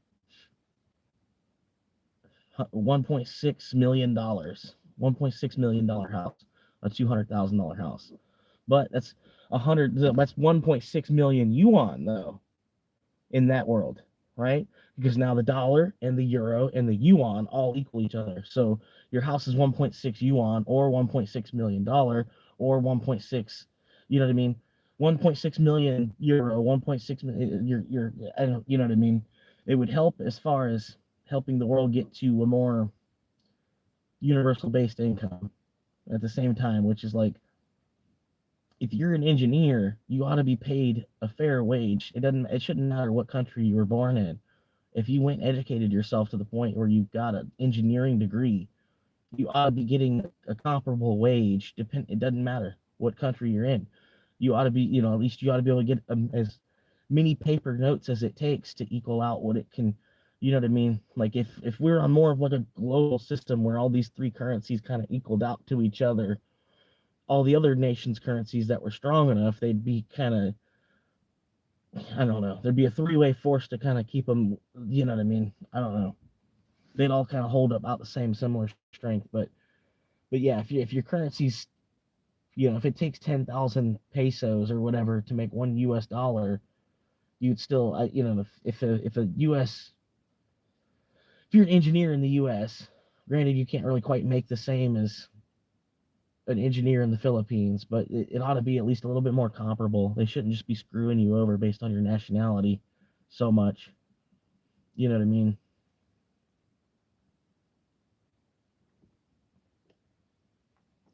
And then I'm like really in favor of ageism, but I feel like the older you get, I mean, even if you're an unskilled worker, the older you get, your time ought to be worth more. I feel like just because you have 10 years of work experience over the 20-year-old, but you're paid the same. Or you get to the point you have 20 years of working experience over the 20-year-old, but you're still paid the same. You know what I mean? I feel like you should get more. I don't know. That's just me from being a guy at the bottom, though. You know what I mean? But it's sad, honestly, when you see somebody that's 50, 60 working at a McDonald's, and then they're getting paid as much as the 16-year-old that's on their phone talking to their friend. You know what I mean? And then you got the 40 and 50-year-old that's working at McDonald's. They're actually like working the place and trying to like get their check. You know what I mean? Now, granted, you do get a couple hotshot teens. You know what I mean? There's always people that come, people that come ready to work and ready to make money. But like I said earlier, it's like half of us, we don't even necessarily want to make money. We just need it for the world around us. You need money. You don't necessarily want money. You just need money. And then there's other half of the world that like they want money. They want to make money. And it's so them put more of their ass into shit, and it just makes it harder on the other half of us that we're just trying to do what they want us to do in the first place. And then the other half of us were like consumed by greed in some way or another, where we just want the biggest and the best, and you know, I don't know. Yeah, that's why I'm trying my hardest not to kind of like not to buy into any debt. Like as I'm currently $3,000 in credit card debt, but at least it's better than being like $80,000 in credit card debt with another $80,000 of student loans, and then being paid the same anyway. You know what I mean? So you take the good with the bad. I think honestly, America will get bombed. America will get bombed. California will become its own country. Texas will become its own country. New England might become its own country. Like the 10 states that are up there in that corner will just become their own country. California might grab a hold of Oregon for more land mass or something like that. Texas might grab a hold of Oklahoma for more land mass. You know what I mean? But if they were to like try to blow a hole in the middle of the country, you know what I mean? I could see that happening. But they would try. I don't think they would fuck with Florida too much because there's a lot of money here. Because there's still a lot of undeveloped land, and then there's a lot of people that want to live here still. So I don't think they would bomb Florida because it's a beautiful place. They could make a bunch of money off this place for many years to come for whatever reason. You know what I mean? So I think they would more or less just like maybe destroy Chicago. You know what I mean? I don't know. Maybe get rid of Kansas City or something. You know what I mean? I don't know. But we're supposed to have defenses in place where we would shoot it in air and it would blow up in the sky anyway. And then at that point there'd be like a radiation storm. We'd be putting radiation into the atmosphere to be rained down on us basically, which I don't know how that would, you know what I mean? I'm not a scientist or chemical engineer or I could tell you how much that's going to play out. Sure, but I don't know, man. That's basically what the people that are gold bugs they're kind of betting on is if there was a nuclear fallout, that's where I think gold would come back in the picture. You know what I mean? Like, yeah, the little scrap silver coins and trading stuff and living in bunkers, that would make sense if that happens. And then the people that are into gold, that's kind of what I guess they're wanting to happen. I don't know. Because I don't know, we don't need gold to be the entire market. It just needs to be a percentage of it, like it already is. You know what I mean? I don't know. Low key think America slave colony, oil, minerals. We basically got everything.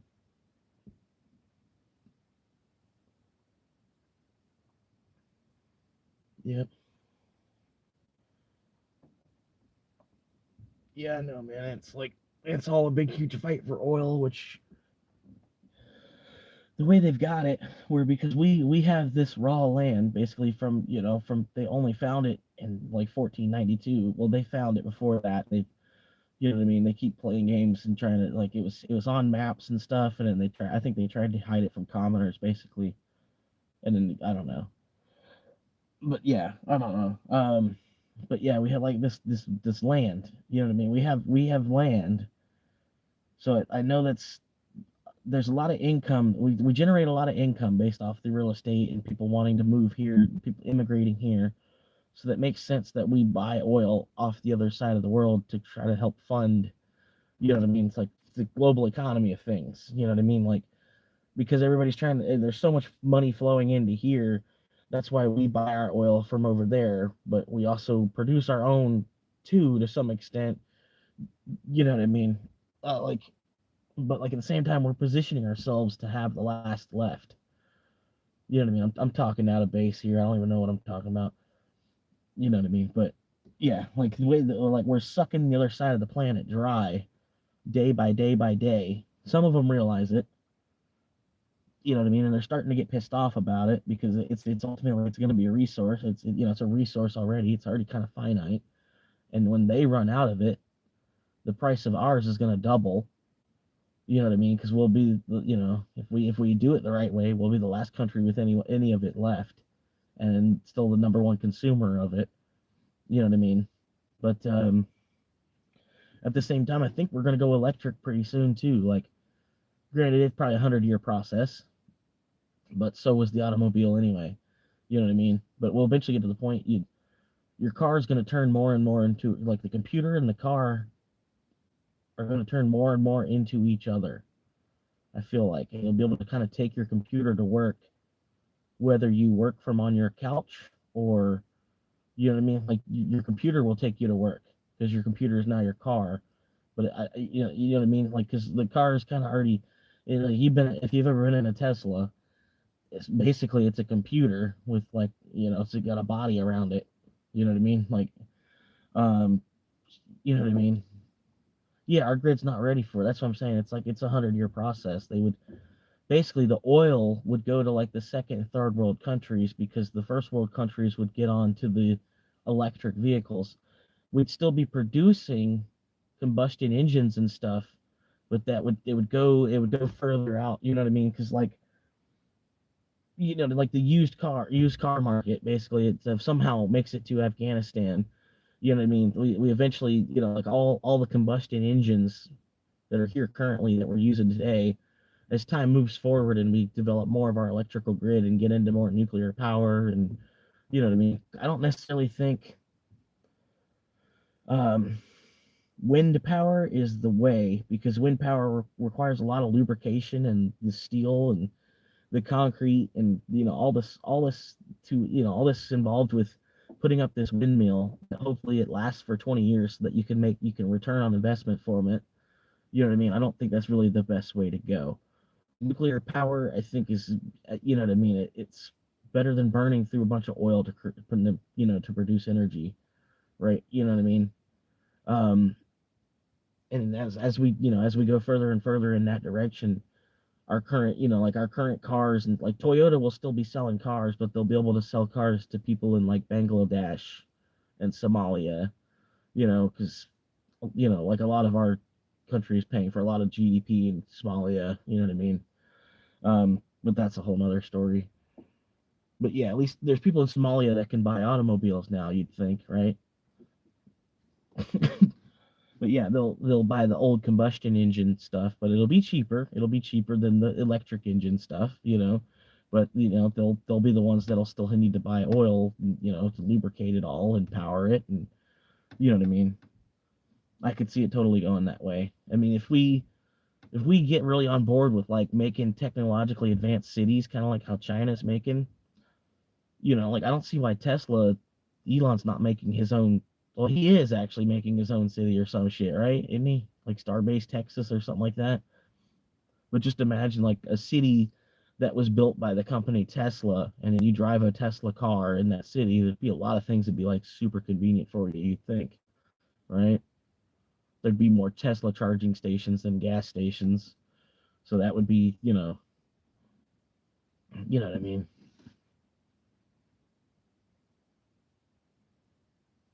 Yeah. In the space. Yeah, the amount of space. Yeah, exactly. Yeah, I've seen solar wind farms. It's like they got rid of, you got rid of 200 acres you could have continued to grow corn on. 200 acres of corn is now gone for some solar. And then, yeah, they're out so much cost on that and shit too. And then the panels can get damaged. The panels, like, after like 5 years, they need to be upgraded. You know what I mean? But I think that's all. It's all kind of built that way because we're so dependent on oil. Like, the oil companies have built the price that way to keep the price of a barrel of oil under $77 a barrel. Because they want the price to be between 68 and 77, and if it goes over, chaos, and if it goes under, they don't make enough money, right?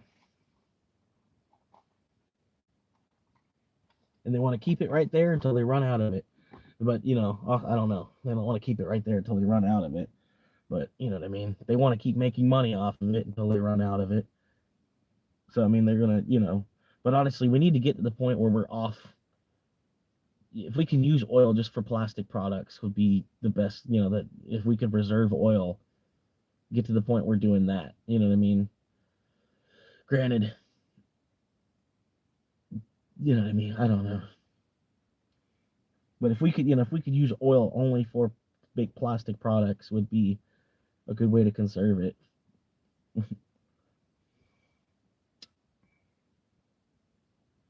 But I'm sure a part of the, like if they're using crude oil just for plastic, there'd be a bunch of oil, from doing that, like in the chemical process, and you'd have something over here, X product that we could still be using for something because we're you know what I mean? I don't know all the chemical process involved with that, but you get what I'm saying. Like a byproduct of using the oil to produce plastic with, we would still have oil to use as lubricant at the same time. I don't know.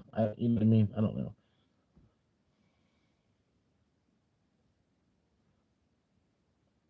But then, yeah, like petrol, I don't know. I don't know how it all works. I just live in it. You know what I mean?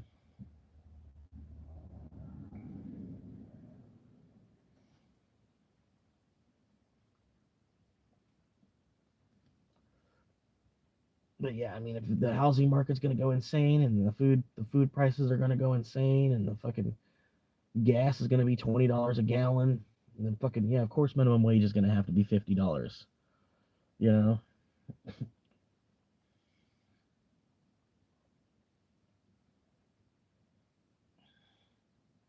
and then they'll get to the point where the paper, it won't even have that much levitational pull anymore. You know what I mean? Fucking like the levitational pull that the paper has over us, where we want to go chase it around. That's gonna get more and more distorted. You know what I mean? And like I'm saying, it'll take $50 an hour to get the teenagers to want to go up and get a job. It's already kind of like $20 an hour now.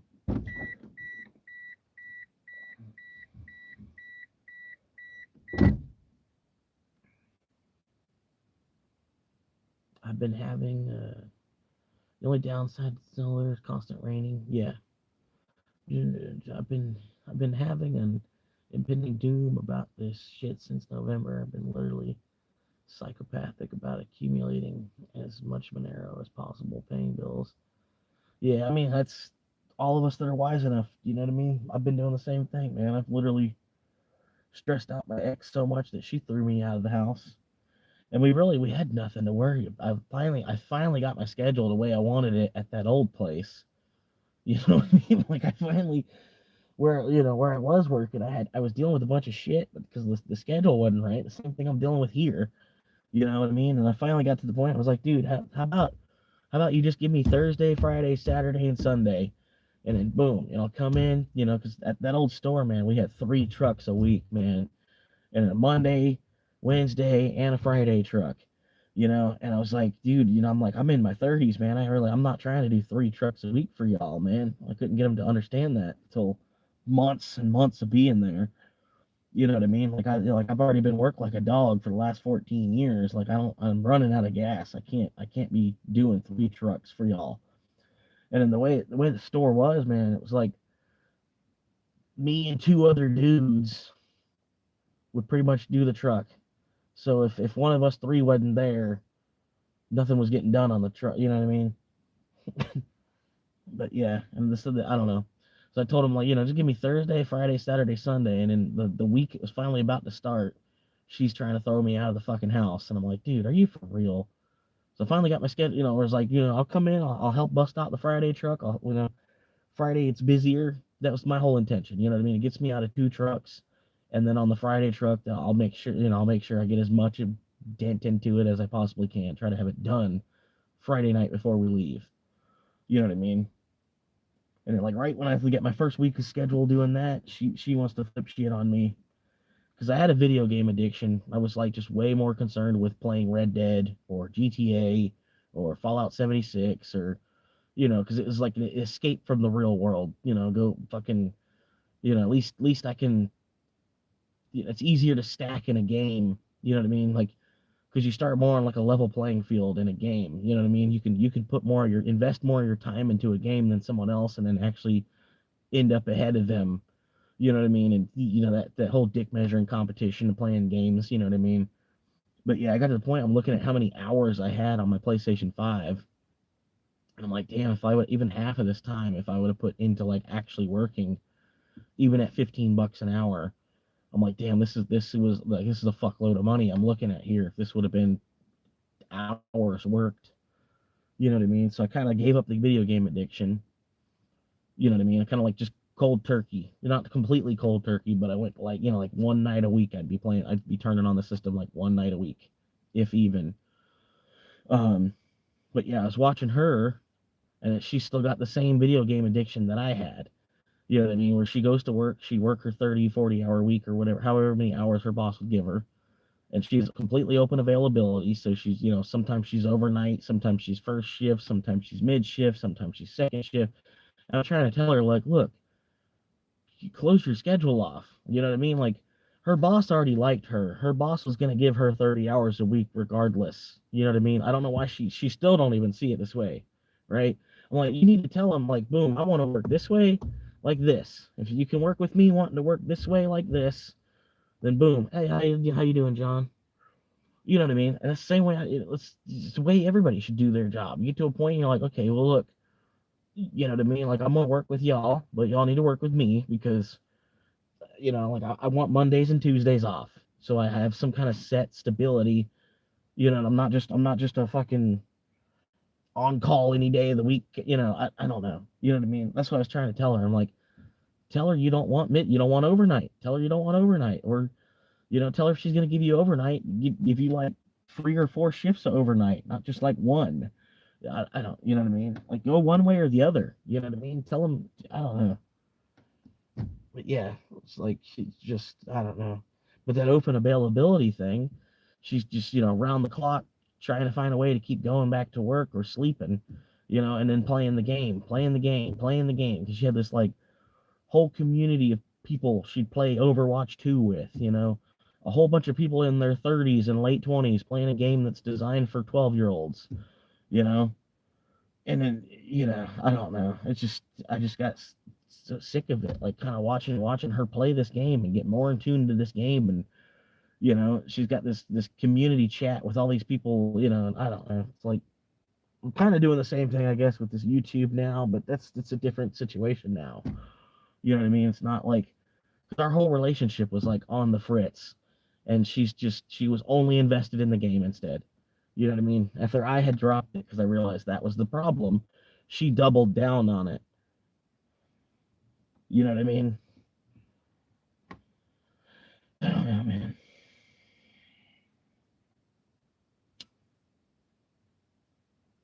But that's what I'm saying. I know the problem was like me spending 8,000 hours on GTA, and then me spending another 5,000 hours in Red Dead Redemption 2, and then me spending another, 4,000, 5,000 hours on Fallout 76. And then like I started to get into Bitcoin. So, like my whole thought philosophy was changing, like on the dollar and all that shit too, because I went to work at Five Guys just for like a job after I left Amazon. I left Amazon. I was already thinking about going to work at Five Guys for some part-time hours or this, that, the other. Anyway, so when I left Amazon, I went to Five Guys, and I got hired pretty quickly, easily. Not necessarily easily. It took about 2 months of waiting. You know what I mean? But yeah, I put my name in the ring, and I waited 2 months, and they finally hired me. And in the training process, they had to bring up Bitcoin for some reason. In the computer training at Five Guys, they wanted to say, if anybody ever comes in here trying to pay with Bitcoin, do not accept it. This is a scam.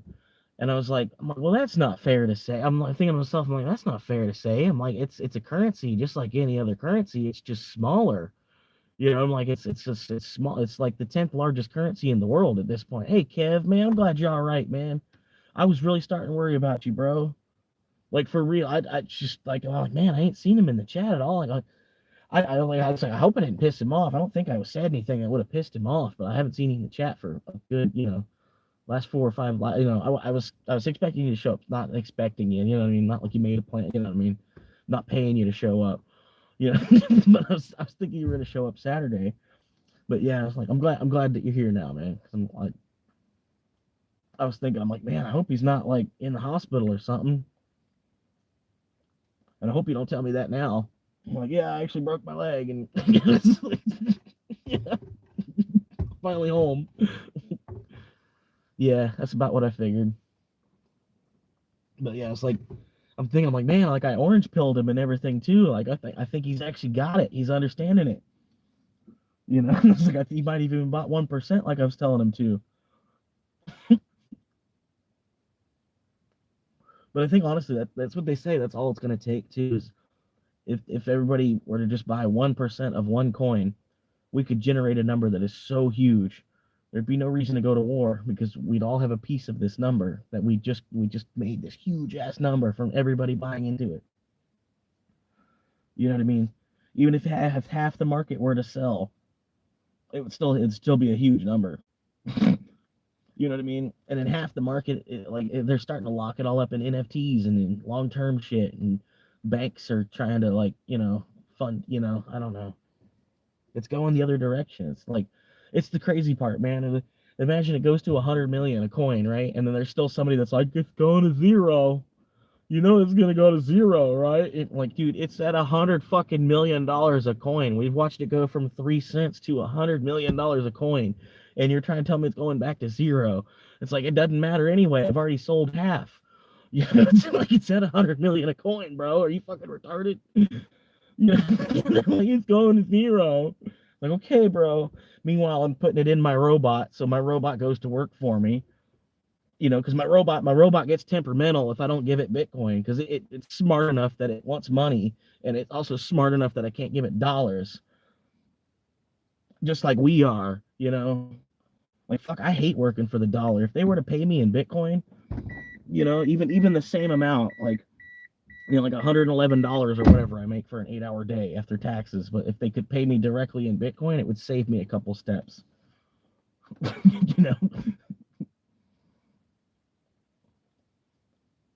Almost asked him that a couple times in an interview. Like, can you pay me in Doge? Like, they don't want to give up their Bitcoin for some reason, but it's like, can you at least pay me in Doge?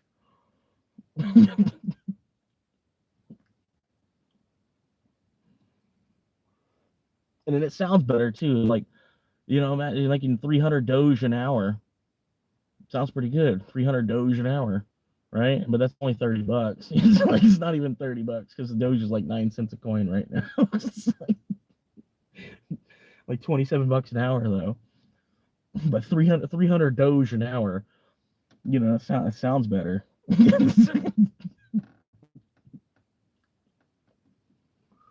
How does 20 million yen a year sound? It sounds like what I'm already making.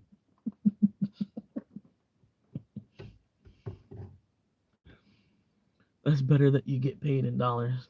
Yeah, exactly. Because the dollar's more accepted and everything. Like, we live in this fiat sandbox called America. Like, we're all in the mine, and the mine's just giving us certificates, like the certificate that represents currency.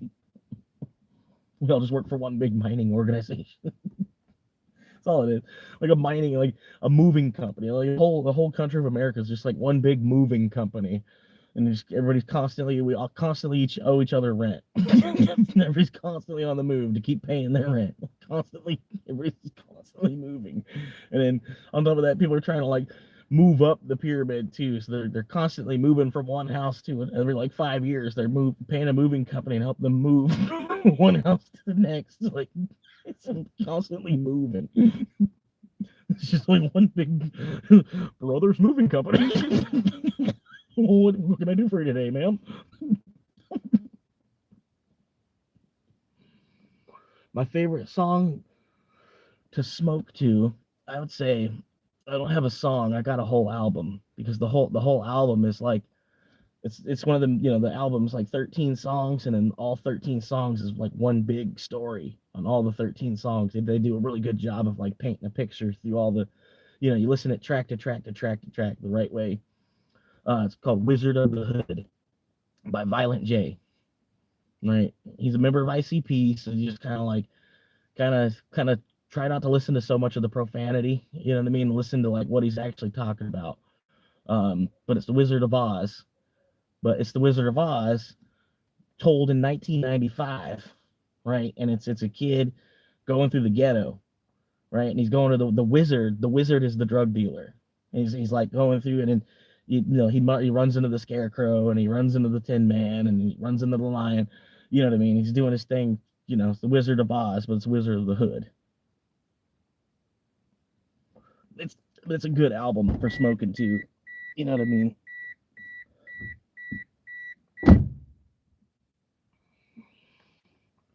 Yeah. And then after that, I would probably say, obviously Smoke Two Joints by Sublime.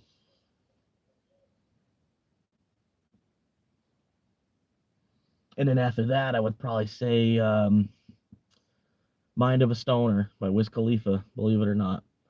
Even though I don't like MGK, I'm not really like I'm going to suck Eminem's cock. But Eminem, dude, he's on a whole other level from MGK. We all know it. When they, have their little, like, rap devil, and he comes back, he's like, I'm watching 8 Mile on my Norda track. I forgot to call you back. He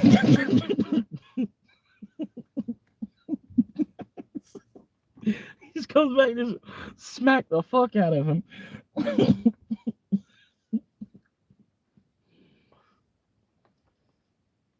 How you gonna name yourself after a gun and have a fucking man bun, hun?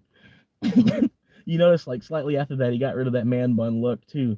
He didn't do it right away because he didn't want to make it look like it was because of Eminem, but yeah, he got rid of that man bun real quick.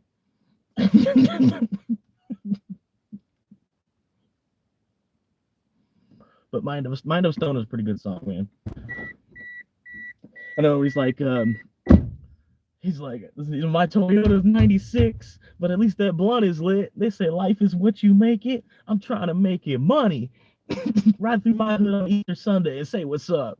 And all my dreamers, put your hands in the sky. All my dreamers, put your hands in the sky one time.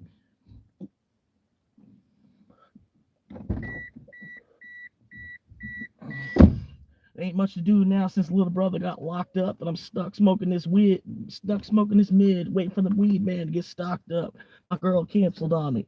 She said something else popped up, and I can't get with my ex now because her ring finger's all rocked up. Damn. No one likes you when you're 23 without a plan. Sitting all day on a park bench smoking weed, and I'm like, bitch, don't kill my vibe. Bitch, don't kill my vibe. Now I'm driving around in a blue Subaru. I don't know, something. Red, white, and blue. The same colors on our flag. The ones that say protect are the same ones that are kicking my ass. He's like, damn. The same things that are happy, all these same things that are sad. And I can't go 24 hours without shit happening to my ass.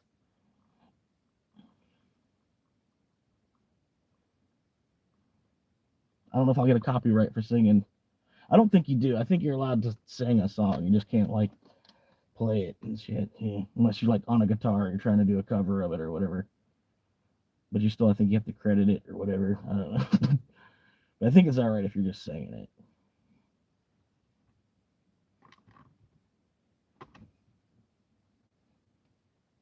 No, man. That's what I'm saying. Like, in that one song, man, they both go pretty hard, man. Like, I don't really like Wiz Khalifa either because he's, like, Snoop Dogg's nephew. So he's, like, he's got, like, a free ticket, basically.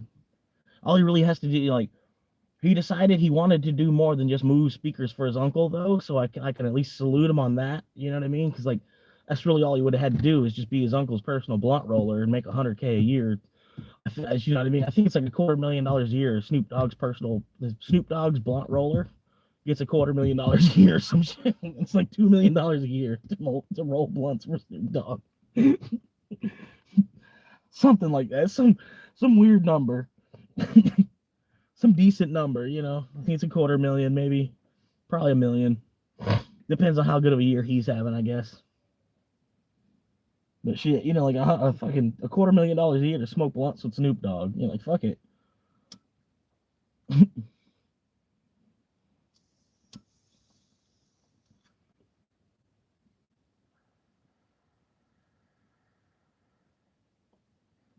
Appreciate the likes, guys. I'm up to 14 now. Yeah, it's probably not a bad gig, man.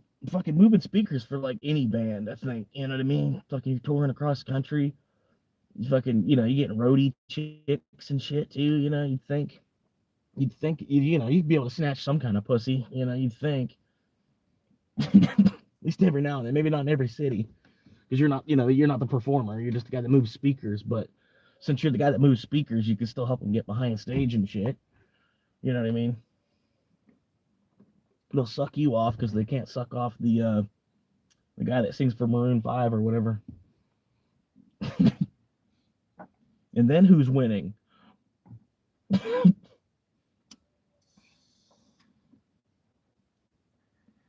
this one guy was saying when the Twilight movie came out, he said, you know what, the guys that are going to get fucked this weekend, you know where they're going? He said, I tell you, they ain't going to the rave, they ain't going to the club, they ain't gonna go hit the strip. He said the guys that are trying to go and get fucked this weekend, they're taking a girl out to go see the Twilight movie.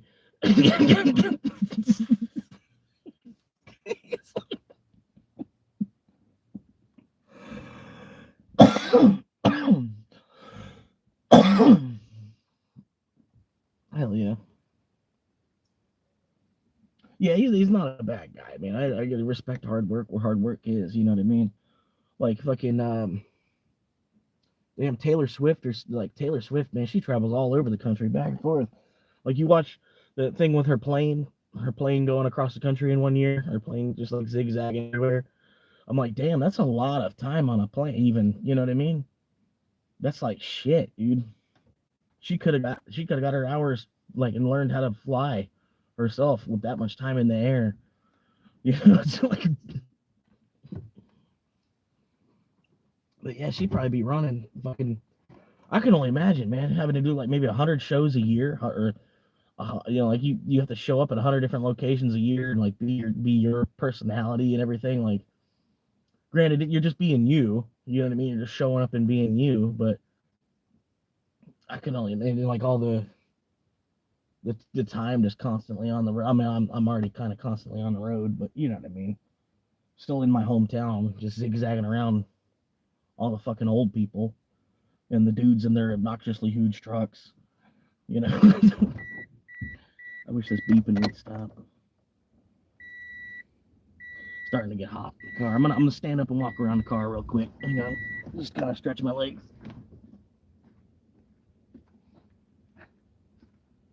Probably piss on my back tire. Like I don't know. I pee on my own car tire because like I believe in karma, right? I don't know. For some reason, I feel like I'm you know, like me peeing on like a dog peeing on your car tire or something, and people come like, man, fuck, the dog peed on my tire, and like I pee on my own car tire, so that way hopefully it gives me good karma later on somewhere. I don't know.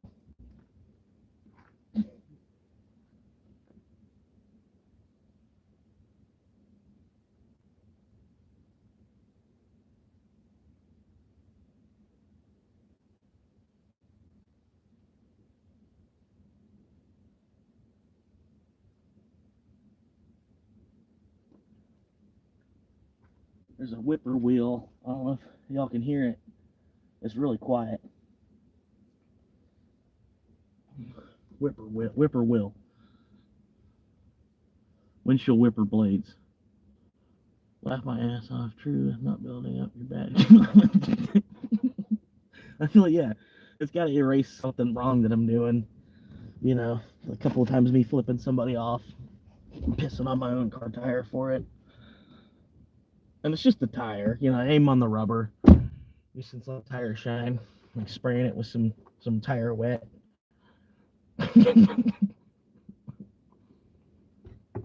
Gives a nice wet look. That one tire.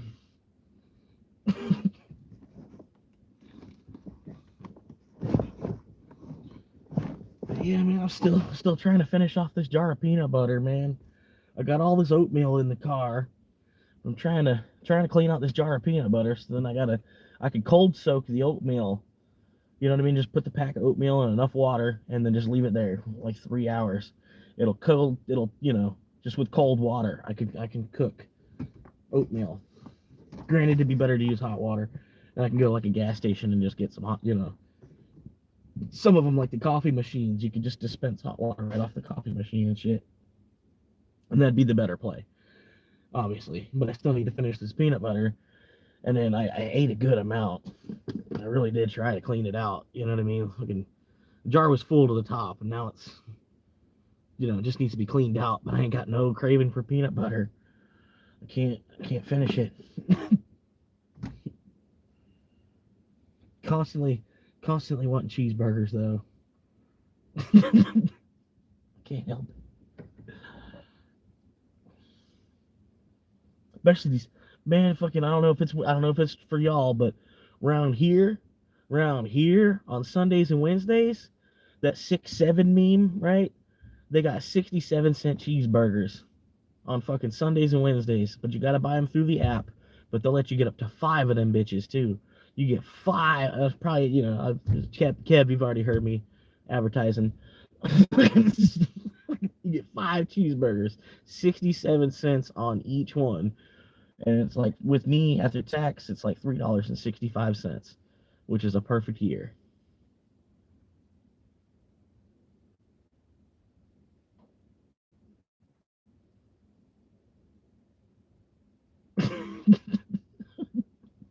Yeah, it's not bad. Nowadays, like anything less than $1 is usually a deal nowadays. I mean, not all the time. You know what I mean? If something's for it's less than $1, it's not bad. Even Slim Jims are like $3 now. The snacks, the little fucking Slim Jims that are this big, they want fucking $1.50, $1.95. Like, what? Yeah, and I'm not gonna read that out loud, but I get you. Yeah. Squeeze a penny so hard it turns into $1. I don't know. Dude's got a problem with me. I met him. I was in another lady's live stream, right? And I'm watching how like money grubby this other lady is. She was like, I met her when she was at like 900 subscribers, and so like I was like, yeah, that's cool. Like, I'm meeting they're putting another small creator in front of me, and I'm gonna help them get from 900 to 1,000. I'm like, oh, she's cool, and I'm hanging out, and plus it's a lady, she's got boobs and shit, so it's a little bit easier to get subscribers. You know what I mean? Not putting it past her. You know what I mean? Shake what your mom gave you. I'm trying to do the same thing. You know what I mean? My mom gave me a little bit of a personality, so you know what I mean. But anyway, yeah, I met him in that lady's chat.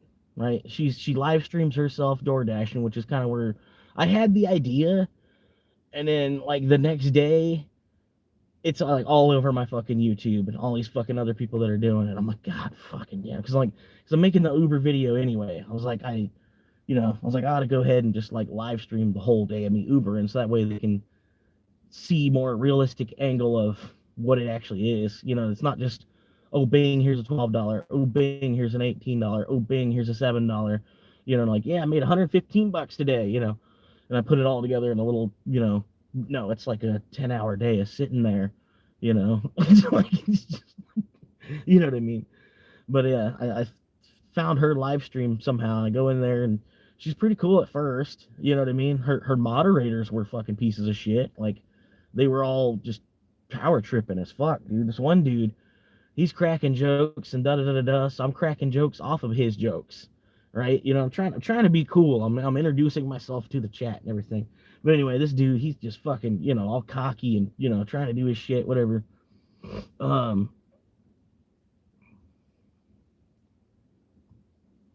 Yeah, I'm thinking about doing it too, just to, you know what I mean, something in addition to I can still record the videos and make the clips and stuff, and then have live stream in addition to it. Maybe, you know what I mean, and just see what it does, because I'm getting a crowd and I'm just sitting here, you know what I mean. If I was actually moving around and zigzagging through traffic, and you're seeing the area and shit too, and you get to kind of explore Florida at the same time, you know what I mean. kind of hang out with me.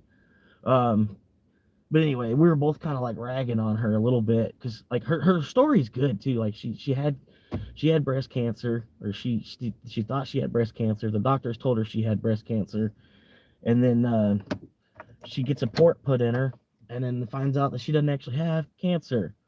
And so now she's got this port, So they had a place where they literally like a port where they, like a canal, or where ships come. They built that into her body so they could put medicine in and out through like a quick access port. You know. Anyway, like she's got a good story, but she's just really money grubby. If you watch her for a little bit, you'll start to understand what I'm saying. She's just like, I don't know. She's I don't know, like the merchandise thing, man. That's where I've seen it with other people, and I'm like, no, I'm not doing that. It's like her. As soon as she broke 1,000, she's like, oh, here's my coffee mugs, and I'm selling these cups, and I'm selling shirts, and I'm, like, make sure you become a member because I got all these really cool emotes and stuff. You know, I don't know. Like I'm doing it a little bit, but I'm not. You know what I mean. I'm not trying to be squeezing y'all out for money. You know what I mean? I don't know. It's probably because I don't know. I see fake. You know what I mean? I don't know. But anyway, me and him pretty much met in her chat, and then we found each other on another dude's channel, and we were kind of like we were kind of vibing off each other. I thought in the other dude's chat. You know what I mean? Because like the dude's chat is better than the chick's chat. Because the chick's chat, it's fucking petty, man. She kept muting me and timing me out for like I'm saying PG jokes. You know what I mean? I'm fucking. You know what I mean? I'm saying stuff like she'll say shit happens, and I'm like, yeah, shit happens when you party naked. Just like, that's, and then I got timed out for it. I'm like, bitch, I'm like, fucking, but I've got other channels. So if fucking all I gotta do is change channels and then come back in. And I'm like, why the fuck did you just time me out for that shit? You know what I mean? Like, you're gonna time me out, I'm gonna give you a reason to time me out, bitch. You know what I mean? But it just got so petty, man. And that's why I like the other dude's chat better, because I can crack a joke and he actually sees it as a joke. You know what I mean? He doesn't take offense to it, and you know. But yeah, like me and Orr, we were kind of talking and popping off, some of the, making fun of him for driving. You know what I mean? I'm doing the same thing. I think I got a pretty good hand though, if you think about it, because I'm living in the car anyway. Living in your car and then driving for Uber, having an actual job too, and then you driving for Uber on the side because you live in your car. You know what I mean? It's honestly, I'm surprised there's not more people doing it. You know what I mean? Especially with the way the housing market is. Like, could you imagine, like, in Manhattan, where an apartment's like 3-4 grand for like 50 square feet? But could you imagine just having a van and just delivering for Uber around in Manhattan? And then, granted, the parking situation's probably different because it's Manhattan. You'd probably have to pay to park. You'd probably have to pay $25 to park your car somewhere. You know what I mean? And just shit like that. Like even Philadelphia. Basically, if you go to Philadelphia, you don't want to drive a car. Got you, John. You're good, man. Make sure you show up Saturday if you can, man. 10 o'clock. Yeah. Yeah, bro. You get way more ahead than a person who's making 50 grand a year. Yeah. That's about, true. Like, you know what I mean? Like, I might as well already be retired. You know what I mean? Because the way retirement is now, you end up broke and still having to work 20 hours a week to keep up with everything. Oh, hell yeah, John. Well, if you can't show up, I'll understand, man. I get it's your birthday. You drink, do your thing, man. If you want, you can pop in and drink with me. I'll take a shot on the live stream with you for your birthday.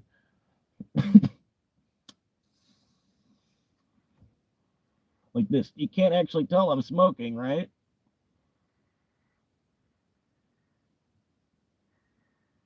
I could be doing anything. I'm actually hitting my inhaler. But yeah, if I don't see you, man, happy birthday, man. So I don't have to worry about it. If I forget it, I didn't forget it. I told you already. But John, man, I think John's been here. He's one of my first 100 subscribers. Been here for a while.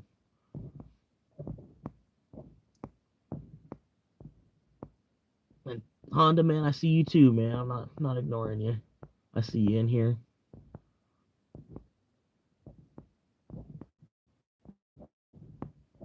Yeah, this is what I'm pretty much when I was trying to get to this point. I have like, 5, maybe 7 steady viewers, and then y'all got your own thing going on in the chat, man.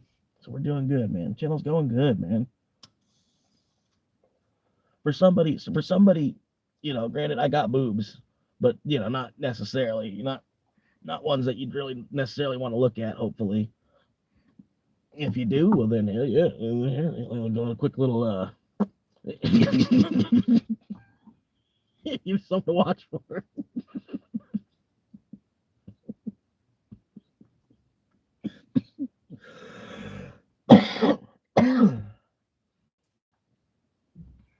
But yeah, I don't know, man.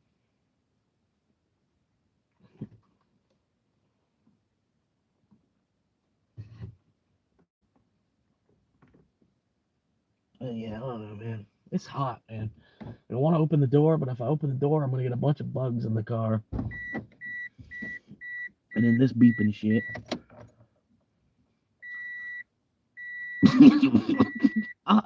I'll shut him up, man. That's gonna be the last thing. I'm gonna. Well, granted, he'll just make another account and come back in anyway. But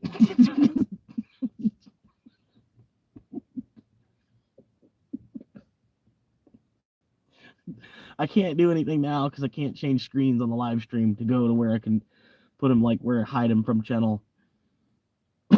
It's funny because I got him blocked. He really shouldn't even be able to make comments on my channel already. But I guess I got him blocked from seeing his comments, not from my channel.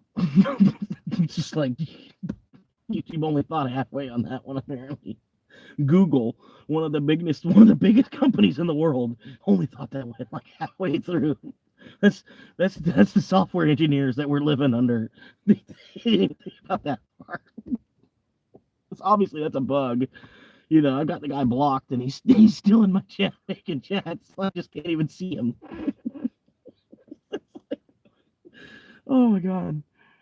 YouTube, y'all slacking, man. Y'all the OG. Y'all the OG and y'all slacking.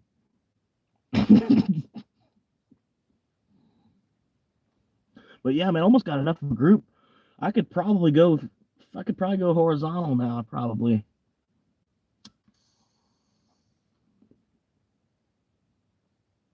I don't know. Just to me, I feel more comfortable, if I can kick back and hold my phone horizontally versus sitting there like this.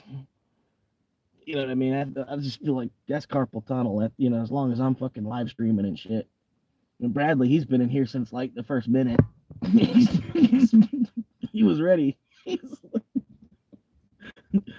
had a fucking, quart of some Ben and Jerry's. Some Reese's cup Ben and Jerry's. He's ready to go.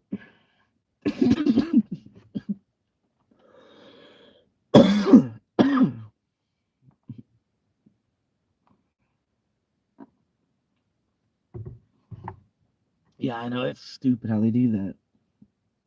It took me I had 16 subscribers for years. Then I finally get 17.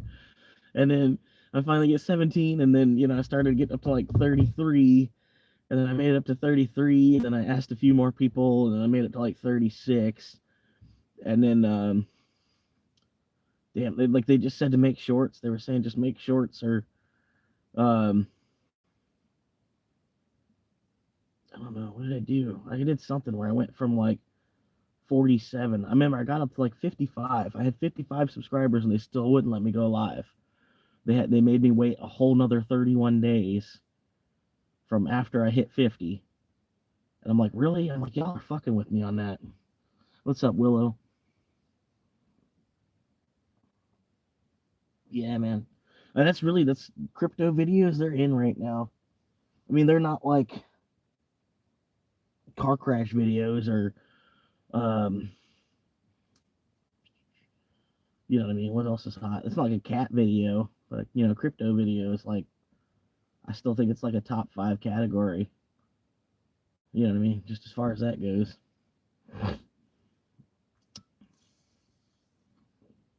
almost a 5-hour live stream.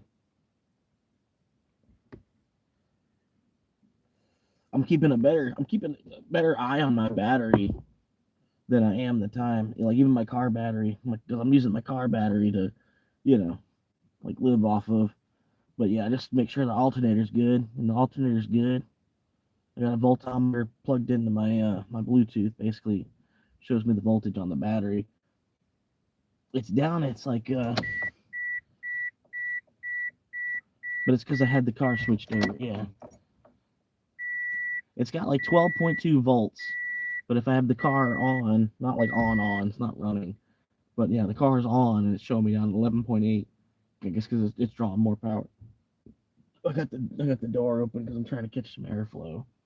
I got both of these back windows are all the way down, and then I got a screen. You know what I mean, like a mesh screen. So kind of supposed to let the airflow through, just like sitting like like on your screen porch or something.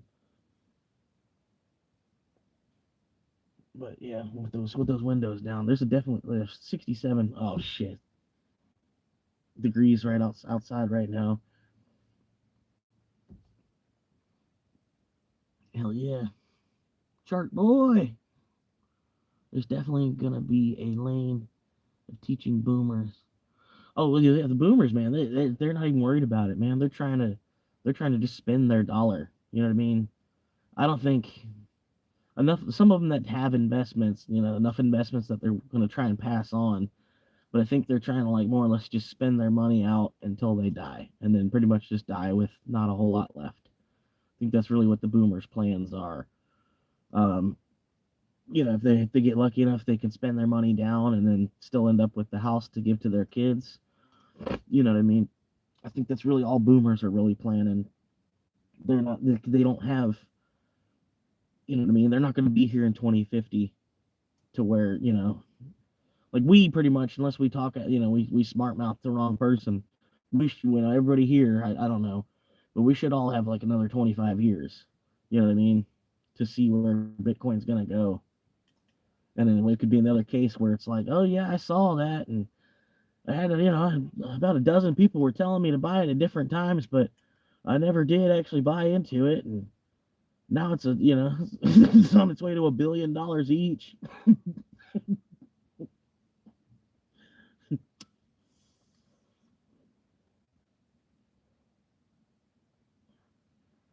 But I think ultimately, like as the Bitcoin gets more and more scarce and more scarce, it's crazy to watch the number of the circulating supply. It's like 20 million and 14,000, or it's probably 20 million and 15,000 circulating right now. There's only 21 million of them. 20 over, it's like there's shit. It just broke 20 million, and now we're like, there's another 15K gone. That's crazy, man.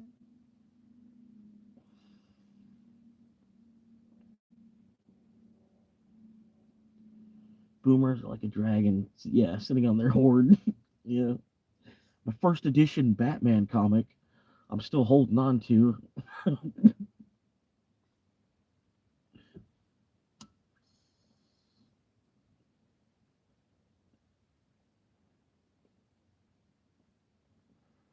I've got all 5 of the original Power Rangers in the plastic box, original from 1989. I'm only saying, I don't actually have. The original Power Rangers in the box, still in the box. Like, well, of course they're in the box, dumbass. Like, we you think you tell me to brag to me figures that aren't in a fucking box. Like, everybody's got action figures that aren't in a box.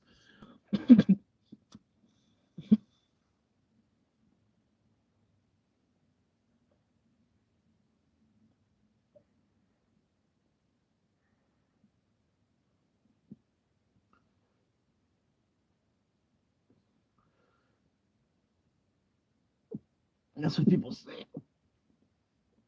I don't know, the 80s minus the crack would have been nice, I bet. without the CIA, but crack, without the CIA introducing crack to the world, I think it could have been great. Imagine how much better the '90s could have been.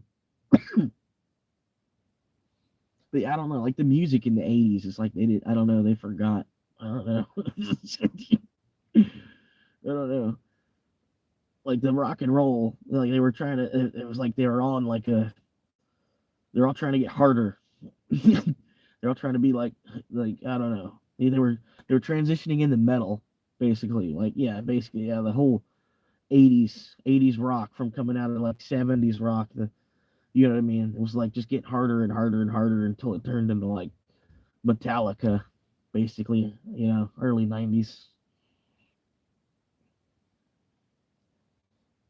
But yeah, I don't know, like in the '80s. Oh, the music wasn't quite right in my opinion. But it's just like today. Today, oh, the music is like whoa, oh my god.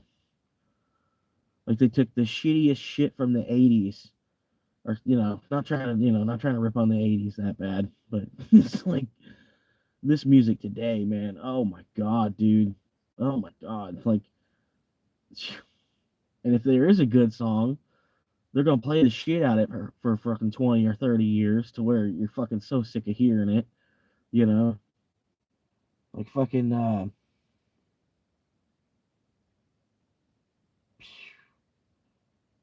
I can't even think of one right now.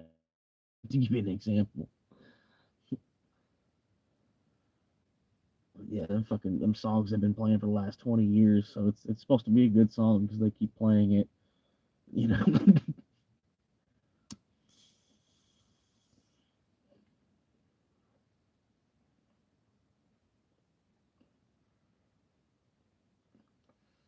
music nowadays is so low vibration. Occasionally a good one. Yeah,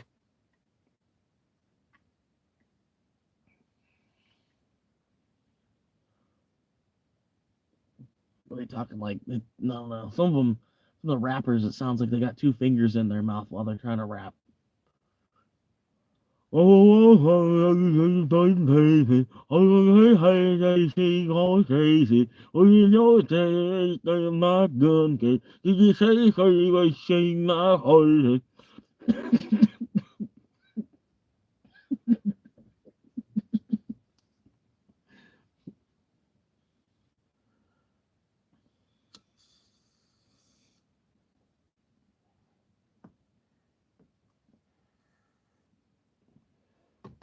I don't know.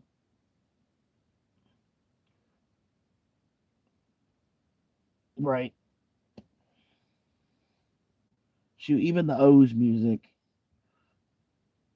even music in like '07. Like even Bon Jovi was still putting out hits in fucking '07. Fucking I don't know. Fucking Guns N' Roses made an album in the O's. You had Trapped, Crossfade, fucking Slipknot, Disturbed, and fucking um no, what's the one in the O's? O's Rock. O's Rock. Now available in Walmart. Nickelback. But yeah, Nickelback was more like poppy, stuff your girlfriend listened to rock. You know what I mean? That's my girlfriend's favorite band. Actually, thank you, asshole. That's actually my girlfriend's favorite band. Thank you, asshole.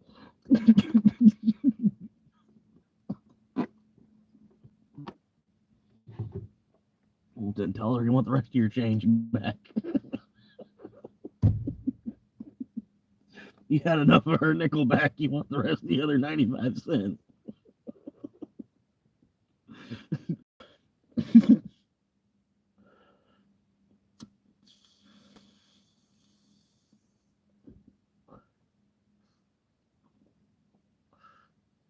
Yeah, some smooth jazz is real good.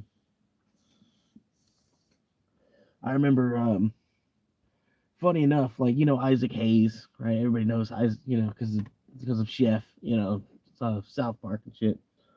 Funny enough, I was in karate as a kid, and then like our karate instructor, he'd come pick us up at the school. They had like a big, big full size van. They'd come pick up the kids and round them up from the school. And he'd stop at like four different schools and then take us to the karate academy.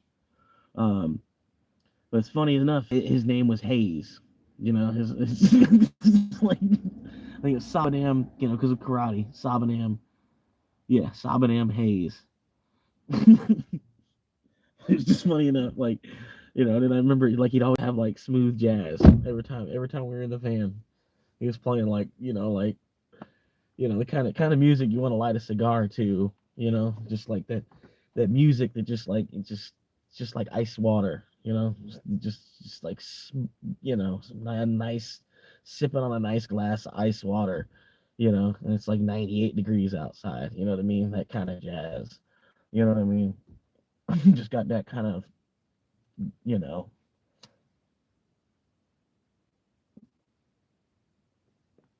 this music is like iced water. You know what I mean?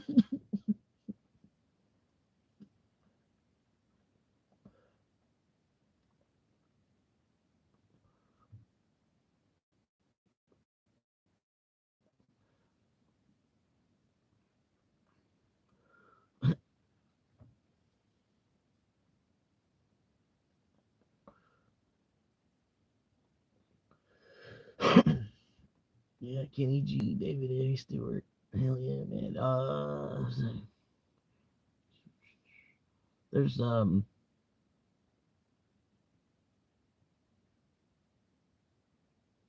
there's an AI song this guy made.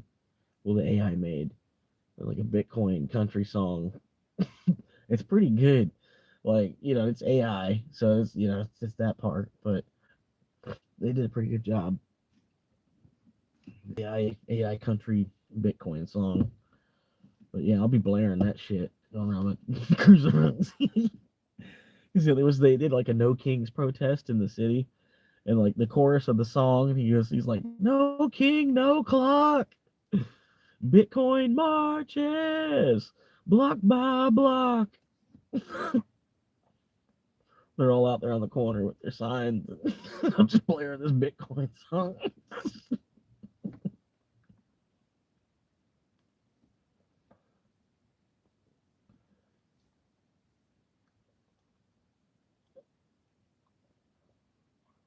I'm sorry, I'm trying not to talk about Bitcoin. Fucking taxes. Y'all get your taxes done. Get the taxes. Getting taxed on, going to work. After you've been paying them all year. They gonna give you a fine because you didn't pay it. You didn't, you didn't do part of their work for them.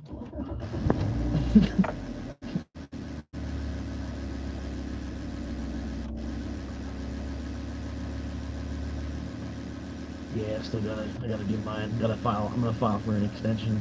I gotta figure out how to get to a printer. Print this shit off. Hopefully it's not like $1 for a fucking print. Probably be like, yeah, it's a $3 minimum either way. So if you're only printing one page, and I got like 6 pages I gotta print or some shit. This whole fucking extension thing. Because I think it's like the first year you gotta claim your crypto or something. And then I don't know. I don't know how to do. What are they even gonna want as far as any of that?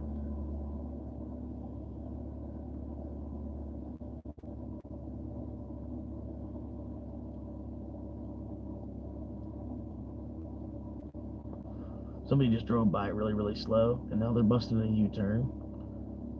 Maybe they missed their turn. This street's like that. If they pull in this parking lot, I'm gonna fly out of here, though.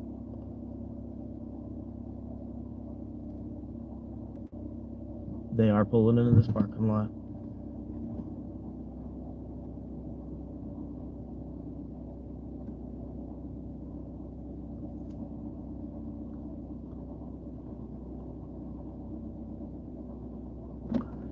Okay, time to leave.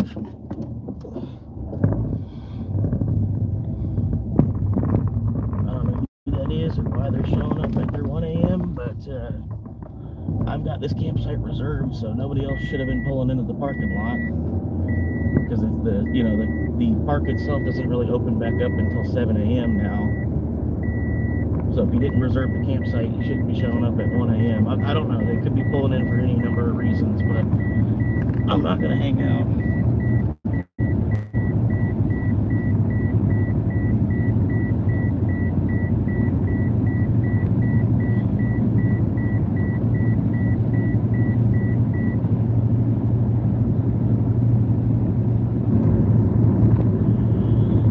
Here's maybe where I'm driving, you can see.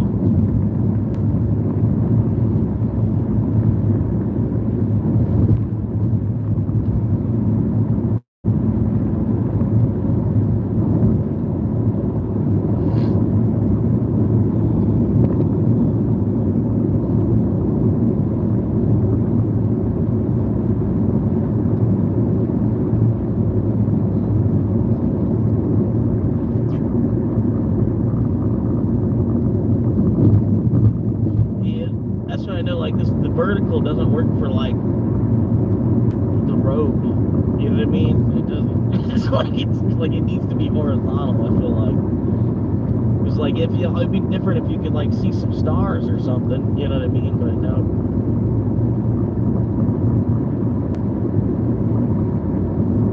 No, it's not the fence. I don't know.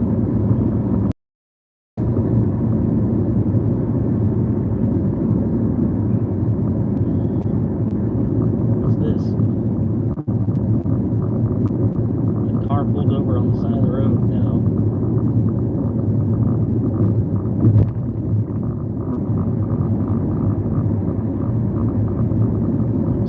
Likes, man. I think that's like the most likes I've ever got, besides on that that last video I posted, before that last video I posted. Sorry, I'm trying not to say the B word. I'm sure y'all heard enough of that.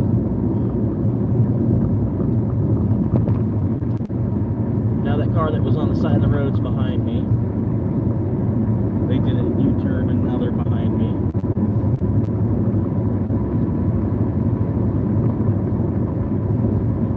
I'm just going to pull into this neighborhood that's up here. Pulled a couple of streets and down, like, in front of a patch of woods, not in front of someone's yard. You know what I mean? Wish I had moved down from brake.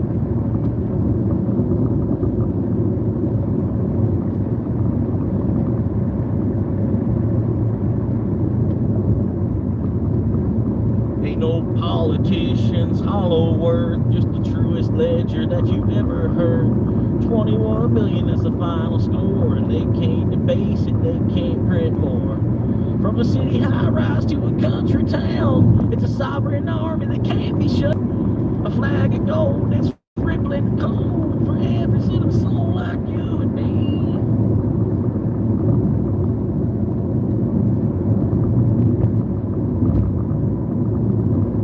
Bitcoin thunders a truth declared, a people's power freely shared, stands up tall when the tyrants fall, with sovereign money, one for all, the chain unbroken, no king, no clock.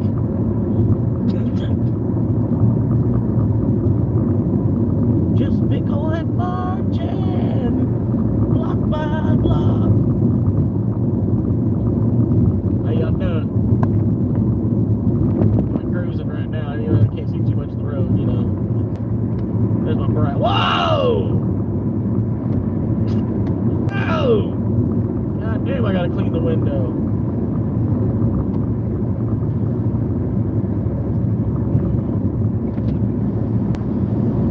$21 million, that's the final score. And then they go shit down our neck when they print twice as much. Like, oh yeah, we found another 21 million Bitcoin. There's 42 million now. We added another page onto the white paper here at the end. Apparently it's been there the whole time.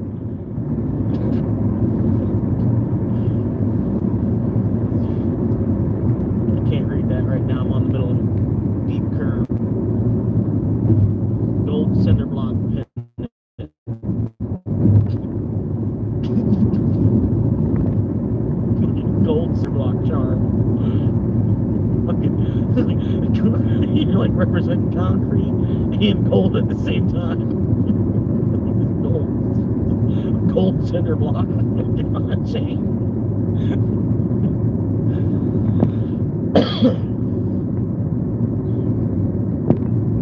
Fucking 5 hours live, 5 hour, 5 hour,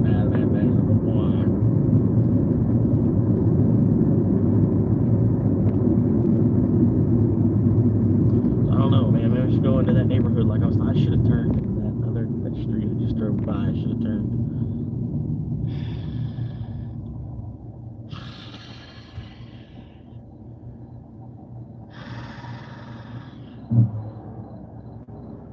I'm just gonna bust a Yui. Hopefully there's no cops.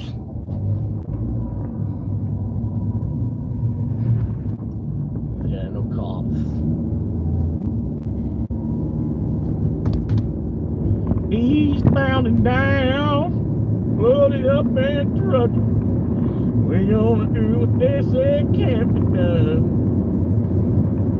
We got a short way to go and a long time to get there. Watch old man and watch old Smokey run.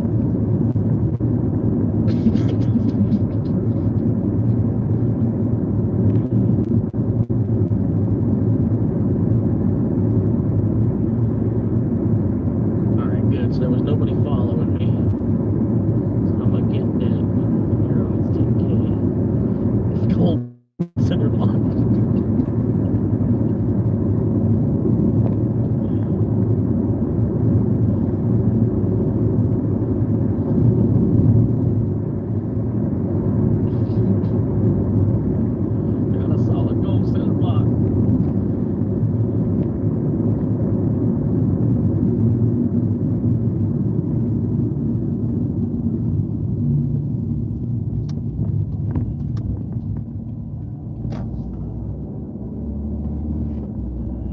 He's running down.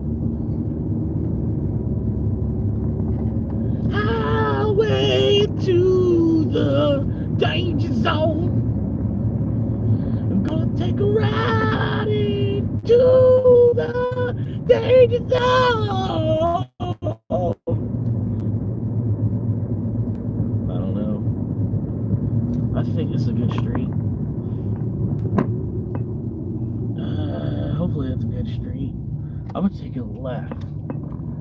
Hopefully this is... Yeah, I could totally sleep here.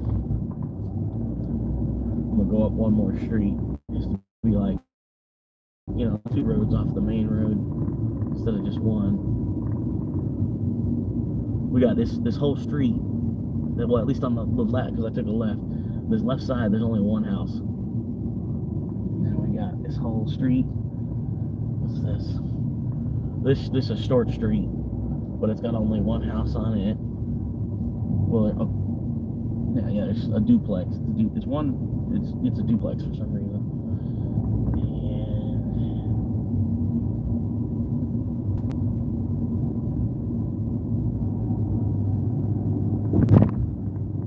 And I'm not sure where I'm heading now. There's some land for sale by owner.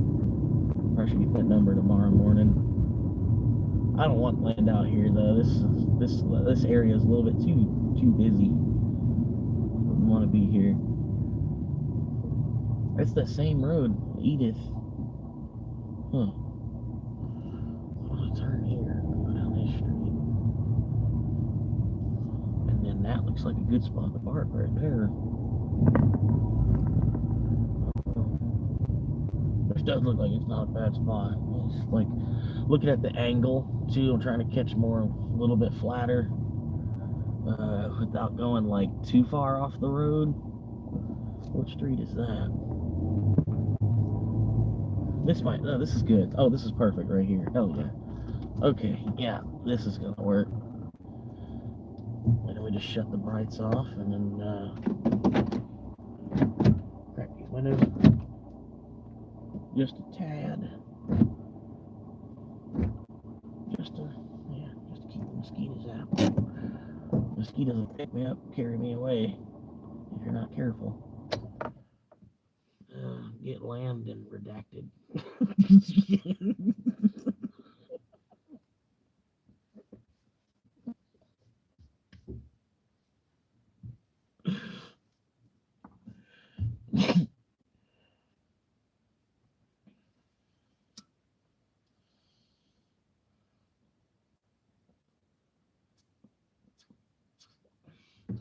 I'm trying to buy land and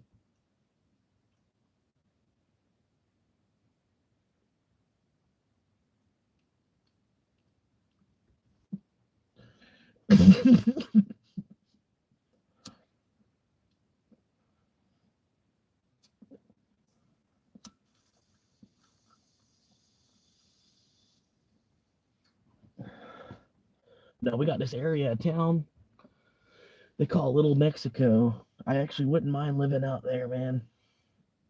It is what they say. It is Little Mexico, though. They got this little Amex market and everything. Um, but it's not a bad place. You know what I mean? It's you can go like a Spanish market. You know what I mean?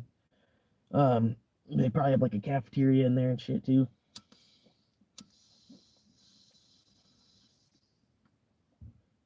With fucking yellow rice and black beans, a little bit of chicken, some pollo, and some plaintiff, some whatever yellow is in Spanish, and plaintiff. I think plaintiff means rice, right? Um,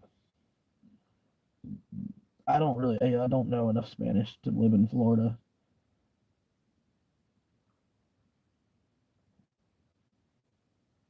But it's usually that's all right because usually like 1 in 3 people in Florida they know Spanish.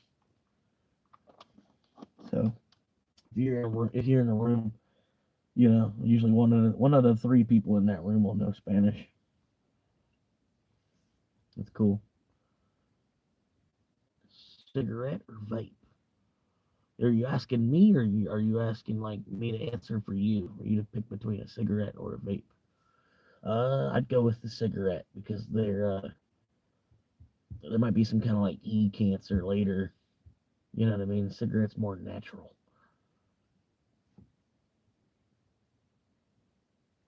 Was that the light moving? Did the light move? Because I heard something riffle behind me. Was it the light adjusted when I turned my head?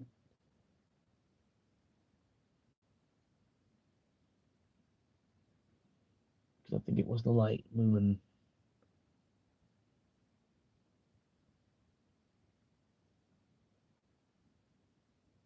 No, there's definitely something rattling around in the woods.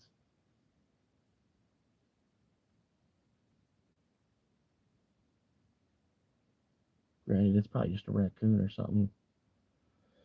Like it's probably not a bear, you know. Like there's a couple houses, you know. I don't think it's a bear. A little too rural where I'm at. A little too urban where I'm at. I don't think it's a bear. It's probably a raccoon or a possum. Maybe it's a person stumbling around in the woods. I found a patch of woods today, man. I was thinking, I was like, oh man, I bet I could pitch a tent out there. Nobody would fucking know. I don't know. It looks like it's like a 4-wheeler track, right? Sort of like it's like a shortcut for people that have 4-wheelers to get up to the store, right? And then like there's a big 3 or 4 patches of woods. I could be in any one of them, right around where they got this 4-wheeler track, basically like a back dirt road to go to the store. But yeah, I don't think there's not even that much traffic that's on that road because it's just 4-wheelers. You know what I mean? I don't know. That's what I'm thinking too. Like fuck it, like building it, putting it all together, packing it, backing up. You know, having the cops, you know, drawing the attention from the cops after a while, and then having them want to come destroy it when you're not there, or worse. You know, I don't know.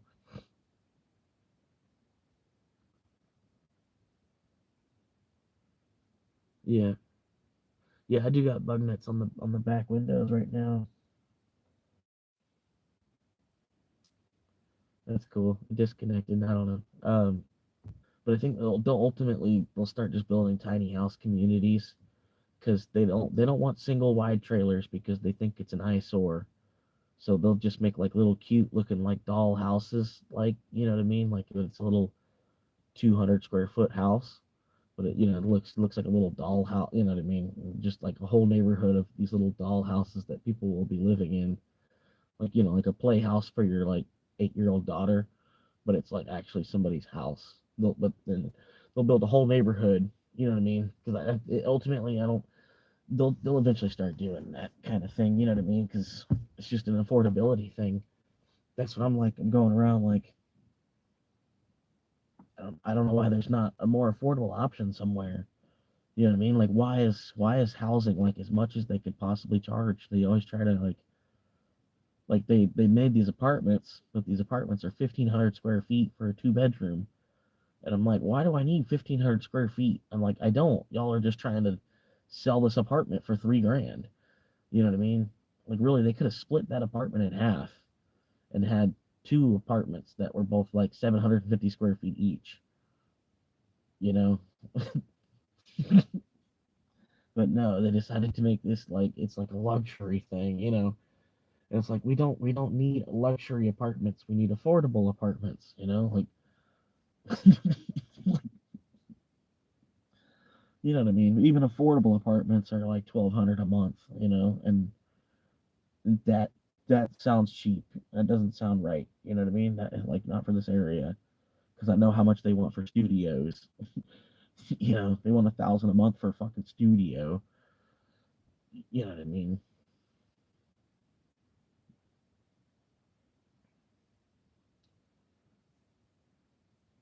Yeah. Let's see. Yeah, with a little, with a, with yeah, 750 square foot 2 bedroom. But that's in Canada though, where they have more sensible housing too. You know what I mean? Like here in the U.S., it's all like big is big is big. You know what I mean? They got a neighborhood of townhouses where like you share a wall with your neighbor on both sides. You might as well still be in an apartment, but at least you own it. You know what I mean? But even those townhouses, they're fucking expensive. You know what I mean? I'm betting they're still 250,000 or 300,000. And then like I've only got the credit where they proved me to 100K. So I've only got 100K to shop with. That's where I'm like I only need like a 300 square foot house. You know what I mean? It's like they gave me a spending limit, but what I want is not an option for some reason, y'all. Like this whole county, they've got a 1,100 square foot minimum for building anything. Even if you're getting a mobile, you have to get a double wide that's at least 1,100 square feet. Um, and it's just sad, man, because that's really what they need is 500 square feet and less, like housing. Like like Kev, if you could that that's an apartment probably, right, for 786 square feet, right? If that was a house though, you know what I mean? Like, but you know what I mean? They don't. I don't know why they won't. You know what I mean?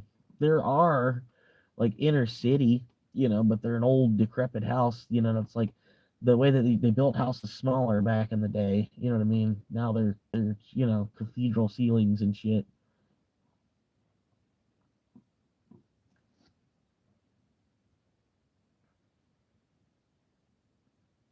I don't know. I don't know. I've kind of heard both. I've heard Canada because their dollar's worth like a little bit less, and so the housing market, everything looks a little bit more inflated because of that, because their dollars for some reason worth a little bit less.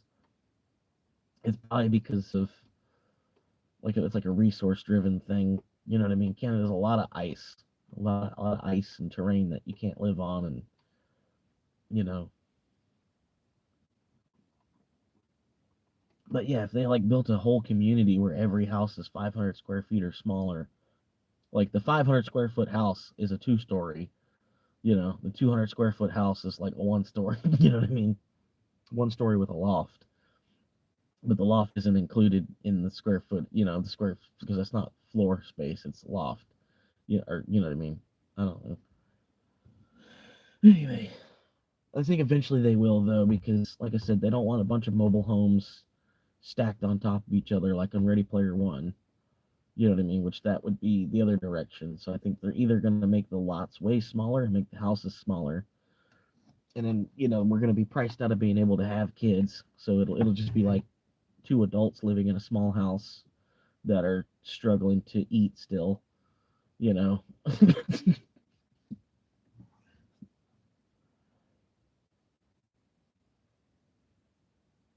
But at the same time, I mean, if you build it the right way, it won't be a struggle to eat. You'll be chilling. Both just having to work like 25 hours a week, and because you're biting off only half as much as everybody else. He says, "Yep, it's gonna be great. Yep, McMillions Land. Like they ought to just go ahead and rename it, just like cross out America and just put McMillions Land, where everything costs $1 million." Because 100 wasn't enough apparently. People used to like, oh, it's $100. Like $100. It's $100. $100 for that. That $100. Well, because $100 isn't really $100 anymore. $100 is like 50 now. Like, how the fuck? I got $100.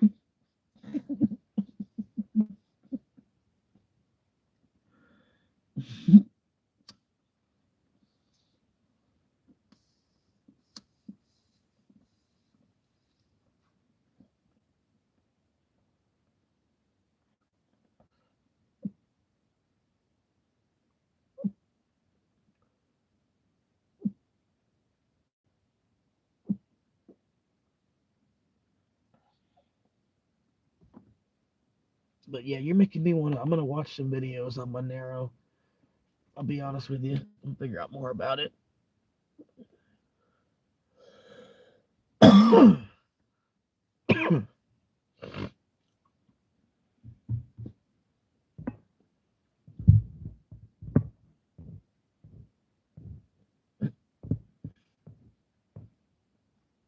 But yeah, Kev, man, I'm sorry. I can't pay you anything right now to be a moderator. You just have to just bear with me in the meantime. You know what I mean? But as the channel gets bigger, you know what I mean? If I do become like as big as Asmon or something like that, you know what I mean? I don't know. If that does happen, which I think I honestly I could. There's because like in some ways we're almost the same guy, kind of sort of, but I'm kind of like in a harder spot right now than he is. You know what I mean? But we both kind of grew up about, it was like the same amount of difficulty or, our childhoods. You know what I mean? He's just a couple of years older than me. Had a little bit more access to the internet earlier. But anyway, it's if I get that big, I plan on like, making sure my moderators get some kind of like change, for being a moderator on the channel. You know what I mean? Especially if you've been you're like a senior moderator and you've been here forever. You know what I mean? Honestly, I gotta, here's like, you know what I mean? Whatever I could do, maybe like 1,000 a month or something, if the channel gets big enough where, you might be, you can make $12,000 a year to be my moderator. you know, there's, nothing else you'd really have to do other than just hang out in the meantime. If it gets to that point. But I've seen it with like, there's other channels, they're big channels and they have moderators and shit. But I'm like, do y'all get paid? And they're like, no. I'm like, well, that's kind of fucked up. It's like you're still providing a service for the dude. Like you should be able to get something. Hit you up with like $100 a month or something. Thanks for doing your job. you know, you know, so he's a huge channel.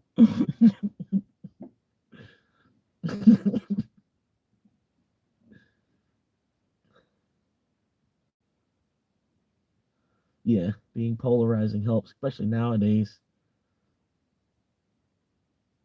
But yeah, I think I got potential, man. Like, I just wish I ain't eaten so much acid in the day back in the day, man. The fucking these shows would be twice as good if I wouldn't ate all that fucking acid. But yeah, what can I do, man?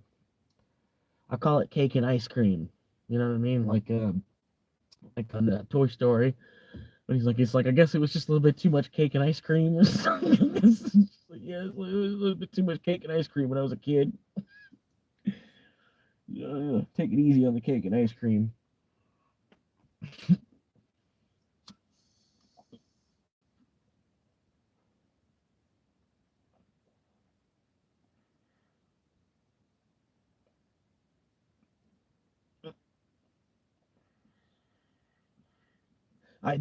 It's funny you say that. I do have a second channel. I think well, I got this idea of being a DJ for minimum wage, right? Just whatever minimum wage is, I'll be a DJ. Whatever, I'll show up. Whatever, tell me what type of music you want me to play. I'll show up. I'll pull out some speakers, and I'll bust out a laptop, and then boom, whatever music you want me to play. Fucking minimum wage, right? And I already got the email. World's cheapest DJ at gmail.com. And I also got the YouTube channel, World's Cheapest DJ on YouTube. So if if this doesn't kick off, I might be, that World's Cheapest DJ channel. It might be funny enough. The sound on it, it'll get a little bit of a hook. Like World's Cheapest. Who the fuck is this? And you click on it. It's just me, like with some headphones and a beanie on. And I'm just like,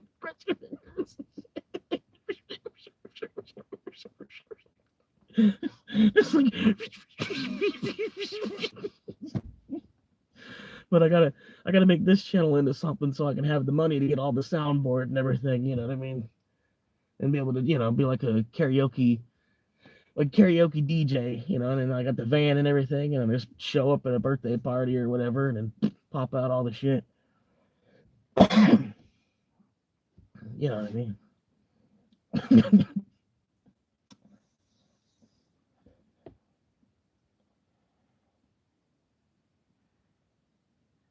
And I can read a crowd pretty well as far as like what music they're gonna, after they've been bopping and moving for a little bit. You know what I mean?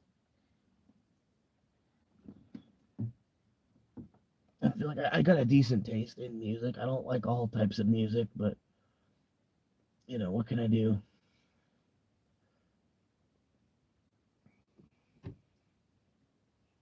But yeah, I wouldn't just be spewing shit for like 4 hours. There'd be some decent songs. So like, oh yeah.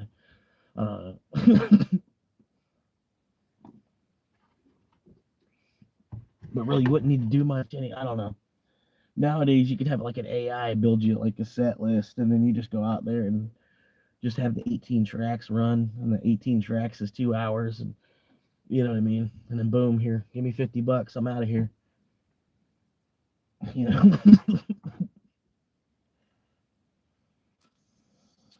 And then world's cheapest DJ, hard to forget. World's cheapest DJ. And then even like an intro. World's cheapest DJ. We the best. Oh well, halfway, but maybe.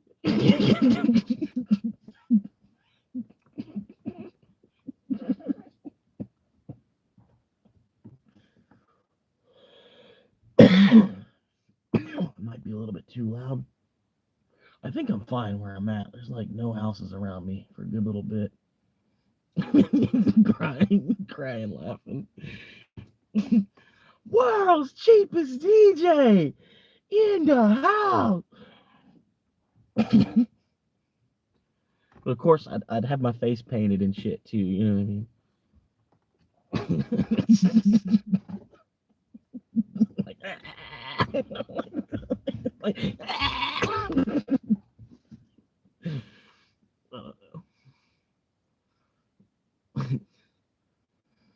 Then again, there no bar on AI music yet.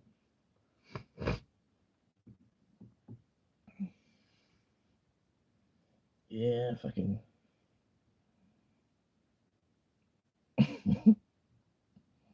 But all right. So I got trying to think of a name for the audience. Right, I'm trying to, if y'all can help me, even trying to come up with a name for like the audience, for like the crew when y'all are here.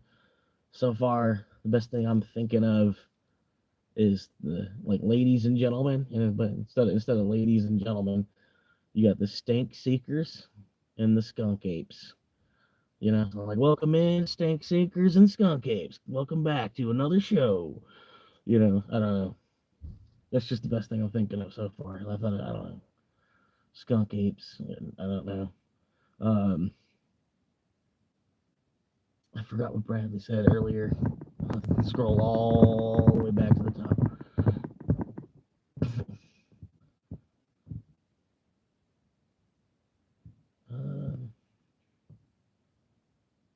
Funky Monkeys. Funky Monkeys.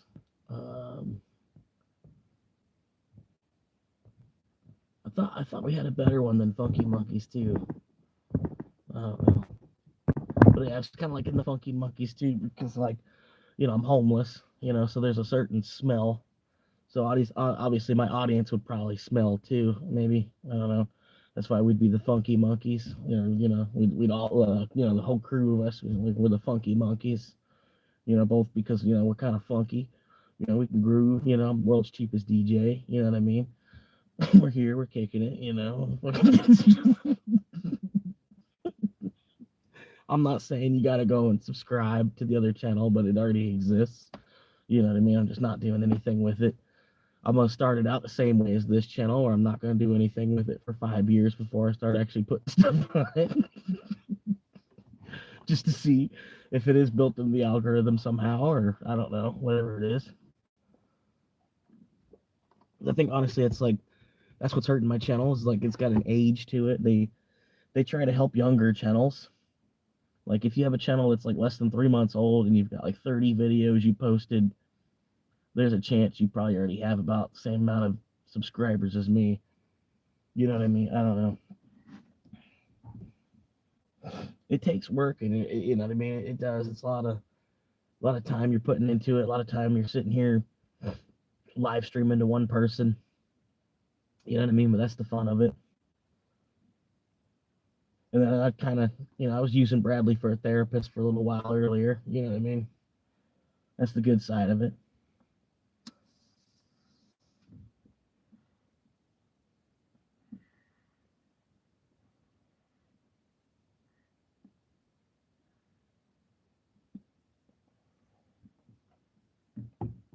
But it's like it's an antisocial procrastinators club. You know what I mean? We only got to do so much during the meeting.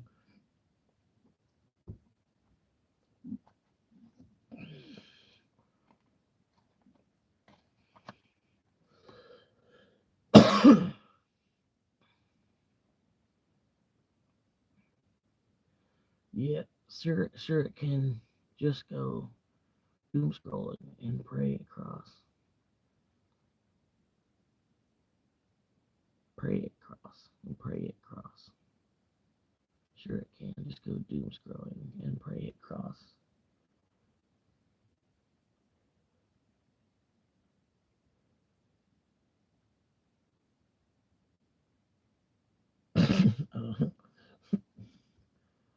The funky monkey radio sound guys sound kind of cool.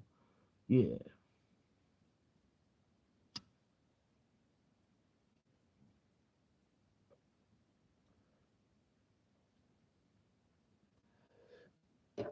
But yeah, man.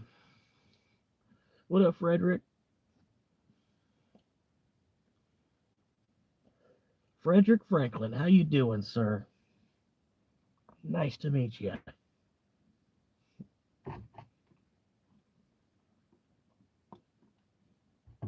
Time keeps on slipping, slipping, slipping into the future. I can't do that noise. You know.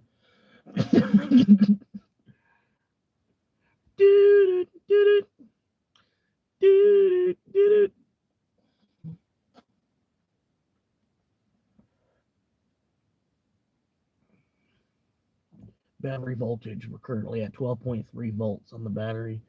I bet this is gonna go out before anything. I bet. But I'm charging my phone, right? I've been charging my phone the whole live stream.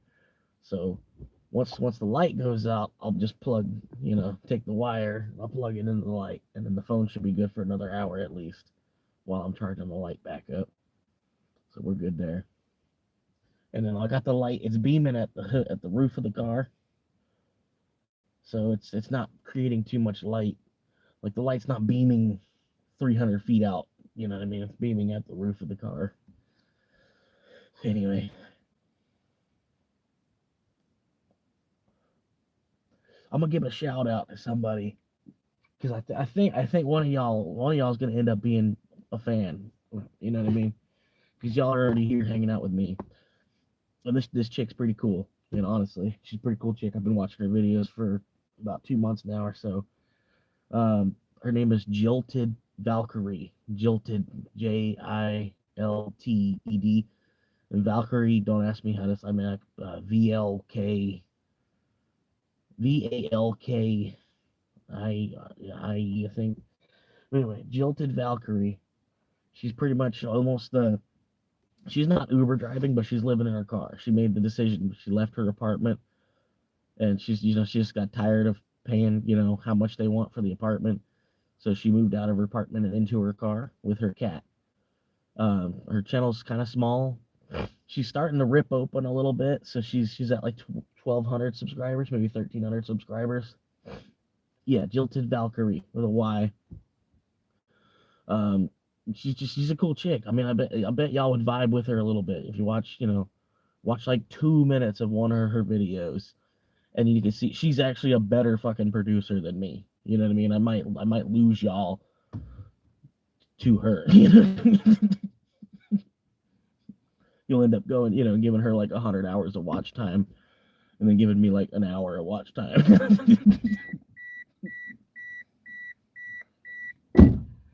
But yeah, that's my biggest thing is I'm trying to get some watch time. I got to get the watch time up. I'm almost to 500 subscribers, so they're gonna open up memberships, but I still have to hit 3,000 hours watched. So I've been making the black screen videos, kind of, but I don't want the whole channel to just be black screen videos either. So I'm just kind of like gonna slip them in like once a month maybe, and then maybe only do about 8 of them or so. I think that's all it's gonna take. Like once I break the watch time thing, I mean, I won't have to make more. You know what I mean? But they'll help in the meantime.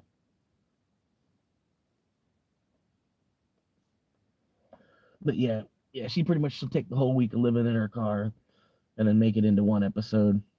You know what I mean? And she's a pretty good producer. Like I need to watch a little closer because she could, there's stuff I can watch from watching her videos, stuff I can learn from watching her videos. But yeah, she's I don't know. Her biggest problem is the same thing with like bathroom. You know what I mean? Which I can get. It's probably twice as bad on her needing a bathroom.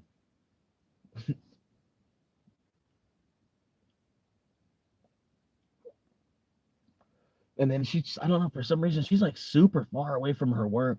She says it in the video. She's like 50 miles away from her work. I'm like, why are you, like, you can pretty much park anywhere. I don't know why you're 50 miles away from your job. Like, anything could happen to your car. You know what I mean? That's a long haul to work. I mean, if you're showing up to work 5 days a week, you know what I mean? Like, there's not somewhere you can sleep that's like 5 miles around the corner from work somewhere. So I'm like 50 miles. I'm like, I don't know why she's doing that. What part of the country she's in. Because that's kind of the whole reason of living in your car. Like, you know what I mean? Your apartment is mobile. You can cruise. I don't know. I'm only far away from work now because I don't work until next Saturday, and it's Tuesday. You know what I mean? And then there's some good money to make out here where I'm at. But anyway, like, I work Saturday and Sunday normally. I'll just sleep in the parking lot at work or close by Saturday night. That way I only got like a 2-mile drive to work when I wake up in the morning. You know what I mean?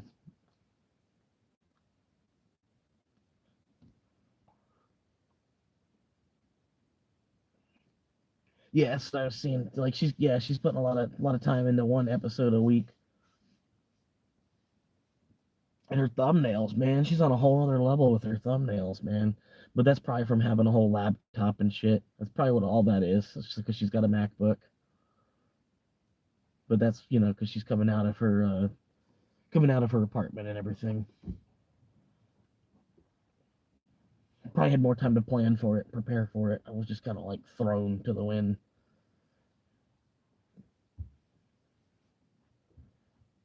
Meaning of life.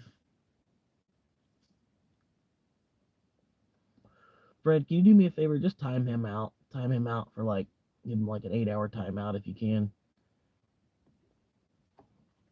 Because he's been ruining the chat. Like he's been causing a problem in the chat like the whole night, pretty much. Everybody's been telling him to shut up. Well, pretty much we've gotten to the point we've just been laughing at him, but it's enough. It's time for him to come back on another account at least. Let's see, what did Kev say? Hang on, man. Sorry. What's that? Black screen video? Yeah, it was actual rain. Yeah, I thought it'd be funny because I was super sleepy, and I was wondering how the audio was even going to turn out, and it took until like 5:30 in the morning for it to finally start raining. So I was like staying up waiting for it, kind of sort of. When I heard it start, I rolled up my windows a little bit, um, put the phone on, and I just recorded, and I didn't want to record like 3 hours. It's to be honest with you, it's 18 minutes, and then it's on loop over and over again. But you know what I mean, like so I was half awake, sleep snoring, sleep snoozing, and then after a couple of times of rolling over, I turned off the thing. But I thought it'd be funny because when I was watching it, I'm like, oh my god, you can hear me snoring like crazy, and I'm like, I'll just leave that in there because it'll be a joke. And then I might have a fan that's like they don't. Yeah, yeah, put them in like an 8 hour timeout.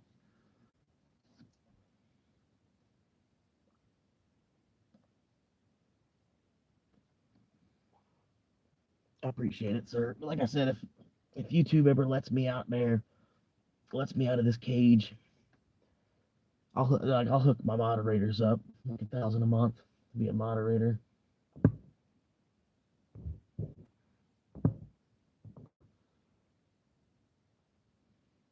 Yeah, Honda says let him go. So pretty much Honda and Bradley, they've been having to deal with it, and then Santino to a lesser extent. I'm sure Santino's just been ripping on him though.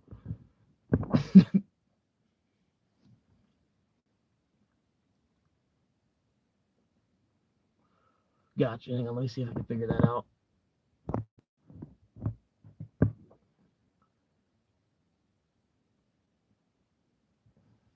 Hang on, I'm gonna remove you. Don't worry. Hang on. And I'm gonna see if I can re-add you.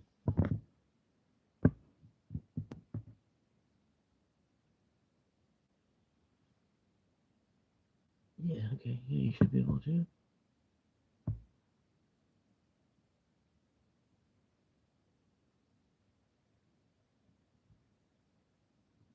Okay. I guess that sounds alright.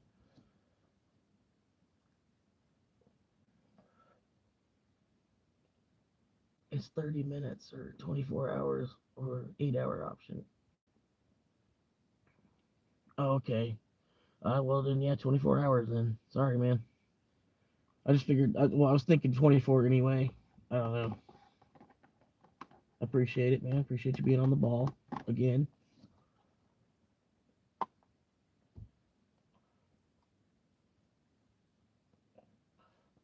The saddest part is he's probably older than I am, and then he's come from a better fucking childhood and everything, and had his daddy help him out with getting a job, and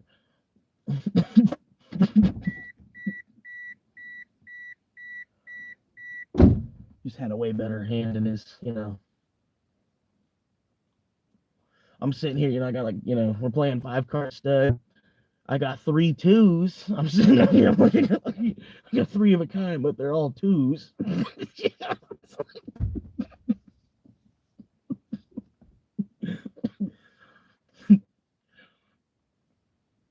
And then you can just see it on my face. You know what I mean?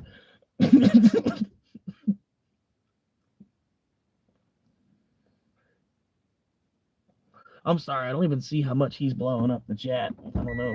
I assume he's only putting like, you know what I mean? I assume he was only probably talking about as much as Santino was.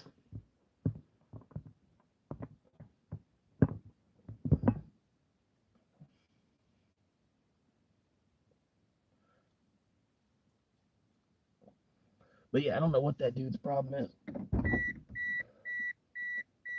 Because we were like vibing, ripping on a couple other people, you know, just a little bit. I don't try to give other people too much shit, you know what I mean? Because I'm not trying to have it turn around on me too much, but you know what I mean. Sometimes it's funny, you know, poke somebody with a stick just to see what happens. You know what I mean?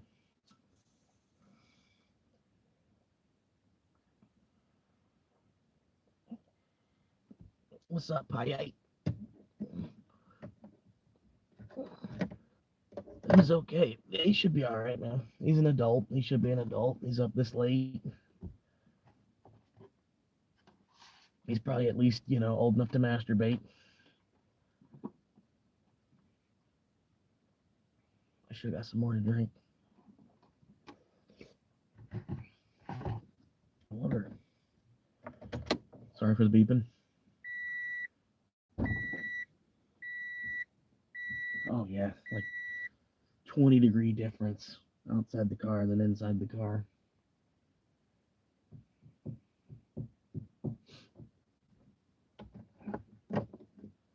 He's fine. Just too much of smoking. No offense, buddy. Yeah, I smoke like a freight train, man. It gives my hands something to do, and then the marijuana doesn't even actually do anything. You know what I mean? So I don't know why I smoke it, but at the same time, it's like I feel uneasy if I don't have it. You know, it's just the addiction. But it doesn't like get me high like, you know, like a sophomore in high school getting high. You know what I mean? Just kind of gets the monkey off my back feeling. You know, like if you had a 3-year-old hanging on your leg all day, and you smoke a bowl and it gets the 3-year-old off your leg feeling. You know.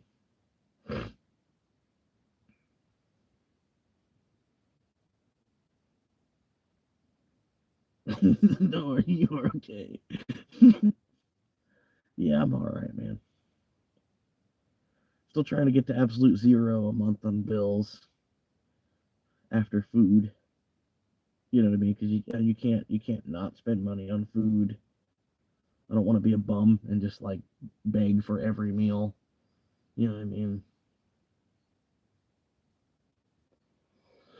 No, it's just too many cigarettes, man. I've been noticing, man, these cigarettes, they've been choking me out. Like my breathing and shit. Even my breathing is like way worse.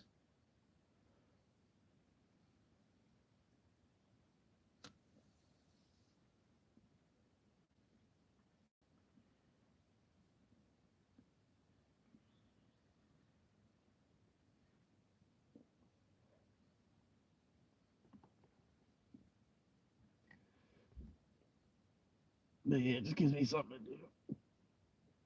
Like I said, I'm almost out of drink. So I don't want to run out of drink. I want to wake up in the morning and have a couple more sips.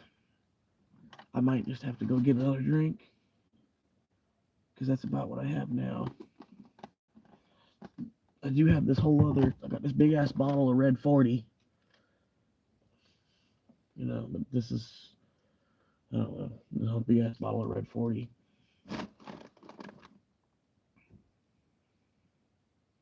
Yeah,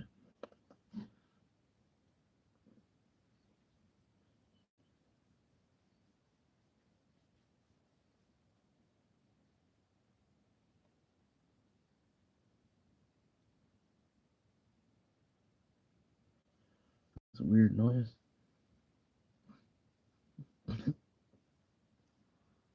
Red 40 is good for the soul.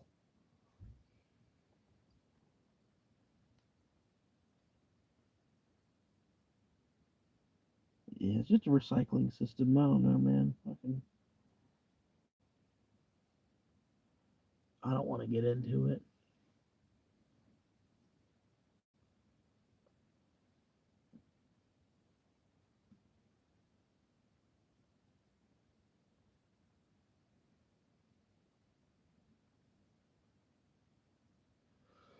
Yeah, I know, man. You're fine. But the thing is like this is like 90% water because it comes out of a fountain. It's just a little bit of syrup to kind of color it, and flavor it. It's mostly water. Like this is different from if I were to just buying like 2 liters of Mountain Dew. I'm sure 2 liters of Mountain Dew are probably worse to drink than getting a fountain Mountain Dew. I bet you, because this is like I said, this is closer to like being more like water that gets blended as you pour it, whereas Mountain Dew is like a syrup, it's like a thin syrup that gets bottled. And there's a difference in taste too. Like me being a Mountain Dew concierge or a connoisseur, Mountain Dew, a connoisseur of Mountain Dew. There's a difference in taste, even like from a can to a bottle. Even there's a difference in taste. Like a glass bottle and a plastic bottle is a different taste than aluminum bottle. An aluminum bottle has a different taste to it. You know what I mean? Like I've tasted that many different Mountain Dews, but like bottled Mountain Dew versus this, like in the Polar Pop, this definitely is like more watery. You know what I mean? Like Mountain Dew, like I said, it's like a thin syrup out of a if I got like a 20-ounce bottle of Mountain Dew.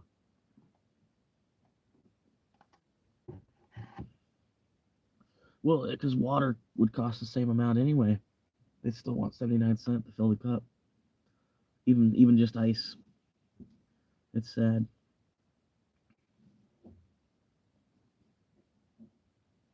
And then when I drink water, I'm like, how do people drink this? There's nothing to it. There's nothing even in it. How does this do anything? How does this actually quench your thirst? It's like there's nothing here. It's like drinking water. I'm like, what is this? What, they couldn't have put rum in this or nothing?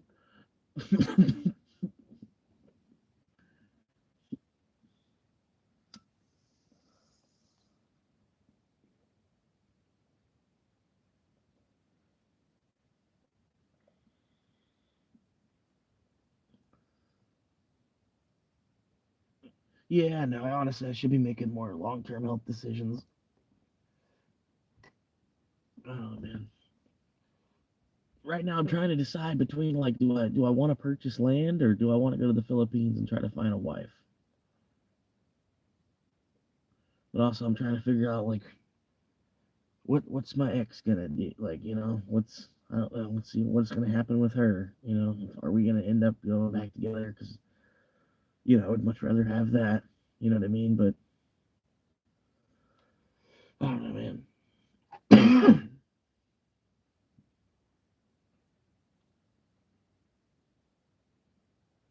Yeah, yeah, and even that fucking that like we got it's called Crystal Light here.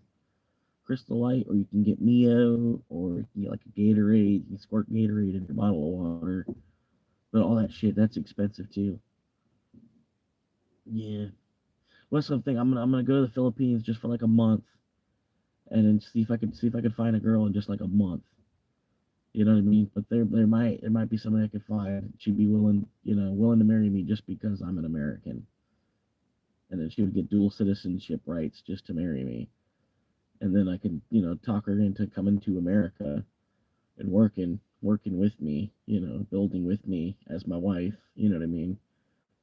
Which she would make more money per hour here in America versus working anywhere in the Philippines, even at minimum wage. You know what I mean? So it would be beneficial for her time, even if she is where she wants to work. You know what I mean? But that'd be kind of the woman that I'm after anyway, is one that wants to like pull her share of the finances and everything. You know what I mean? I don't know, but you know what I mean. A lot of them would probably just jump at the opportunity. Versus here in America, it's like I don't know. It's like I said, they're always trying to check your pockets to see how much you got.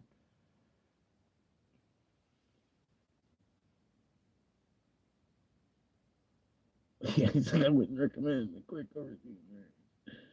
Yeah, I know. But honestly, I think it'd be better, if I were to go here in the soon not so distant future, find like a 25-year-old girl. You know what I mean? It'd be better than going like when I'm 60 and then finding like a 25-year-old girl. No, see that's the thing, yeah. But yeah, she'd have to be down to live in a van for like the first couple months or so. You know what I mean? I don't know, but I bet they'd be. I bet they would. Some of them, like, because you'd be taking them out of taking them out of a one-room shack where they live with their six family members to America, where the two of y'all can build a better life for your whole family. You know what I mean?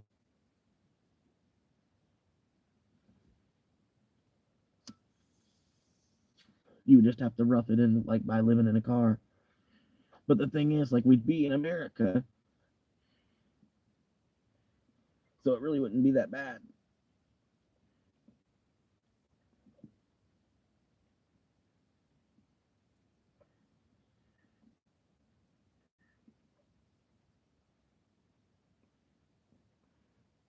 But yeah, that's what I'm saying. Like, I know how stupid it sounds. That's why I'm not like really jumping on that move.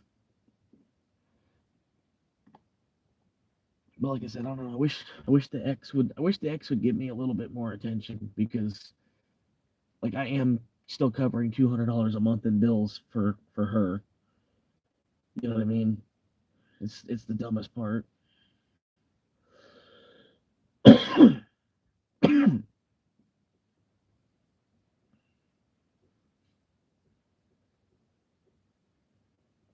Yeah, taking it slower and everything. Yeah, but yeah, and then I don't know, just the Philippines. I just like the option of either that or like Thailand because the way it is now, at least your dollar goes three times as far. So for $1,000 a month to live somewhere here, or if I can save that money, I can get four. I can live there for 4 months on that same $1,000. Granted, that's just housing. That's just housing, but yeah, the rent's $250 a month there versus $1,000 here, and then over there there's less drugs, less guns. You know what I mean? I don't know. There's less law in general, which is probably not a good thing, but you know what I mean. You got to take the good with the bad. But I don't know.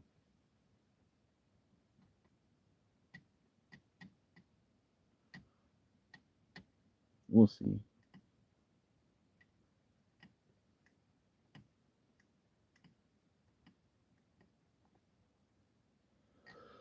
But I don't know about this land thing. I don't know, man. It doesn't sound like it's a good decision to because I can buy land, but the land that I want, the way that I want to use it, I'm gonna have to be like, well, I think either way up north in Florida or like in a whole nother fucking state to be able to do what I want to do with the land, which isn't that much. I want to do like as little as possible with the land itself. Just need land to live on it. What would be the plan with the ex, hypothetically? Well, she wants to come back down to Florida. Right now, she's kind of stuck in Ohio financially. Um, I'm trying to, she's got a little brother she's trying to take care of. He's supposed to be done with high school here shortly or something like that. And he wants to live in Ohio. He likes Ohio for one reason or another. And he's got buddies that he went to school with or something. They're supposed to be able to help him out with the job or they've got like a family business or something where he's going to I don't know. He's supposed to be working with all of them. Supposed to have some kind of a job lined up or some money lined up or at least an occasional side gig work, something like that. I don't know. Um, I don't know. She's taking care of the little brother while he's trying to finish school so that he can get to that point where he can do, like they remodel houses or something like that. But he goes in, he's the crew that goes in and cleans them out before they can do any of the rebuilding. Um, you know what I mean? Um, but yeah, she's trying. She wants to come back down to Florida. Ultimately, that's like her 5 year plan or whatever to come back down to Florida. So I'm trying to save as much as possible so that maybe even I can, I don't know, just rough it in the car for like 50 months and just keep stacking in Bitcoin. You know what I mean? And then the Bitcoin, I don't know, whatever that turns into. You know what I mean? I feel like it's at least going to be at least 50K at the current price. I don't think it's going further down from where it is. You know what I mean? Well, I mean it could go back down to like 65 from where it is now. It could drop back down to 65 one more time, float around 65, and then go back out. You know what I mean? Granted, but the lower it goes, anything under 70K, I'm gonna be buying. I'm gonna buy more. You know what I mean? Um, but yeah, like half of the idea is get like 50K stacked up. Like whether it's in Bitcoin or not, I feel like it's better to have 50K in Bitcoin than to have 50K just in USD. You know what I mean? Um, but yeah, get like to where it's 50K, and then I can try to use that as leverage to put as a down payment on a house. At that point, when I have more than 20% as a down payment for a house, I should be able to talk her into, like, well, hey, do you want to do this with me or not? You know what I mean? Because like, well, I can do this, but I'm gonna need your help to do this. Like, this is what I've got so far. I've got 30% of the money that we're gonna need. Like as the initial payment, I have 30% of what they're gonna want for this house. If you want to live here with me, let me know now before I spend the money. Pretty much, because I know she wants to come back down to Florida too, and she's trying to say she's done with the relationship, like done with the relation. She doesn't even want a relationship with somebody else. She doesn't want to date anybody for like 8-10 years. She's saying, but the thing is like you're still gonna need a partner just to help you afford to like live in the first place.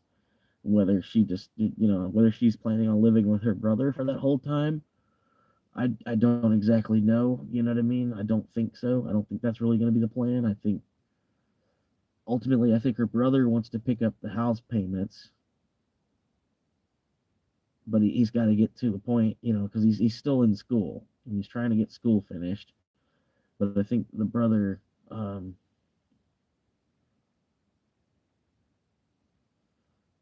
I don't know. Like I said, 50 months time, and I've started in September. It might take me 50 months to get to 50K, but that's if the car keeps running. You know what I mean? If the car stops running and then I got to rely on the job, granted I could get more time out of the job. Like the guy, all I gotta do is talk to him basically and just explain my situation to the guy a little bit better. Um, but yeah, I can even open my availability back up if the car does take a shit. Yeah,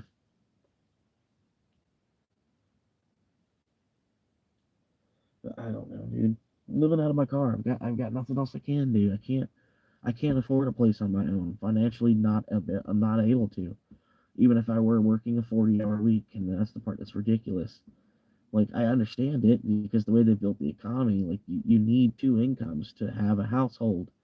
You know what I mean? And I would rather have her as my partner than somebody else because I've already spent 9-10 years with her, getting to know her, trusting her. You know what I mean? And I don't want to start over with someone else necessarily if I don't really have to. You know what I mean? I'm trying to see if there's still any kind of love in this. Like that's like what the game is actually supposed to be for in the first place. You know what I mean? Like the whole reason you're playing house is because you're in love with the person. Like if that's not going to be the case, then I'm not even sure if I'm going to want to play house with anybody else.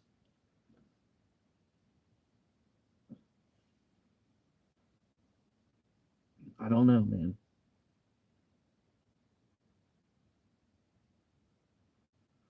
Like, yeah, a Thai wife would be nice, but like, I don't know, something about a thick white girl's just they're even better for me. I don't know.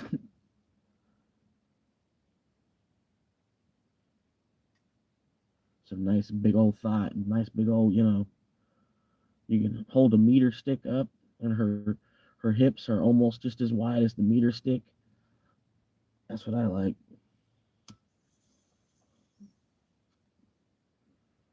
And usually, Thai and Filipino women, they don't get that big.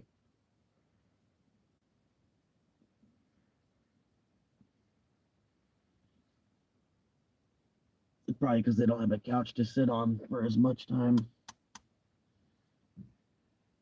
I didn't mean that I meant that in a rude way towards American girls.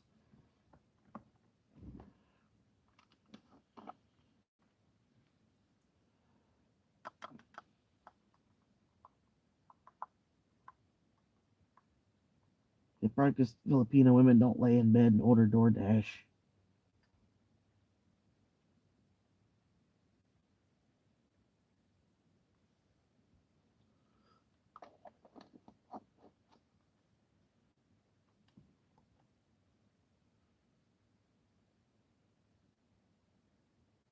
Well, yeah, I mean, I got a couch out in the woods, but I mean, that's out in the woods. It gets rained on like once a week and shit.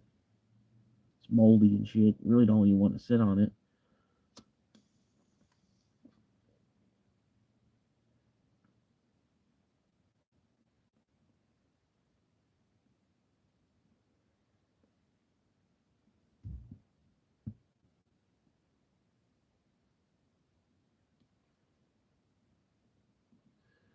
That's what I'm saying, Cat. You get it, man. Fuck, they would jump at the opportunity to come to America, and then on top of that, Florida. Like what? That's like icing on top of cake. Like fuck, you come to America, and it's Missouri. Like, oh, well, okay, come to America, but it's South Dakota. And like, well, all right, yeah. Come to America, but it's I live in Arizona. It's like, really, it's gonna be just as hot. At least in Florida, it's like, well, cool, we might be able to hang out on the beach every now and then. you know,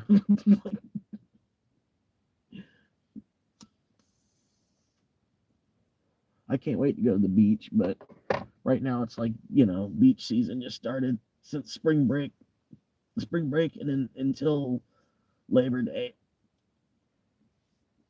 you pretty much can't go to the beach. There's still places to go. You know what I mean? You can go to places you're like you're the only one there, especially if you go on a weekday. There's places like that. Um, I wouldn't say all women, but yeah, I mean, yeah, if you live in a dirt floor house, you know what I mean. I'm pretty sure I can make a van more secure than that. Baseball bat, some pepper spray, and knife, a little, little 3-inch pocket knife in your pocket at all times, and then maybe you might need a machete too. But, I think between a steel baseball bat, some pepper spray, and if they have a gun, they're gonna want to take what they want to take anyway. But you can pretty much keep a crackhead at bay with some pepper spray and a steel bat. I bet. You know.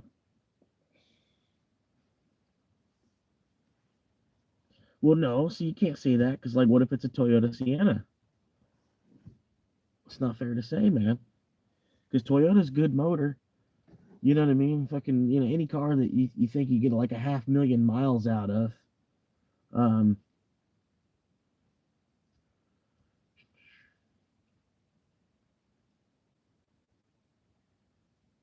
a 500,000 miles would be um, like 800,000 kilometers for you, Kev and Fred. You get a car that's got like, it can get like 800,000 kilometers before it dies. The engine's that good.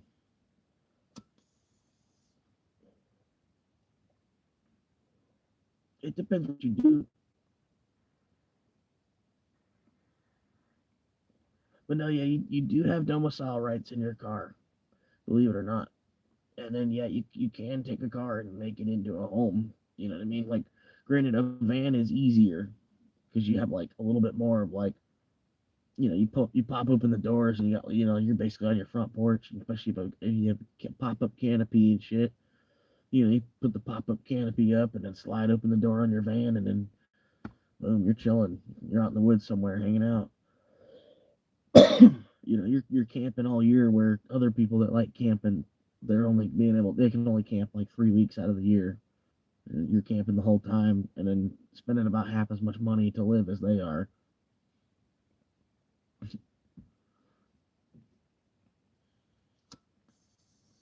And if you like camping to begin with,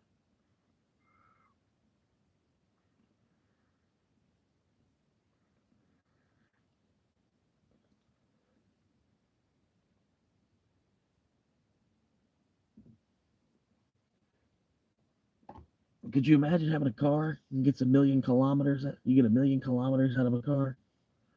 Do they have cars that last that long in Australia?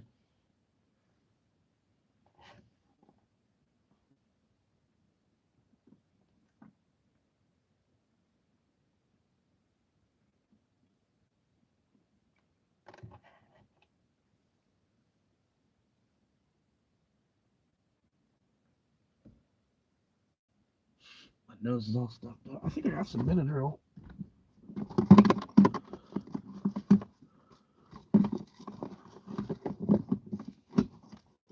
Thought I had some Benadryl. Doesn't make any sense that I don't have any Benadryl.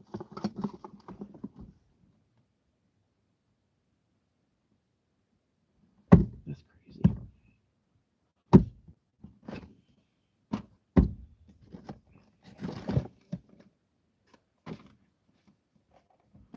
Damn Benadryl. Ben and Jerry's drill.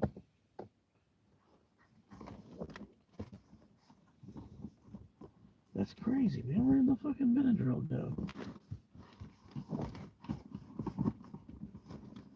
Oh, is that it? That's it. Boom.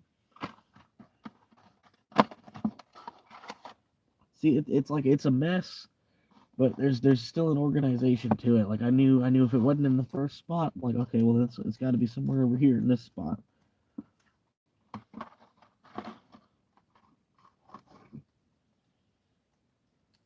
And then with the van, I'd have just that much more space. I think I can keep everything organized a little bit better. I feel like if I had just that much more space. Because I'm not that bad. You know what I mean? This front seat's a mess, but I still like I got the bottoms on the one side and the back, and the tops on the one side and the back, and it's all just my bedding material back there. So it's pretty much like it's just as good as a futon.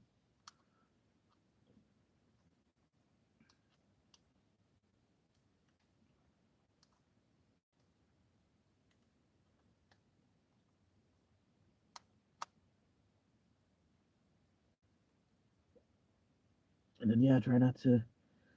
I don't tell anybody where I'm going ahead of time when I go to stay the night somewhere. Pretty much like I'll post my video, and like on my video it'll show you afterward where I was. You know what I mean? But yeah, I don't think that's gonna really be a problem. I don't know.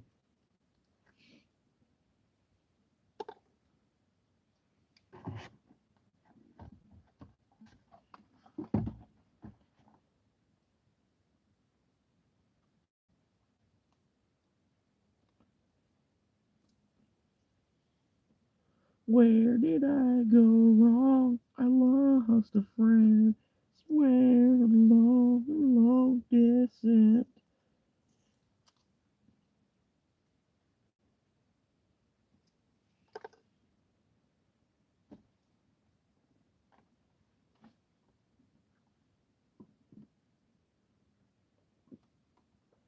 I cannot swallow pills. I did, yeah, I did, but my body doesn't like to. Yeah. But yeah, you get a good van. That shit, it really don't fucking matter. I mean, I don't know, man. I mean, it's supposed to be freedom in the first place. That's the whole thing, man. Every hour I can spend off the clock, I think ultimately my X amount of greats grandfather that fought in the Civil War for me to be free. You know what I mean? For individuals, I don't know. I'm not gonna get into that. But anyway, he still like he lost a leg, and then like he was like in the middle of the fucking the middle of no man's land, laying there on the ground in Gettysburg, laid there for like 18 hours, wounded, missing a leg, and shot, I think, in the shoulder or something like that. Laid there on the ground for 18 hours and basically played dead. And until after the battle was over, and then they found him, they amputated the rest of his leg, and he still went on to have like another. Yeah, I think he went on. I don't think he had any kids before that. He went on to have 8 children. Um, but I don't know. I don't think like if he were me today, I think he would more. It would be like I'm saying. He'd be on the half of the individual of freedom. Like like I don't want to go work a 50-hour week at Walmart. It doesn't sound like freedom. You know what I mean? Like even if I were a department manager or something in Walmart or something, like I have a decent level of power of I'm not a not a private. I'm a corporal in Walmart. But I got to do a 50-hour week there. Like fuck that. Like we did all that work to be free, and then so we could just go work somewhere else. It's like you know what I mean. Just line up 5 days a week here. This bullshit. Like what did we do? What the hell happened? You know what I mean? Like there's no way I can get through this bitch on like a 25, 30-hour week. Like what the fuck? I don't even have any kids. It's like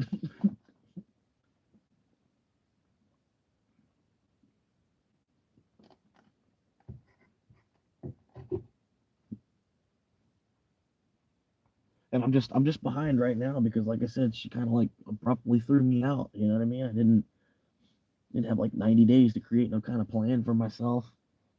You know what I mean? Didn't I don't know. It just happened. I was just gone. And like in the middle of the work week too. I'm like I still gotta work Saturday. And she's like, no, yeah, yeah. Like I couldn't. I'm like the whole city was like a crack fest. You know what I mean? I'm like, I can't. There's nowhere. I don't know. I didn't know the city well enough where there was any spot. I'm like, I feel like I could sleep. So I had to like coax her and let me even sleep in the driveway for the rest of the week, so I could go to work on Saturday that week. Because the other guy, if I wouldn't have shown up on Saturday, he would have had a fucking hell of a week having to come in on Saturday and work open to close too. At the end of that, like at the end of a hell week, and have to work open to fucking close on Saturday. So I was like, I can't do that to my coworker. Like I don't know. Plus, I was trying to keep the job. I was just trying to get transferred down to another city. So I don't know, man. Showed up Saturday. Long story short, but yeah, just got thrown to the wind, man. Couldn't do nothing about it. But now I'm to the point where I'm by myself anyway, and then I can't I can't really rely on the job to where they're giving me even 30 hours a week that I need, you know. And then even if I was getting the 30 hours a week that I need, it's like it wouldn't be enough to live in this state anyway. It's fucking goddamn moth. I'm smacking the fuck out of it each time. It's getting like I'm batting the fuck out of it, and it's still just flying. Indestructible fucking moth, dude. It's like on me. What the fuck is this thing?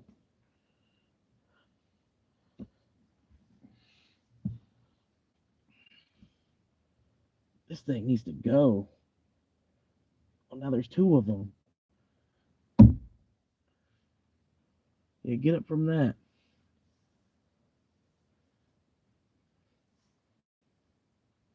Fucking stupid fucking moths.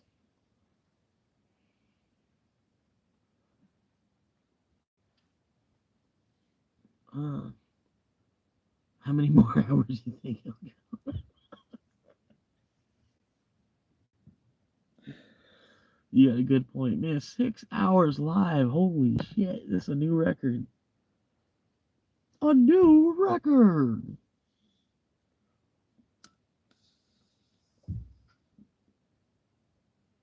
Home run contest.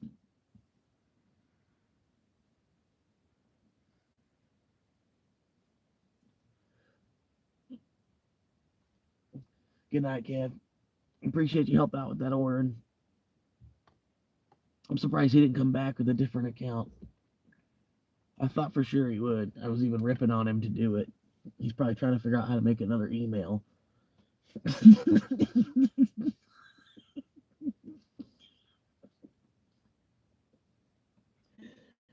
You get out of here. It's fucking bugs, man. God damn.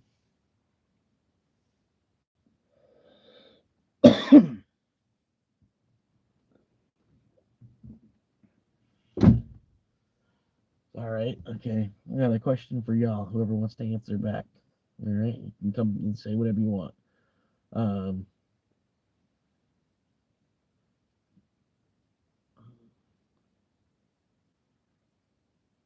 all right.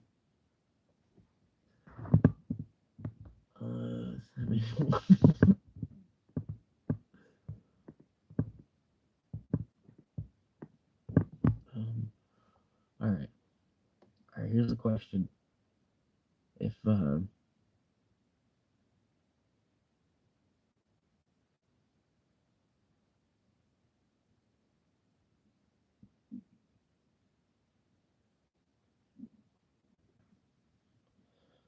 say okay, say you're you get like stranded on a desert island, right? But it's a pretty abundant island.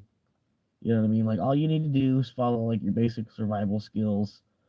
If you feel like you could make a fire before like 3 days time, you should be all right because the island's got enough of there's enough stuff on. It's a pretty abundant island, right?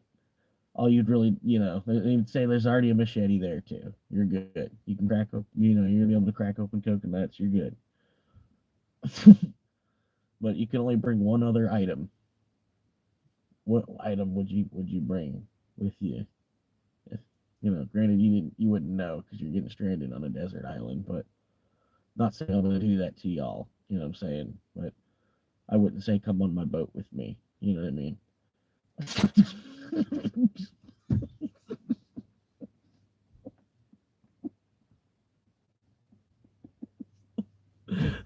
Just like leave you on an island.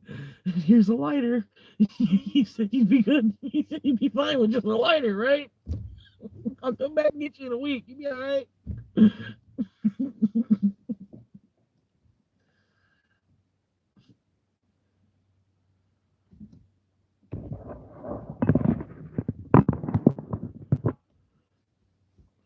I don't know.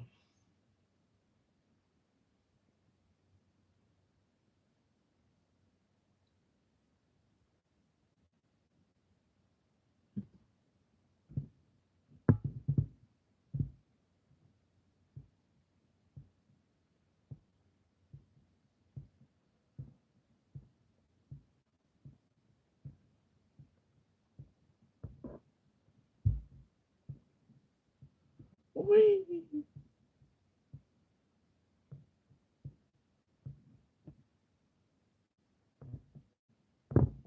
Hell yeah.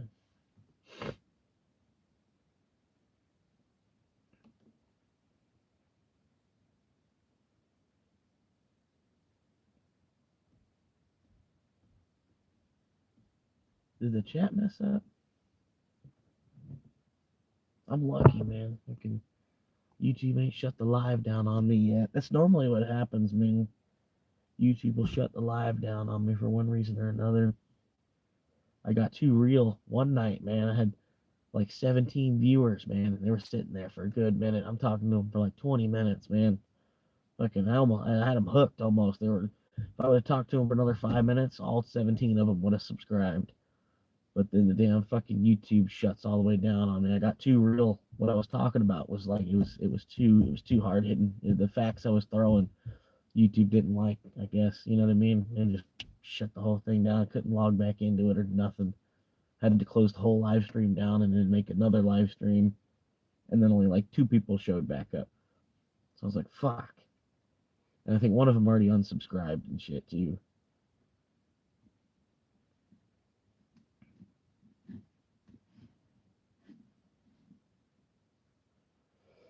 But yeah,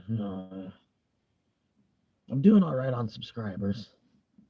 That's just the people that have subscribed. They've subscribed because they were nice enough to subscribe, and they're not even really watching the stuff, which I don't blame it. You know what I mean? I don't blame y'all at all. I just I gotta improve.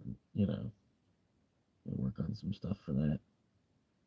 I think I point at the ground way too much, but also like when I'm on private property, I have to, and I don't know, try not to film other people too much because I don't have their permission to film them. And I don't want them to get all cocky and come try to get up in my face about it or some shit.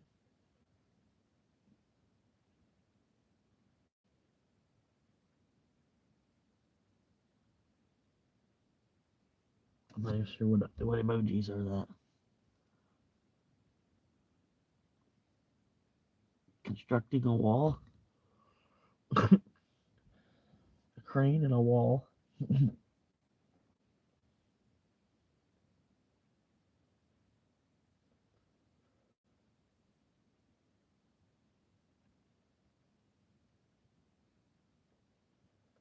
In the story.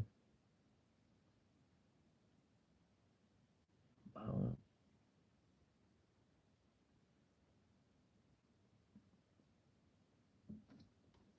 I lost my train of thought. I'll be honest with you. Uh,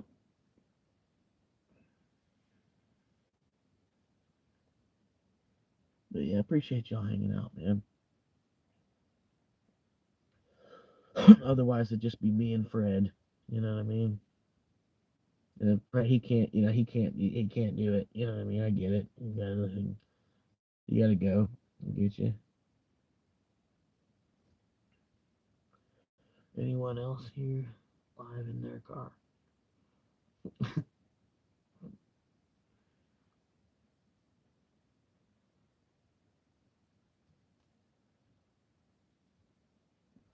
I think Payite might be Oren. I think he popped in about the same time, right after Oren got popped out. Just a heads up. I think that's definitely Oren because they definitely popped in right after Kev. Kev put Or in a timeout, and then here comes Payite.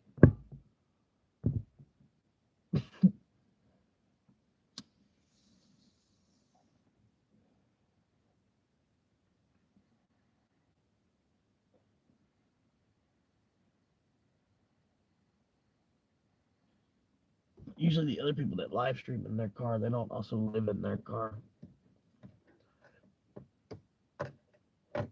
Like there are people that make videos of themselves living in their car, but not a lot of people like live stream. The people that are living in their car, they're not IRL from what I've seen yet. And I think I would have seen it because I spend 20 hours a day on YouTube. You know what I mean? Like, one way or another. Sort of. I mean, I do sleep for more than, but yeah, it's about that much of an investment into YouTube I've been making. Especially with that last video, and it was like, oh man, it's pumping just right. It's pumping just right. It's gonna be the first video to hit 1,000. And I go to bed. It was at like 986. I went to bed. Wake back up. It's at 999. I was like, oh shit. Somebody rewatch.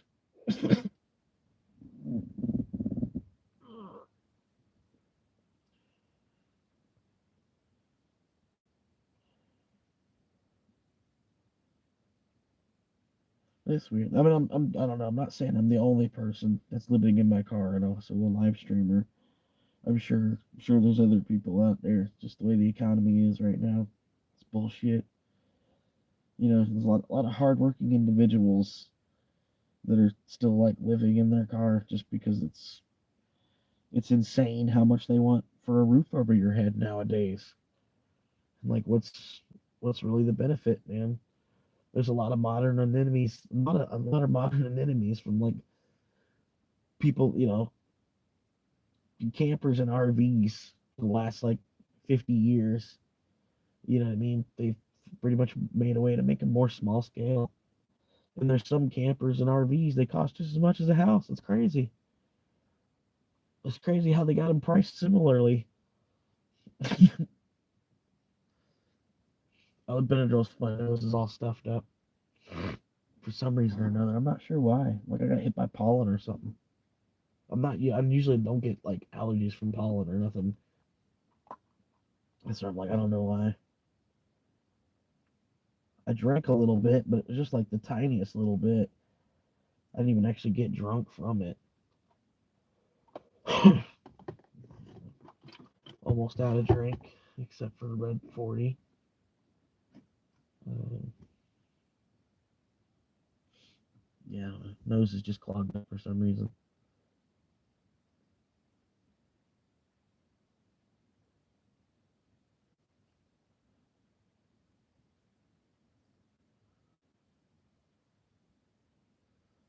Yeah,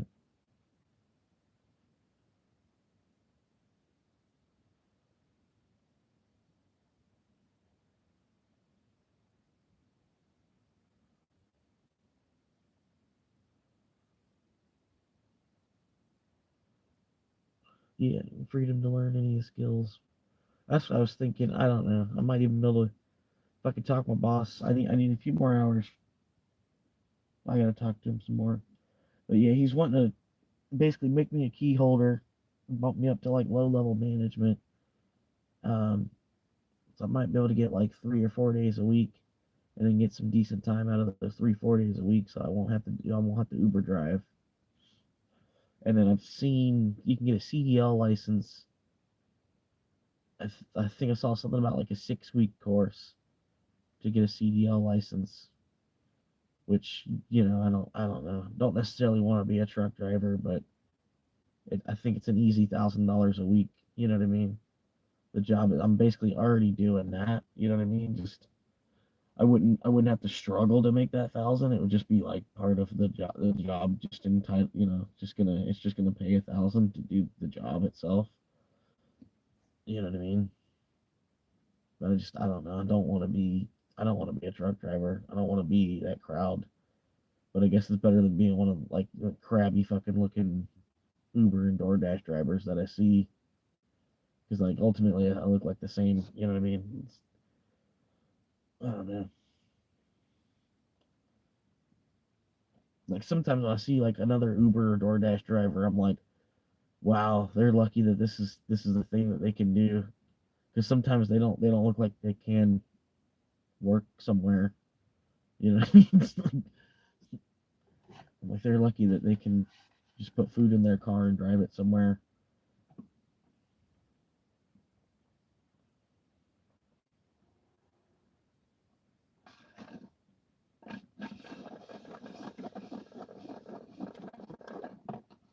Oh, to the island, you would bring a tent or a double sized bed.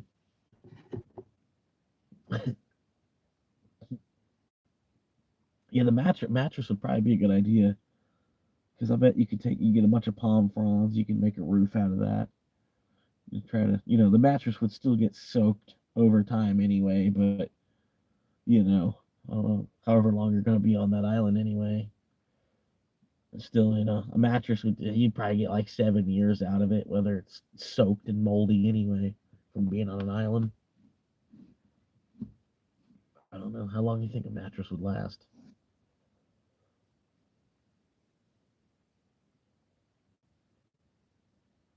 And if you needed to, like say the mattress doesn't work for you anymore, you tear that bitch apart. There's all kinds of metal springs in there and shit you could use for something. I don't know. Be catching fish with that shit. Shanking turtles.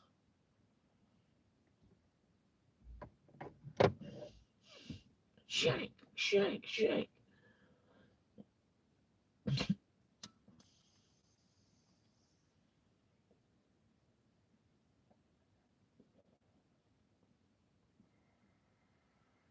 That was like my favorite scene in Breaking Bad, man. When Walter pulled off and he got like they were I think it was like 8 different people who were all behind bars.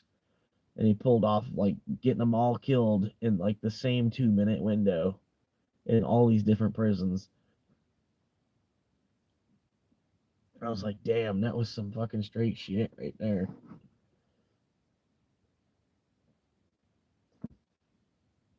Like the lawyer just on the phone, and the guy comes up and just unclicks the phone on him, and the other guy comes up and just he was gone. I was out.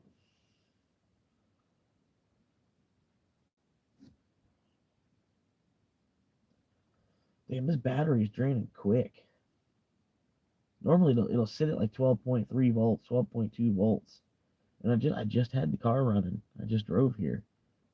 The battery's already down to 11.7 volts. It's losing juice a lot faster than it was.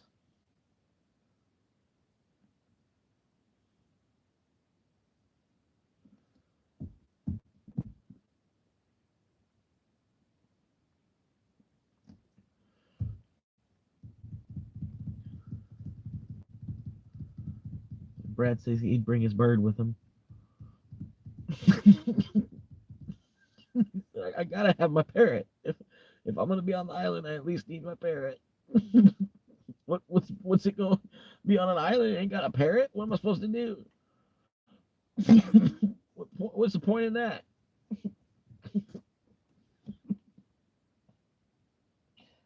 I need my fucking parrot. All right, get off my ass.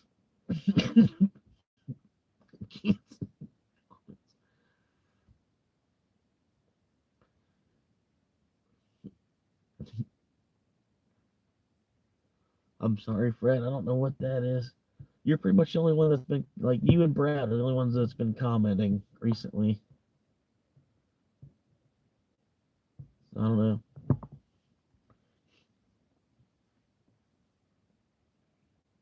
It's showing Brad's the #1 fan of this show. The #1 fan tonight. You get a fist bump. Yeah.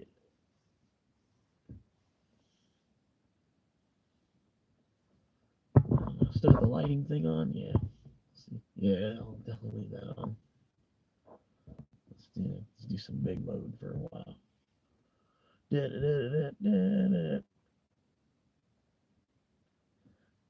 No, it's not doing.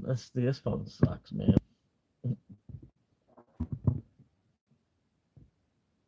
Big head. You ought to be able to do big head mode anytime I want to do big head mode.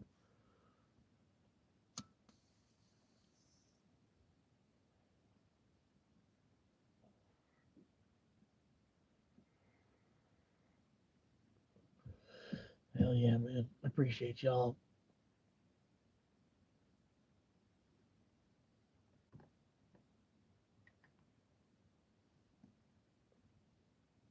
But yeah, man, you gotta be here for the Saturday show. I know I'm talking to the crowd that was probably already there Saturday. But yeah, man, the Saturday show is where it be popping, man.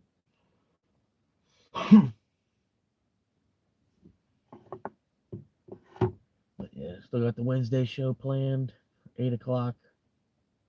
About 6 hours, 39 minutes live. Hell yeah.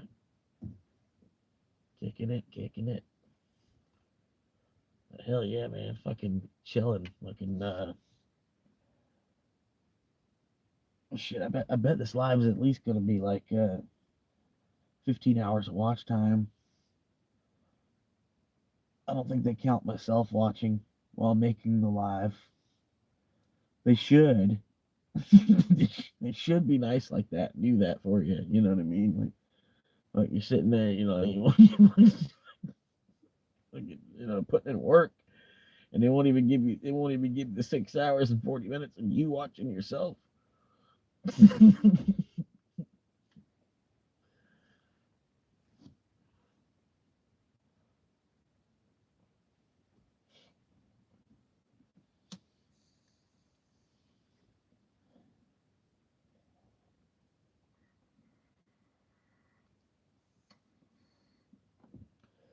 But yeah, it's not a family channel,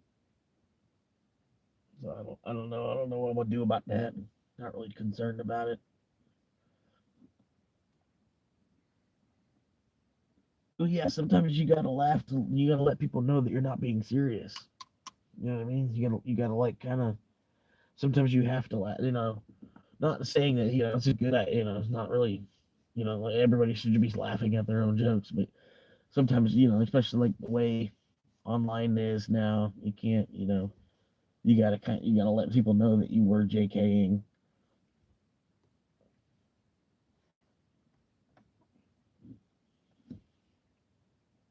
And it's kind of like we're kind of cued to laugh.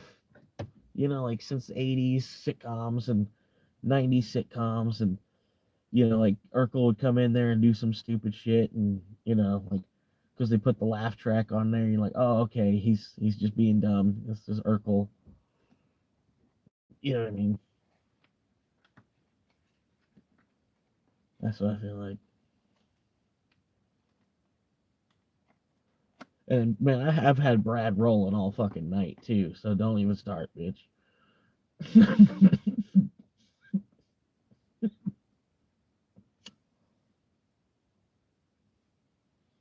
No, it's probably the alcohol. I had some little bit of coconut rum. Like I said, I didn't pour quite enough. I fucking wanted to leave the bottle. Wanted I don't know, wanted to leave the bottle where it was, and that way I don't have to worry about the container. But I put the poured about half of what was in the bottle into a water bottle. So it just looked like a water bottle, half drink water bottle or something. You know what I mean? I planned on drinking it. You know what I mean? So I wasn't gonna have it in my car for like 3 days or nothing.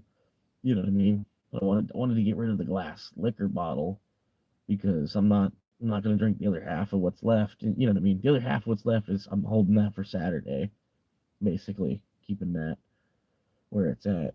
I don't have to worry about driving around with it in the meantime. But it wasn't quite enough alcohol where it got me like all the way drunk. At least maybe I ate too much. That's probably what it was. I had too many chicken nuggets. Damn 99-cent chicken nuggets Monday and Wednesday at McDonald's. 6-piece chicken nuggets, 99 cents. And they'll let you get two of them bitches. You get two, so 12 nuggets for $1.98. 12 nuggets, McDonald's, Mondays and Wednesdays. That's also why I do the shows on Mondays and Wednesdays.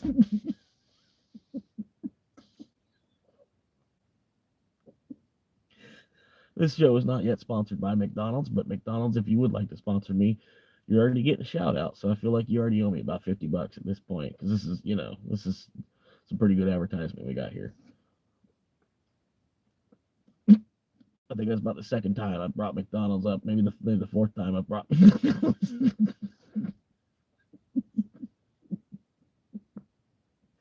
Maybe the seventh time I brought McDonald's up because I've been live almost 7.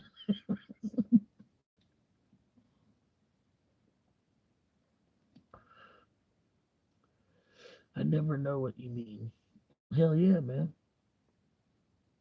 That's the idea. That's you're getting it, bro. That's the Temu Jack Black, man. You know, when they wanna remake Aliens, I'll be there. You'll see me somewhere. Fucking xenomorph popping through my chest and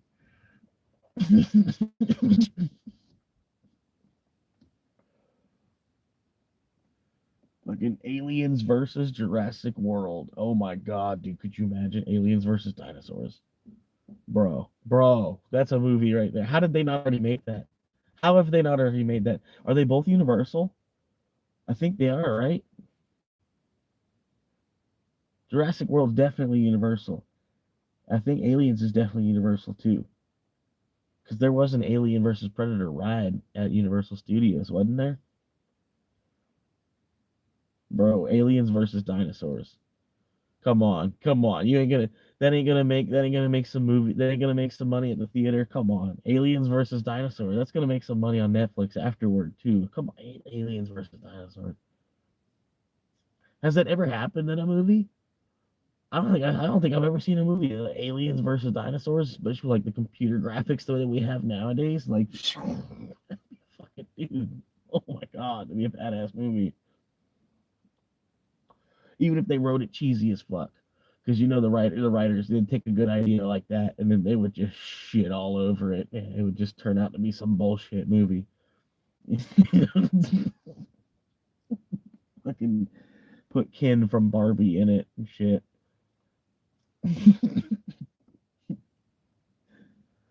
Fucking Ken from Barbie and Lady Gaga are like the two main actors. Y'all fucking killed it.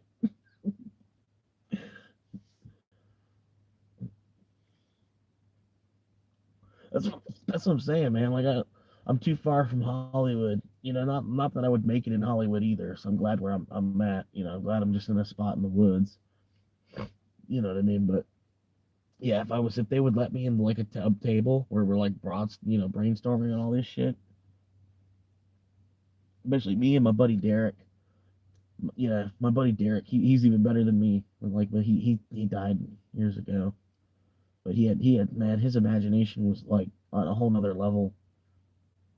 And that's coming from me. You know what I mean? I got a pretty vivid imagination and shit. You know what I mean? Like this dude, I don't know. He could go. He could, it'd be nice if he was in the live stream with me right now, like sitting in the passenger seat. You know what I mean? I'd have 100 viewers right now if Derek was in the live stream with me right now.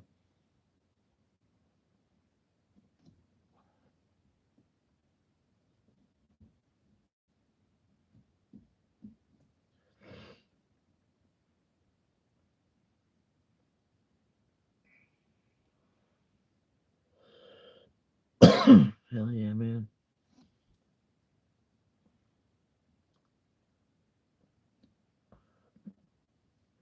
That's kind of the reason I don't want to be a truck driver either, because that's what he got talked into doing. And then he was working some crazy hours. He was like starting his shift at 3 a.m. and what they say happened is it was like 5:30 in the morning. They say that he dozed off, and then he was in the fast lane on the interstate, like all the way in the left lane on the interstate, and he dozed off, and his truck went into the guardrail, and then he woke up from hitting the guardrail, and then overcorrected, and then when he went back over to the right after hit the guardrail, like skidded on that, and woke up, and then overcorrected, and then when he overcorrected, the whole trailer and cab all started rolling.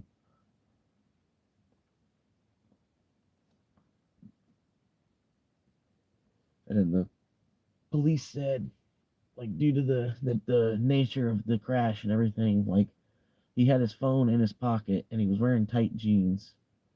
And if his phone was like out, or he wouldn't have had enough time to like. It's not like he was texting at 5:30. Like he kind of dozed off. I feel like either that or somebody like kind of you know, ran him into the wall. I don't know.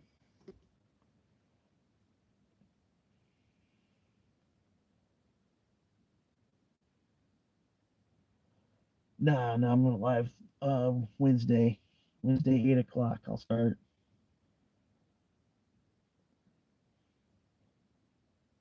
Still waiting. I'm gonna upgrade the phone too, so the lives hopefully they'll be a little bit better quality. I can only do so much about the signal. I'm gonna be keeping the same carrier. Um, I'm just getting a second line on the same carrier, but I'm getting a Google Pixel 10. So being that it's a Google Pixel, it should have a pretty decent camera. I'm hoping. It's got 50 megapixel front camera, and then I don't even know what kind of RAM this phone has. I want to say it's got maybe a gig of RAM, maybe 512 megabytes of RAM. But yeah, the other phone I'm looking at, it's got 16 gigabytes of RAM, so it ought to be able to process the live stream better in the first place. There'll be less buffering, and then the picture itself will be better. But so far, I do 3 live shows a week. Monday, Wednesday, they start at 8 o'clock. They were 9 o'clock, so they might go back to 9 o'clock, but they're 8 o'clock for the time being. Brought them up an hour. And then Saturday, I can't do it any earlier than 10 for the Saturday show. And then Saturdays, I'm planning on drinking. Not every Saturday. I'm gonna get a new phone, hopefully next paycheck. Another 10 days.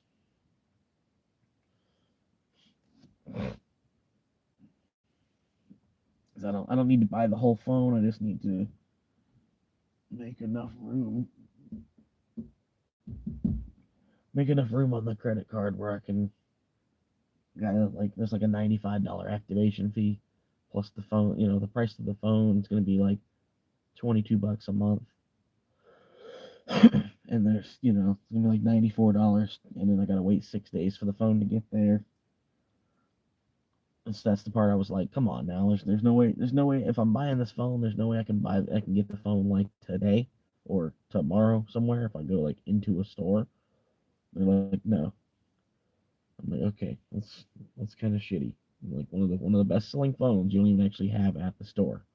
You gotta wait to get it shipped to an address. I just said it's like 10 days. At minimum 10 days. You talk like the number day of the week. Let's see. It's the 14th, so probably the 25th. No earlier than the 25th of April.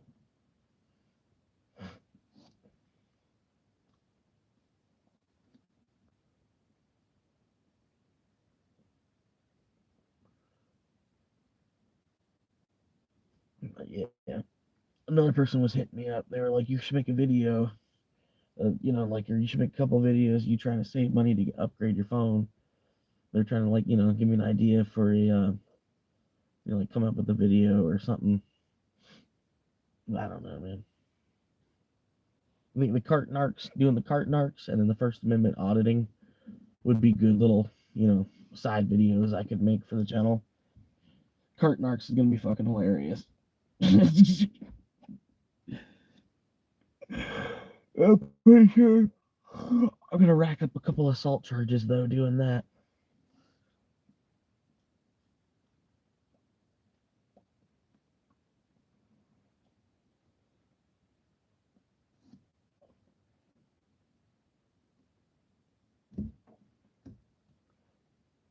I just got mad. I can't believe that dude ran away from me in the video. The dude with the tail light out, and I'm trying to wave him down to let him know his tail light's out, and then he just starts hauling ass as if he had cocaine in his car or something. He was freaking out. I'm like, dude, calm down. So then I figured I'd fuck with him. I was just gonna sit on this bench right here and smoke a couple cigarettes next to his car.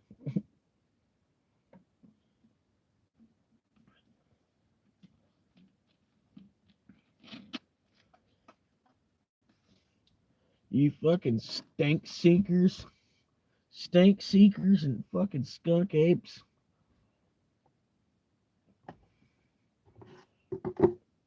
God damn.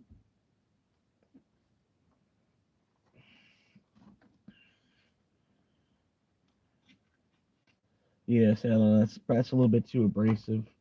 It's definitely. I think it's gonna be Funky Monkeys unless somebody comes up with something better. Funky Monkeys is number one.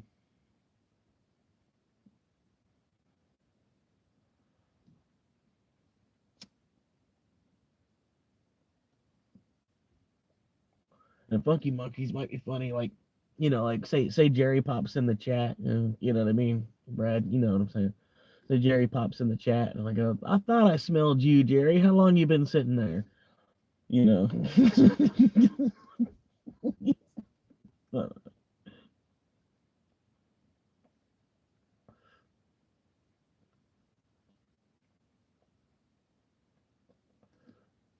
I thought I smelled you. What we got?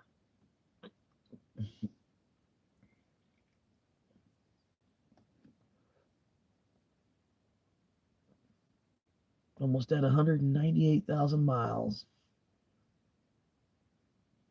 Got 30 to go.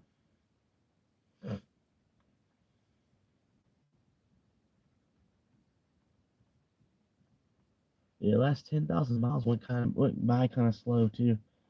I remember I was just at 190,000.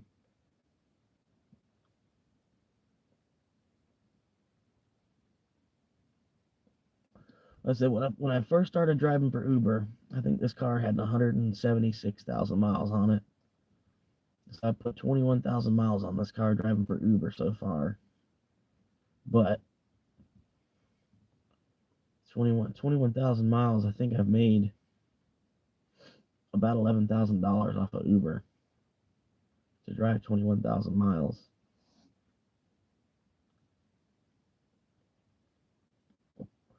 If I was like, say I was driving a semi, I bet they're making $1 a mile. Probably making more than that. If Uber drivers are expecting $1 a mile, I guarantee a semi driver's making like $2 a mile. I don't know. But like I said, I don't really want to be a fucking semi driver either. It sounds like a fucking shitty job ultimately. Pays just enough to get people to do it.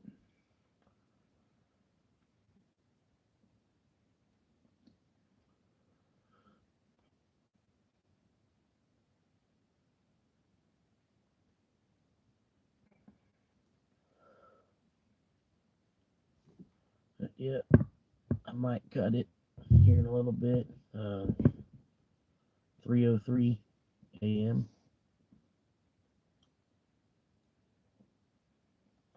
Pretty much have been live since 5 minutes after 8. So,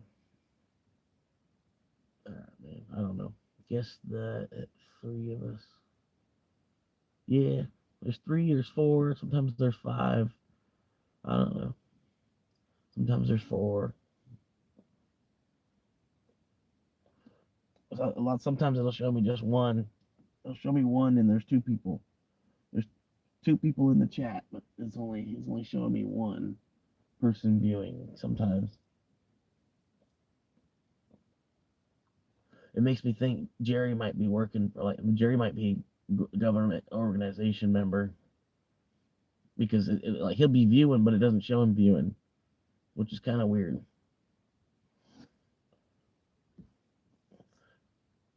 But I totally expect like somebody working for the government would be watching me. If I'm live streaming,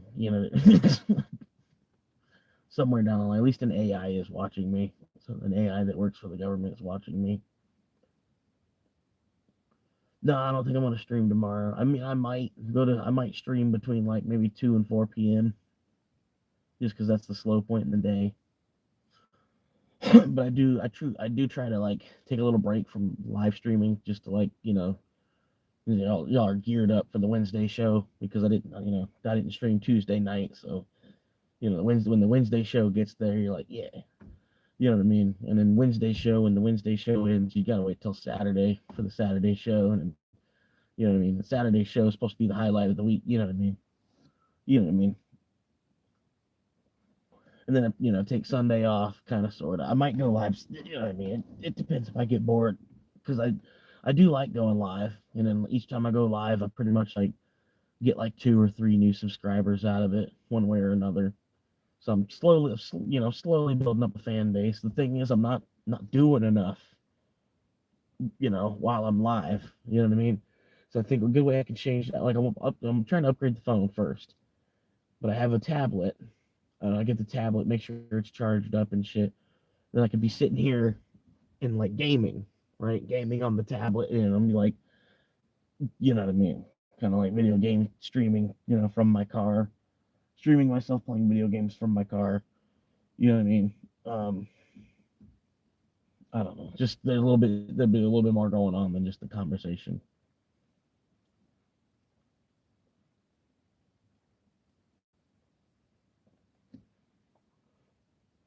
But yeah, I'm and then fuck it, I'm playing RuneScape or something. You know what I mean? And then y'all, whoever wants to, fucking, it's RuneScape mobile. You can download it on anybody's phone. If you got a smartphone where you're watching the live stream, you know what I mean. You could hop into the RuneScape world with me. Fucking, we could be mining together, go fishing together, or fucking make some armor, go fight the dragon, fucking, whatever. We could start brand new characters together, whatever. I don't know, whatever. Um, just small, something small I could do, so there's a little bit more going on.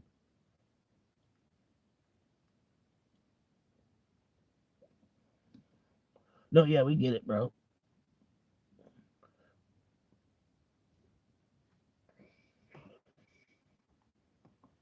You don't have to repeat yourself so much. Not like back to back like that, at least.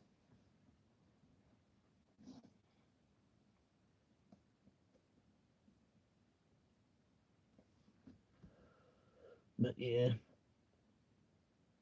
she's a good car, man. She's not bad.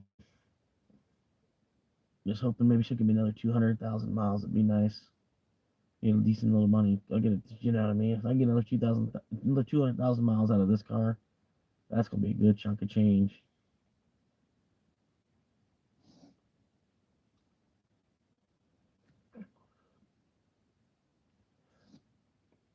Plus, let's say let's say the live stream starts to take off a little bit too, and then I'm making like $4 a day from off of the getting some viewership on the live stream and shit. Maybe even just that much would be nice.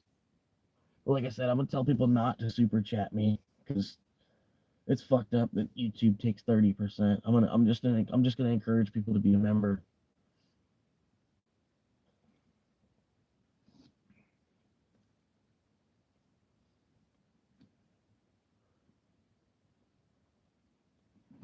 But yeah, the super chats, man, they take 30. YouTube takes 30%, and then Uncle Sam, I'm sure Uncle Sam gets another like 10 or 20%.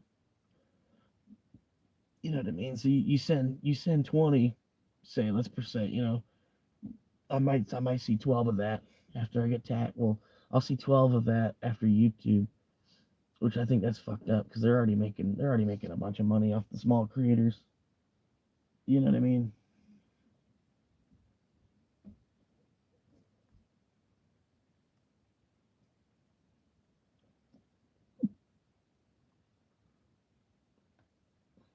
Yeah, well, no, you actually start the monetization at 500 now.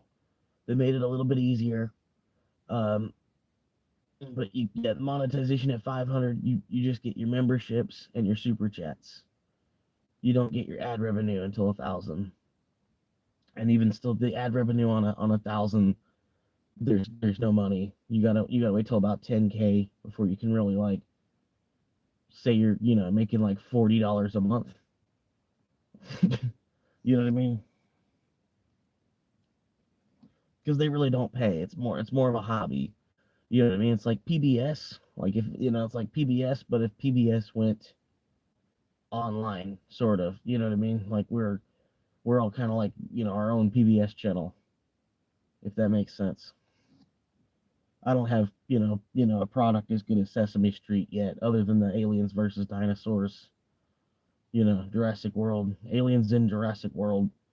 I think that's $100 million movie right there. If they're both under the same parent company where they can make a movie with the two of them together, that would sell better than Aliens versus Cowboys did, for sure. Aliens versus Cowboys was a flop.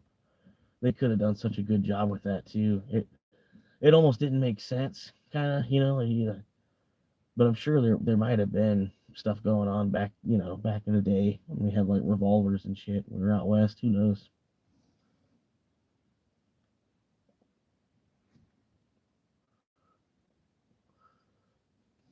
Yeah, a lot of millionaires because of YouTube too.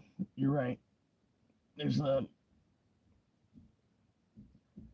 if you notice a lot of YouTube millionaires, they're also philanthropists too.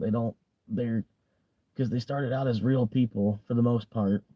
They give back, they you get to a point you realize you've got enough, you've got more money than you have time left, and then you'll start to give your money out to save other people's time. You know what I mean? Like, you know what I mean? I might get to the point, like I said, like my moderators, I'll give the moderators like $100 a month if my channel gets that big. Start paying the moderators because like who else's channel does that? You know what I mean? There's maybe a few. There's maybe a few people that are big enough that they have moderators that are besides just like a night bot or some kind of fucking somebody that's sitting there spitting out fucking bullshit advertisements. Then yeah, that's a paid moderator, a night bot.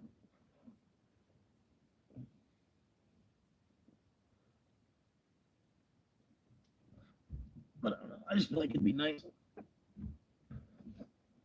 something small I could do to help out the crowd that's around me even.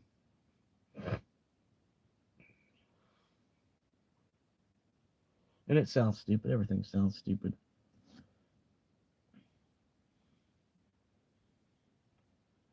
You said 1,000 a month for what? Yeah, I need to save about 1,000 a month because that's what I'd be spending to live anywhere anyway. I'm acting like I'm still having to pay rent, but it goes into my own pocket, basically.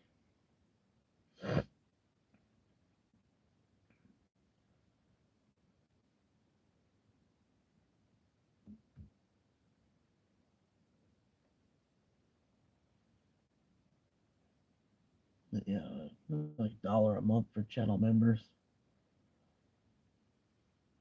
I don't know. Yeah, because I wanted to be small. Like I couldn't do $1,000 a month like right off rip. You know what I mean? Like, but I'm not gonna wait until I have enough funds to be able to give them 1,000 a month. If I can at least give them 100 a month in the meantime, you know what I mean? Like that's the way I meant that. You know what I mean? Like, uh, if that doesn't make sense, you know what I mean? Because like if I've only got like 20K subscribers, I can't give you $1,000 a month to be a moderator. That's why it'd be like 100. But if I get like 250,000 subscribers or something, then yeah, I ought to be able to kind of kick back my moderators a little bit. I'm not sure what kind of money, what kind of money a million subscribers even is. You know what I mean? Queso's got 10 million subscribers somehow. You know what I mean? So I don't even know who the dude is. I haven't even seen his content. You know what I mean? But he's got 5 times as many subscribers as Asman, and I'm like, what? Like, I've never even seen the dude. I was like, he's like, who the fuck is this guy? I don't know. 480. Yeah, I'm just floating at 480. It'll be 480, and then it goes down to 478, and it goes back up to 480, and it goes back down to 478. Yeah, that's sad because I thought I was be more about 485 right now. This has been a pretty good live. But yeah, whatever. People are prudes. It's like it's free. You know what I mean? It's free to do it. You know what I mean? It makes no fucking sense. People are really stingy with their subscriptions. It's crazy. And shit. Like say somebody's like producing 3 videos a week, and then you do watch, so they're still popping up on your feed anyway. You know what I mean? Like it's nothing to subscribe and then just ignore the videos. You know what I mean? I don't know why people are really stingy on the subscriptions. And really, all you're doing is kind of giving somebody an attaboy to help them, on their journey through the shit to get through the algorithm enough to where the algorithm will put their stuff in front of the people that do want to see it. You know what I mean? Because a lot of people out there, they do like to see homeless stories. They do like to see stories of people being progressive, from being on the street and bouncing back and doing what they can. You know, people like helping homeless, but they want to help a homeless person that's helping themselves. You know, you don't want to try to, because everybody's done that at some point in their life too. Where you've helped so many people that you're just out. You're out of helping. You don't, you know, can everybody just do for themselves? You know what I mean? I get that. You know what I mean? It's just, I don't know. Like I said, I didn't foresee getting thrown out of my house so abruptly.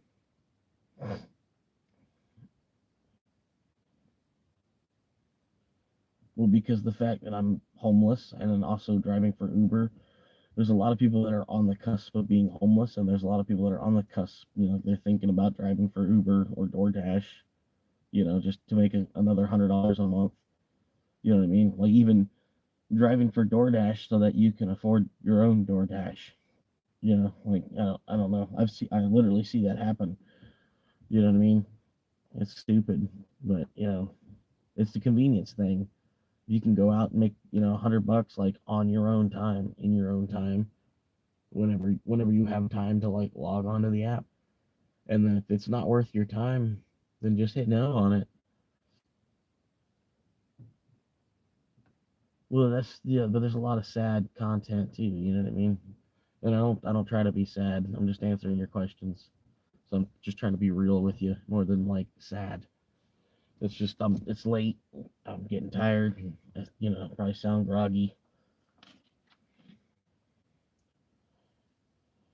but you know what I mean. You're more willing to help a homeless person that's actually trying to help themselves day to day. You know what I mean?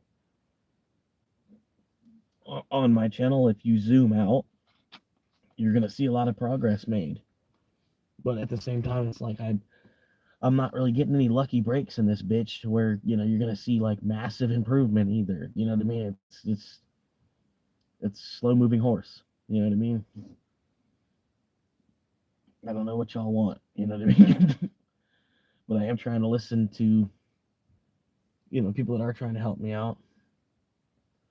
I know I need to quit smoking. I know I should be drinking more water. I know I should be making a little less laps around McDonald's, but it's, you know, it's one step at a time.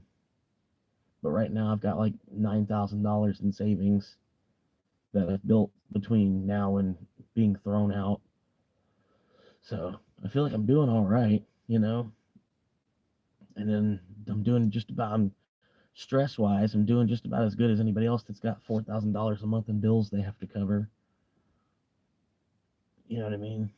Ultimately, I'm probably less stressed than they are.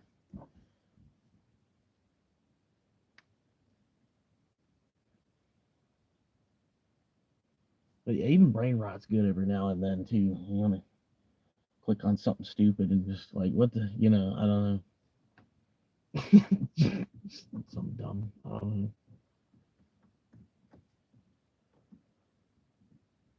Like when you click on like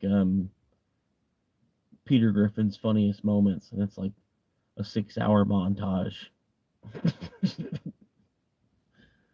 Pretty much, you know. I don't know. Oh God, did did you just switch accounts? Yeah, I'm pretty sure that's or. But I've just been, you know, he's all right. It's whatever. More comments are good.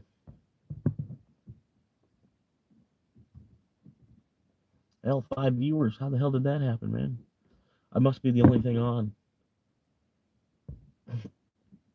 It's like it's a show about nothing. And then y'all are even out. You're like, how do we? When do we know when it's over? Like, how much longer do you think he's gonna keep going? You think he'll be on tomorrow? But it's the show about nothing.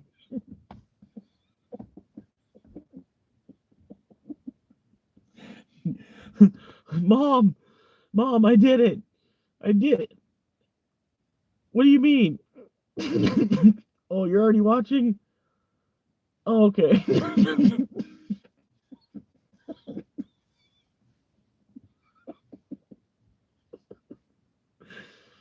Yeah.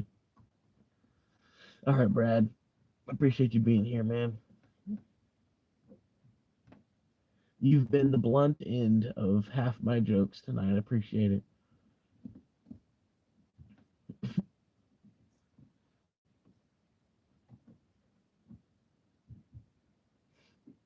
But yeah, I probably should end it too, man.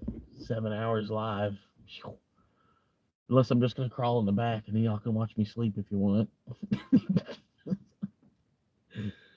I don't know. I did that the other day. I took a nap while I was live, and then I was like, I think I'm gonna take a little 12-minute nap during the live. I was just like, I didn't even turn off the live. Just took a little 12-minute nap.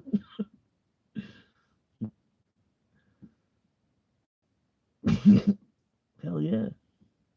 Hey, if it works, man. You know. I pretty much already told her that today. I was like, you know what? Like, fuck these goddamn American women.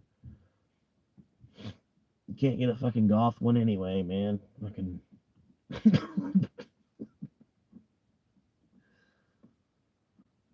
Yep. Gotcha, Brad.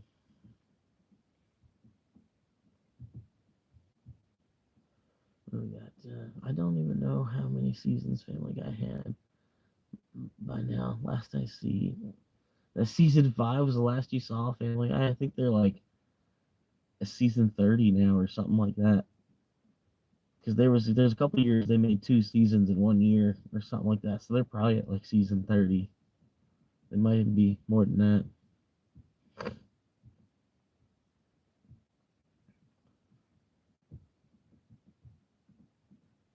No, like you underestimate how easy it would be.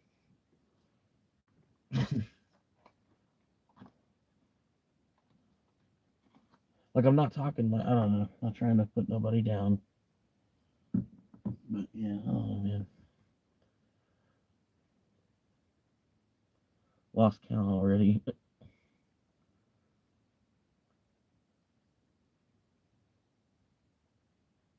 I would say even watching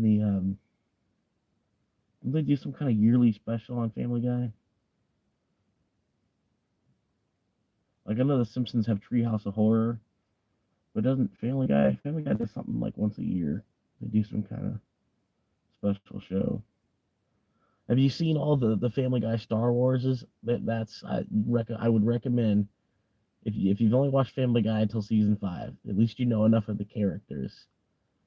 I would go and watch Blue Harvest. Go watch Blue Harvest from Family Guy. You might even be able to find it for free on YouTube some way or another. I bet somebody's got it. Um, but yeah, look for the channel that doesn't have a lot of views. You know what I mean? Go like third or fourth on the list and help out the smaller guy. You know what I mean? Don't click on the first video if you do that way. You know what I mean? You know what I mean? Just yeah, help out small guys. If it's gonna be the same video anyway. You know what I mean? Help out the guy that's got 5K, not the guy that's got 3 mil. But yeah, just something to do. If you're ever bored, even if you're just like looking for some toilet humor while you're on the toilet, Family Guy, Blue Harvest, you'll end up wanting to watch. You'll sit there on the toilet for an hour and watch the whole episode, especially if you haven't seen it. He's like, oh shit, is that the police? Hey, for no real reason, do you think you could hold on to this bag for me? For no real particular reason. You think you can hold on to this bag for me? And then later on, they're like, it's gonna be a long flight. And he's like, you still got that bag I gave you? He says, yeah. He says, well then we all right. Like the old man Herbert. He pulls up a lightsaber.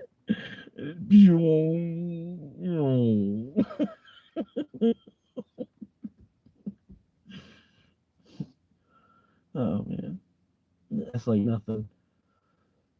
I lost count. I think I came across some, but just some short one. Did some did like half. Some did like half, like 12 minutes. Yeah. Some did have like 12 minutes. Yeah, I get you.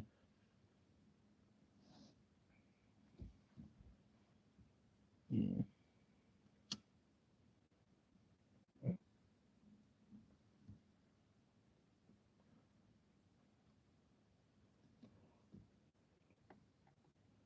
But yeah, like I've never watched Star Wars. What I know of Star Wars, I know from all the parodies of Star Wars.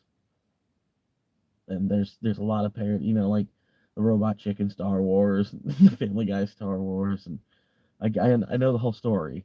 You know what I mean? At least the original. Y'all hear those?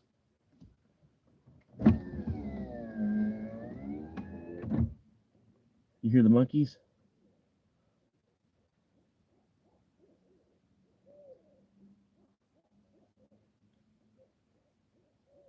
Hang on. We'll stop. I'll stop.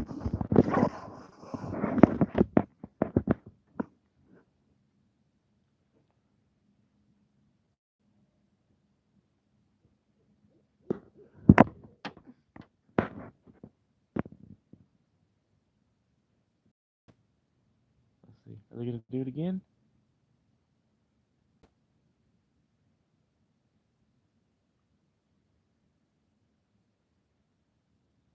No, they're not gonna do it again. All right. Well.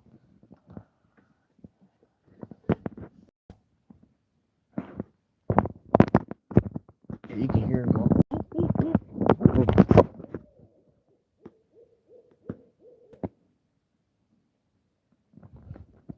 You heard that?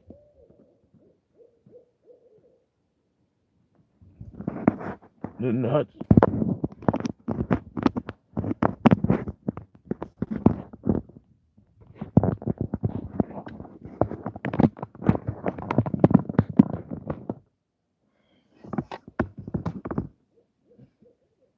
They're still going off.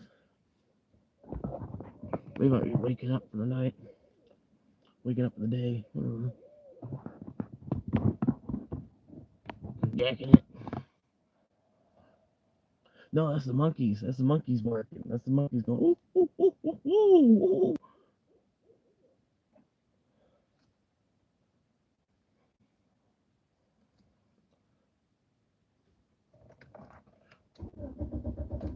Uh-oh.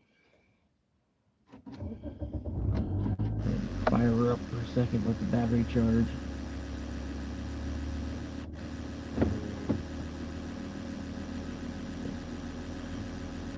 $7 hour, 23 minutes. Ah, she will say.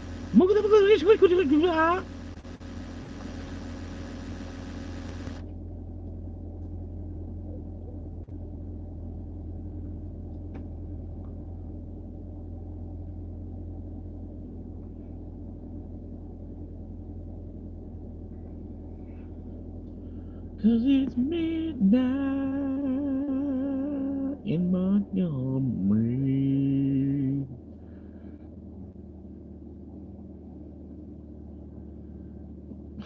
I hire this guy.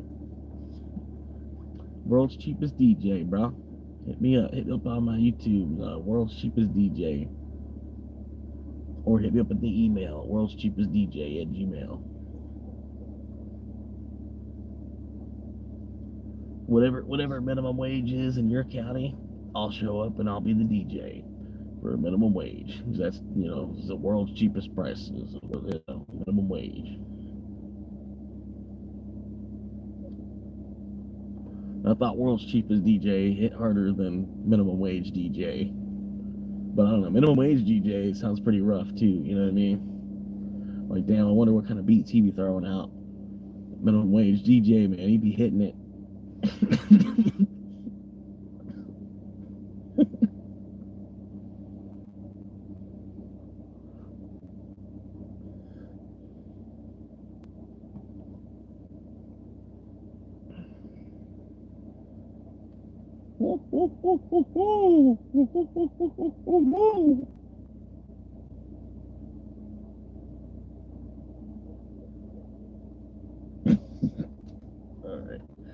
All right, I think I'm gonna cut it, man. I'm down to one viewer. Peace out, man. You have a good night. Appreciate you hanging out this long, but I won't take up any more of your time. If you want to show up, man, I'll be here Wednesday, 8 p.m. 8:05, 8 p.m. sharp, which means 8:05. Anyway, 7 hour, 25 minutes. That's the new record. So appreciate y'all hanging out with me, and So I'm gonna crawl in the back and get some sleep for the night.